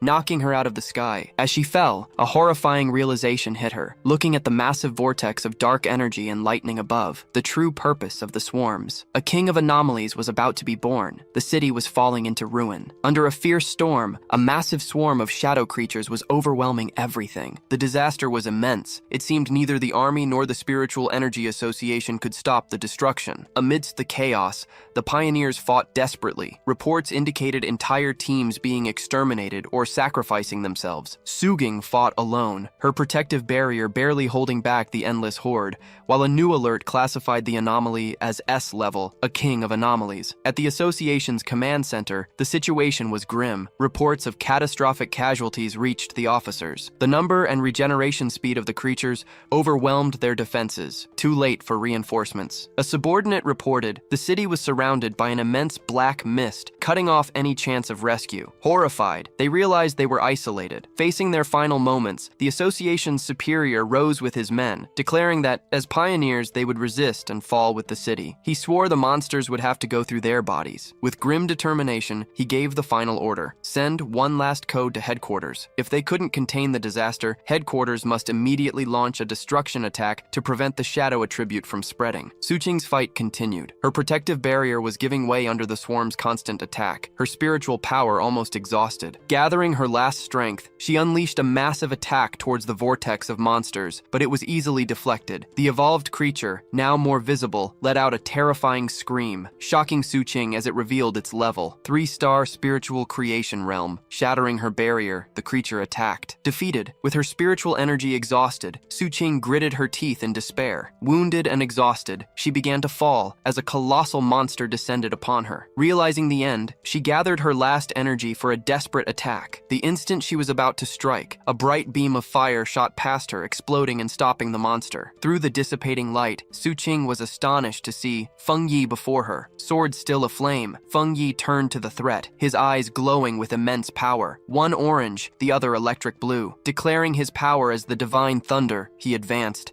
channeling fire and lightning into his blade. He faced the creature head-on. With a single devastating strike, he cut the colossal monster in half. The two halves exploded in a sequence of flames, lighting up the city's dark sky. After the battle, Feng Yi and Su Qing landed on a rain-soaked road. He apologized for the delay, explaining the identical swarms of monsters everywhere. Still weak, Su Qing warned him, "Be careful, they can regenerate." As she spoke, the scattered remains of the monster began to reform in the sky. Feng Yi merely looked up. "I already know." Facing the regenerating swarm, he reassured Su Qing, "Don't worry, I always finish what I start." Gathering immense purple energy of shadow attributes in his hand, he unleashed his dark and limited world, a powerful vortex to absorb the enemy. The incredible display renewed Su Qing's hope. She had forgotten something important. The city still had an unparalleled pioneer like Feng Yi. The massive purple vortex spread across the street, sucking in the swarm of creatures. With a single command, Feng Yi made the vortex shrink, compressing the countless creatures into a stable sphere of pure dark energy. He turned to Su King and asked if she was all right. She thanked him for saving her, assuring him she would be fine with her medicine. Noticing her injuries, Feng Yi's expression turned serious. He placed his hand on her shoulder, and a wave of blue lightning immediately enveloped her, making her cry out in surprise. He explained he had purified the dark attribute from her body and instructed her to bandage the wound. Su King was impressed by the powerful lightning.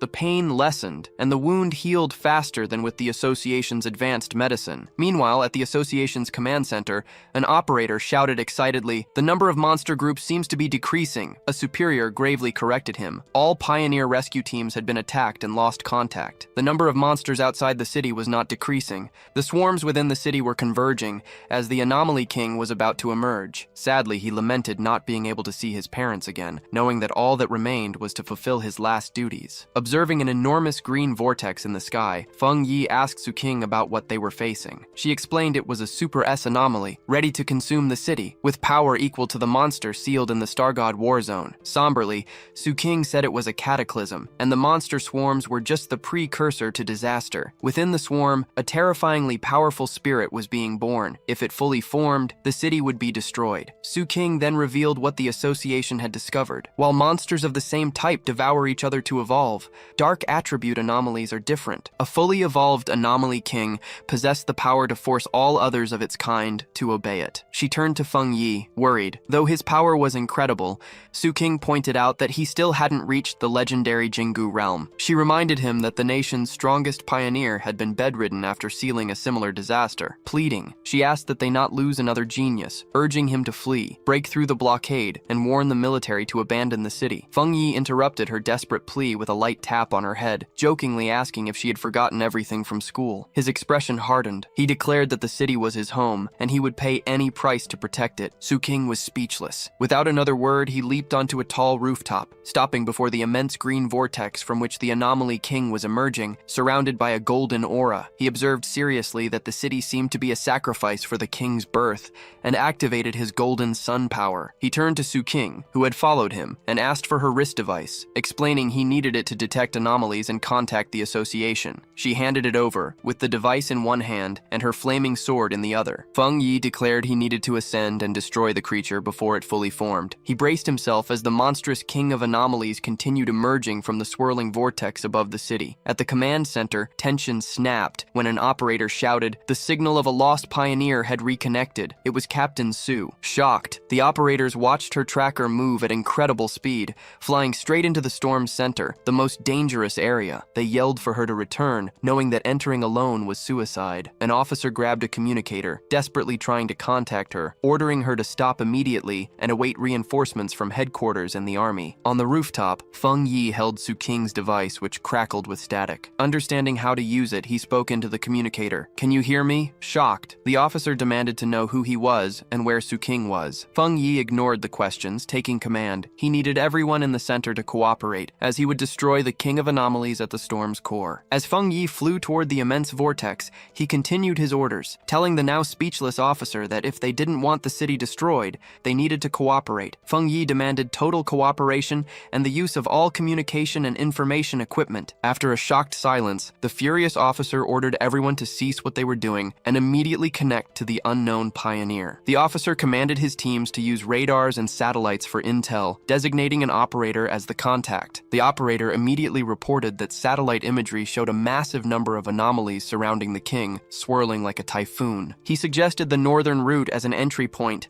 having fewer anomalies, and recommended approaching from the southeast to avoid the densest swarms. As the intel poured in, Feng Yi flew into the storm. Suddenly, the operator shouted an alert. Feng Yi had been detected by two powerful anomalies, levels A and S, both with strength equivalent to 2 stars of the spiritual creation realm. The operator desperately urged him to flee. The officer, with a grim expression, watched the monitors, knowing it was too late to retreat. At that instant, a massive shockwave struck the command center, throwing the team into chaos amidst screams and panic. High in the sky, Feng Yi effortlessly sliced one of the powerful bat-like winged anomalies in half, his sword aflame. His eyes glowed with fiery energy. At the command center, the operators were in shock. The chief officer exclaimed, proclaimed that the source of the anomalies had vanished. Surprised, he realized the pioneer had killed a dark attribute S-level anomaly with a single blow. His subordinate, excited, confirmed it might be the legendary tyrant. The command center erupted in celebration for their salvation. Meanwhile, Feng Yi analyzed the situation. He understood that after activating his sword's special enchantment, the flames could neutralize the dark attribute, slowing the anomaly's regeneration. However, seeing the defeated creature reform from dark energy, he realized his current power was still insufficient to prevent regeneration. He concluded that had he advanced to the next level, a single blow would have sufficed. Needing another plan, Feng Yi clenched his fists, gathering fire and lightning energy, deciding that speed and constant attacks were the only solution. He unleashed a sequence of rapid slashes that tore the regenerating monster to pieces. Still, he observed with irritation the endless number of enemies. Suddenly, a strange, swirling green energy sphere appeared in the sky, attracting the dark creatures, which flew toward it. On the ground, a group of hooded pioneers observes in confusion. One of them wonders why the winged creatures ceased their attack. The association's superior, with a serious expression, states that this isn't good. He knows the only reason for the swarm to stop is that they are being summoned by the King of Anomalies, indicating his imminent arrival. The remaining military and pioneer forces watch the swarms gather into a massive blood-red cloud over the city, understanding that their only chance is to stop them before they leave the surrounded city. The battle continues. From above, Jifeng unleashes a powerful energy blast against the swarms of dark creatures. Her subordinate, the Golden Lightning user, approaches with a grim report. He asks how long until they enter the city, and Jifeng replies that the instruments estimate at least another half hour. The subordinate despairs. In half an hour, the King of Anomalies would be awake, and the city lost. Jifeng observes the red swarm, explaining the impossibility. The creatures were 10 times what was expected, a threat equivalent to 10 S-class anomalies. Even with the army's weapons, it was impossible to completely eliminate beings that regenerated non-stop. Failure would consume the neighboring cities as well. Jifeng asks about personnel to break the blockade. The subordinate, at a loss, complains about the pioneers observing from afar, oblivious to the imminent danger. Suddenly, Jifeng's expression changes. In the sky, the city's winged swarms begin to converge, flying to meet the King of Anomalies in formation. The subordinate asks what she sees, and both watch. At that instant, a point of golden light explodes in the center of the vortex. The subordinate recognizes the energy, incredulous. Feng Yi? He turns to Jifeng, a new confident smile on his face. Jifeng merely nods. Then, she takes command, shouting for the forces to increase firepower and advance without worrying about supplies. Enter the city. The Star God's war zone abandons no one. As the troops advance, a figure in flames rises from the heart of the storm, a beacon against the darkness. Jifeng and Su Qiying watch, the immense sea of flames created. Sheltered by a shattered window, Ning Yi, enthusiastic, recognizes his cousin's sword technique, while the red-haired leader watches, impressed. High above the city, the remaining swarms converge on Feng Yi. Impassively, he comments with a determined gaze. They all came to stop me. This is exactly what I wanted. Brandishing his enormous flaming sword, he unleashes a devastating blow. The attack creates a colossal explosion of fire in the sky, tearing a vast path through the dark horde. With his eyes burning with flames, Feng Yi has a sudden realization. He feels on the verge of a breakthrough, the same feeling that had disappeared before. He understands. Despite the rarefied spiritual energy, the conditions for stealing were there again. With a confident smile, he decides to accelerate. He raises his hand, invoking a powerful purple energy sigil. His boundless dark world opens in the sky like an enormous dark eye, with him as a shining star at its center. Extending his hand, he summons his spiritual flower. A bright red sphere appears, blazing across its surface. From within, the enormous desolate red fire spiritual flower emerges. Feng Yi commands it, absorb and propel his advance. The desolate flower acts quickly. Its red tentacles emanate beams of dark energy, piercing the creatures, devouring them, and using their energy to propel Feng Yi's advance. With the swarm exterminated, Feng Yi lands gently in the center of the now immense red flower. From there,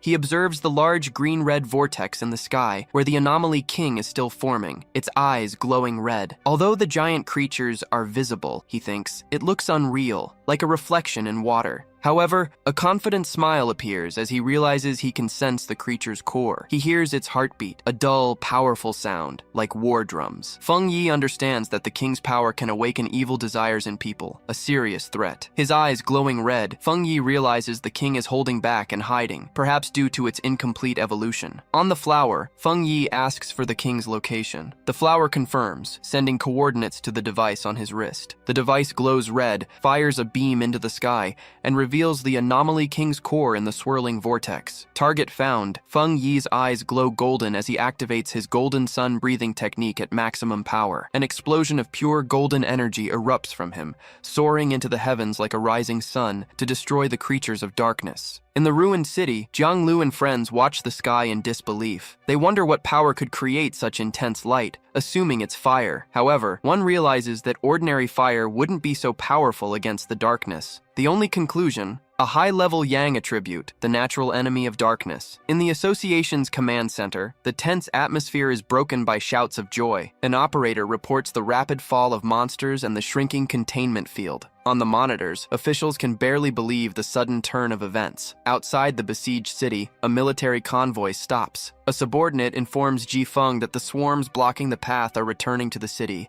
as if by a new command. Ji Feng observes the golden light of Feng Yi's power over the city, realizing he is attacking the anomaly king's core. His blonde subordinate approaches, confirming that the power belongs to the tyrant and is the purest form of the Yang attribute. Ji Feng, however, worries about him facing such a powerful enemy alone. His subordinate, urged, declares she needs to enter the city to help, but Ji Feng interrupts her, his eyes fixed on the sky, shouting for her to look. His expression is shock. Inside the vortex, a strange green sphere with spikes, like a giant virus, emerges. Ji Lang realizes, horrified, that the anomaly king is hatching prematurely. In the streets, other pioneers also witness the terrifying scene. A man stares at the pulsating green mass, identifying it as the source of all evil, filled with rage and sorrow for lost friends. He and the other pioneers vow to kill every monster. In a damaged building, Lin Yi, the red-haired leader, and another pioneer observe the crisis. Yai insists they can't wait to die and need to help her cousin, knowing that the anomaly king's birth will demand the city as a sacrifice. Elsewhere, Su Qing uses her powers to heal a wounded pioneer, showing the desperate combat taking place. Lin Yi gathers the pioneers in the building, reminding them that the creatures holding back her cousin have harmed their families and friends. As she speaks, an idea sparks. She recalls the flower her cousin summoned, the one that devours swarms of bats. She realizes its power is similar to the desolation attribute of the phantom vine they had previously seen. This leads to a conclusion. Her cousin also possesses the desolation attribute. Lin Yi proposes a daring plan. She instructs everyone to transfer their spiritual power to Feng Yi's flower,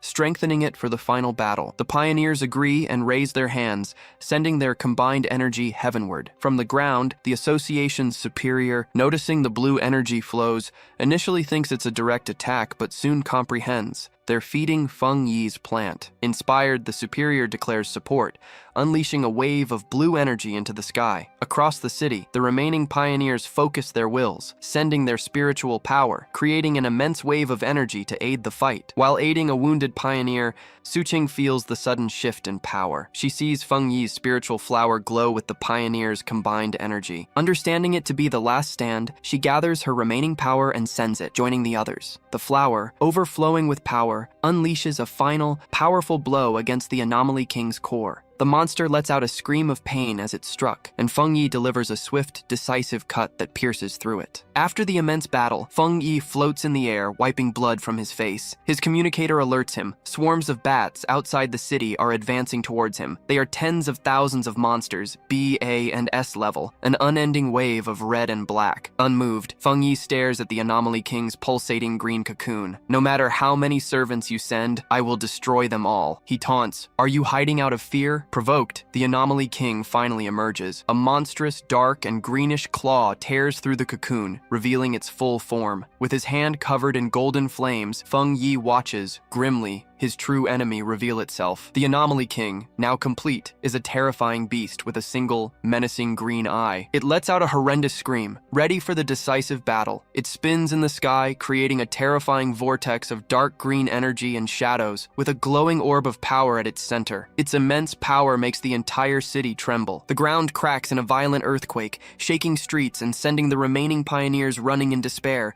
aware that the king can destroy them with its mere presence. Outside the city, Zhao Lan and her subordinate watch, grimly, placing all their hopes on Feng Yi. In the ruins, Su Qing also looks to the sky, worry and hope mixed on her face, silently praying for victory. From atop a safe building, Ning Yi clenches her fists, fierce and determined, sharing the same desperate wish. Surrounded by an intense golden light, Feng Yi faces the monster, identifying it as the King of Shadow Anomalies, the cause of the city's suffering. With his spiritual flower burning with fiery energy, Feng Yi declares that he grew up and loves this city, making clear the reason for his fight. In response, the Anomaly King lets out a furious and deafening roar. With a final determined look in his flaming red eyes, Feng Yi delivers his ultimate message: "For the sake of my home, you must die." The two colossal forces collide in a massive explosion of red, green, and golden lights. A colossal confrontation between Feng Yi and the Anomaly King culminates in a dazzling explosion that illuminates the sky. When the light dissipates, Feng Yi floats in a strange dark void before the monster's single gigantic green eye. The creature stares at him, mocking in its mind who dares challenge it, a mere being from a star's spiritual creation realm. Before Feng Yi can react, the Anomaly King opens its enormous dark maw, creating a powerful vortex. Feng Yi senses the danger, but is unable to resist the force that pulls him in. As he's pulled in, Feng Yi realizes the Anomaly King's uniqueness. Even after an all-out attack, it still possesses the strength to devour him whole. He plummets into the monster's grotesque interior. Inside, a cavern of pink flesh and viscous purple liquids. Feng Yi knows that the liquid, besides being corrosive, carries immense dark attribute energy. An ordinary pioneer would be dissolved instantly. Feng Yi is puzzled by the failure of such an evolved creature, swallowing him alive. With a determined look, he sees the fatal error, questioning if the monster isn't afraid of an attack coming from within, its weakest point. To test his theory, Feng Yi gathers fire in his hand and punches the fleshy floor. The beast's inner walls burn and crackle. He notes that although the corrosive liquid weakens his powers, it still causes considerable damage. Deciding that as long as his attacks work, he can handle this, Feng Yi summons his Desolation Fire Spirit Flower. To his surprise, the King of Anomalies didn't just swallow him, it also pulled his Spirit Flower in. This is his luck, as the flower is supercharged, absorbing dark energy from the bat swarms and the spiritual power of the city's pioneers. However, as he holds the bright red flower, Feng Yi notices its hesitation. He asks what's wrong, wondering if it doesn't like the King of Anomalies' dark attribute. To his surprise, the Desolation Flower, which normally feeds on dark energy, is repelled by the king's unique power. Feng Yi hadn't expected this, as his plan was to drain the monster from within. Realizing the need to change strategy,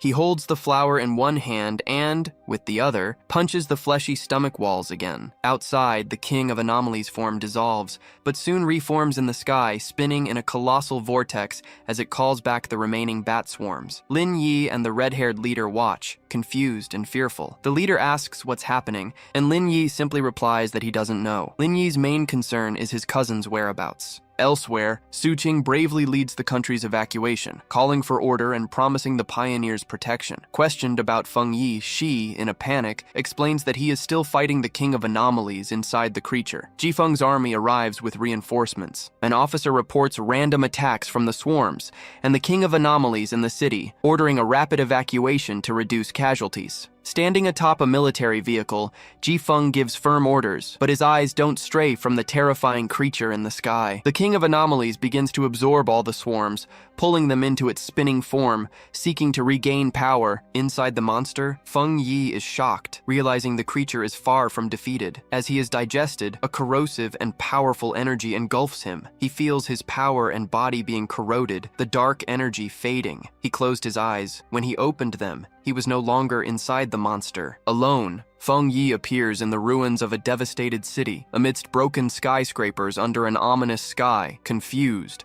A huge, red-eyed, dark beast glows and emerges from the darkness behind him. The beast charges with a powerful punch against Feng Yi. He focuses his senses, noticing with concern the disappearance of his spiritual power as another giant fist descends towards him. Feng Yi leaps with agility, narrowly dodging as the impact shatters the ground. Landing amidst rubble, he notices something crucial. Even without spiritual power, his body still pulses with strength. His training warns him it's an illusion from the King of Anomalies, trying to make him relive the past before he became a pioneer. The beast tries to crush him with a stomp, but Feng Yi leaps again, dodging. As he lands, he reaches a critical conclusion. The King of Anomalies doesn't have the power to truly eliminate his strength. Feng Yi understands that his abilities won't disappear, he just needs to break the mental block. He deduces that every illusion hides a flaw, a weak point that the King of Anomalies will unwittingly reveal. As he plans, the beast traps him in its enormous hand with blinding speed. The monster brings its furious face close and echoes, "Once here, the human can never leave." Trapped in the creature's hand, Feng Yi's situation seems hopeless, but a confident smile appears on his lips. He found the key to break the illusion. The false form of the King of Anomalies with a monstrous grin merges with him. The creature then opens its jaws, declaring the inevitable end of Feng Yi and humanity, aiming to break his spirit. It projects a horrendous vision, Ji Feng, Su Qing, and the others, lying lifeless, reinforcing the idea that humans are mere food for its evolution. Feigning defeat, Feng Yi falls silent for an instant. He lifts his gaze with a small, defiant smile and calmly asks, "Is that truly what you believe?" At that moment, Feng Yi unleashes his true power. His body explodes in intense golden light. He declares, "You are nothing but a puppet. You don't understand the truth of your own existence." Golden forms of countless people emerge around him as Feng Yi reveals he was reborn with the sole purpose of protecting his home and everyone he loves. The golden light envelops the shadowy beast,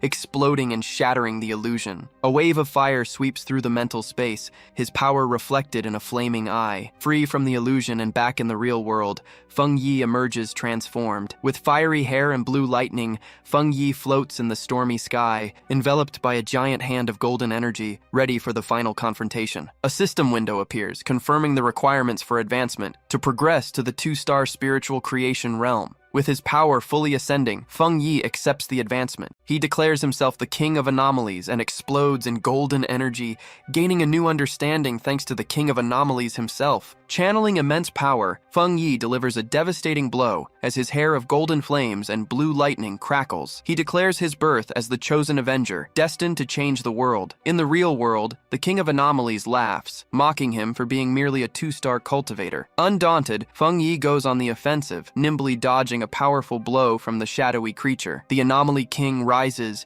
its shadowy form dominating the sky, declaring he won't escape and will be its meal. But the monster's expression shifts to confusion, not understanding what's happening. Feng Yi, in contrast, displays a confident smile, aware his plan is working. Suddenly, blue thunder energy explodes from within the Anomaly King. The monster writhes in pain, screaming with hatred at the stinking human, not understanding this strange body. With power at its peak, Feng Yi prepares his final blow, declaring he will seal the monster. He invokes the 9-dragon celestial fire to purge all evil. 9 enormous fire dragons emerge, converging on the Anomaly King's core. The creature screams, realizing the power is superior to that of a 1-star cultivator. The attack culminates in a colossal explosion of light that illuminates the city sky. On the ground, the pioneers watch in awe as Feng Yi eliminates the anomaly. The Anomaly King lets out a final cry of pain, its essence destroyed by Feng Yi's power. The last vestige of its power, a vortex of purple energy, completely dissipates in the sky, revealing a clear blue day. Back in his normal form, Feng Yi, still holding his flaming sword, watches the swirling purple energy condense into a sphere. He gazes at it with a calm, serious expression, his eyes glowing red. He then creates his boundless dark world, a vortex that absorbs the chaotic energy remaining from the battle. Pioneers and surviving soldiers gaze at the peaceful sky in disbelief. One questions if the nightmare is over, another confirms the battle's end. On top of a military vehicle, Xianlan is met with immense celebration from the survivors. They celebrate the city saved and their own survival. As dawn breaks, Lan's blonde subordinate asks if she will look for Feng Yi. Lan, with a gentle smile, watches the sunrise, explaining that now they have their own duties. Their job was to restore normalcy and rebuild the city. Survivors hugged, cried, and celebrated the morning's relief. The Spiritual Energy Association investigation team celebrated, exultant. Relieved, they saw themselves freed from a nightmare. The anomaly king stopped. By the window, they reflected. Feng Yi had appeared and defeated the king. They thought that without him, they would have carried the shame of the city's fall. Su Qing and her association superior watched paramedics carry injured pioneers. Su Ving asked about the injured pioneers. Her superior, comforting her, assured that the intact medical centers would allow for treatment. Su Qing knew that without Feng Yi, they wouldn't have had a chance to receive treatment. She wondered about Feng Yi's identity and incredible power, who always accomplished the impossible. Her superior nodded. What everyone had seen was undeniable. Feng Yi had reached the 2-star spiritual creation realm. Headquarters, he was sure, would act, and someone would try to contact him first. Su Qing reflected on Feng Yi's evolution. Before, she'd thought she could compete. Now, he'd completely surpassed her. A top-tier prodigy across the entire Xia nation, she concluded. The superior recalled the golden light and fire dragons that sealed the anomaly. An event witnessed by all, one that would spark widespread discussion and demand swift action. Confused, Su Qing asked what he meant. The superior suggested a new title for Feng Yi, the Sealer, a fitting name. After the great battle, Lin Yi and the red-haired leader rushed through the ruined streets. In a panic, Yi called out for her cousin, while the red-haired leader tried to calm her. Suddenly, Yi spotted something in the distance. With relief and tears in her eyes, she joyfully called out his name. She found Feng Yi, calm amidst the debris, holding his sword. Feng Yi asked why they were looking for him. Yi ran up to him, asking if he was okay. She said that after the fight, she knew he would need them. Feng Yi, exhausted, remained silent. Finally, he said he was fine and praised her effort. Then, he wrapped his arms around his cousin and the red-haired leader, leaning on them for support. Inside, he recalled the brutal fight, admitting he'd expended all the energy from his recent breakthrough on that final attack. He felt a little embarrassed by their concern. Suddenly, Yi realized something, exclaiming in shock. He progressed to the 2-star spiritual creation realm? Feng Yi's rapid advancement and incredible talent astonished her. The red-haired leader's jaw also dropped. The big guy had progressed again. Meanwhile, news of the battle spread. Online forums buzzed about the man who saved the city, the pioneer now known as the Sealer, the mysterious individual who had defeated the King of Anomalies with a single blow, something the Association and the army failed to do, was being called a god by the people. It was speculated that he was part of a hidden organization or a secret weapon of the nation of Xia. Zhang Lu's red-haired friend pointed at the computer screen, convinced. The person in the video was the same one who had defeated Zhang Lu. Zhang Lu watched the images, fizzing with excitement. He declared himself honored to have lost to someone so powerful, and rising from his chair, announced he would seek out the man to ask to be his disciple. His friend, however, warned him against it, reminding him that many were already looking for him. In the grand capital of Xia, a secret, gloomy room housed hooded figures gathered around a luminous table. They discussed the recent events. A man, smoking casually, expressed disappointment at not having witnessed the army and the association mutually annihilating each other in a disaster. Another member suggested a pawn or assassin to deal with the new figure, but a mysterious woman with long, sharp nails dismissed the idea. Such a simple approach was not worthy of the supposed chosen one to save the world. She raised a photo of Feng Yi with disdain, noting his new title, the Sealer. With a quick motion, she pierced Feng Yi's neck in the image with a sharp nail, tearing it. Calmly, she declared there was no rush. The photo in her hand erupted in purple flames, and she promised that anyone who stood in her way would be destroyed. As she spoke, the purple flames took the form of menacing eyes. Tell me what you thought of this manhwa. I don't know what score to give it from 0 to 10. Comment your ratings and why.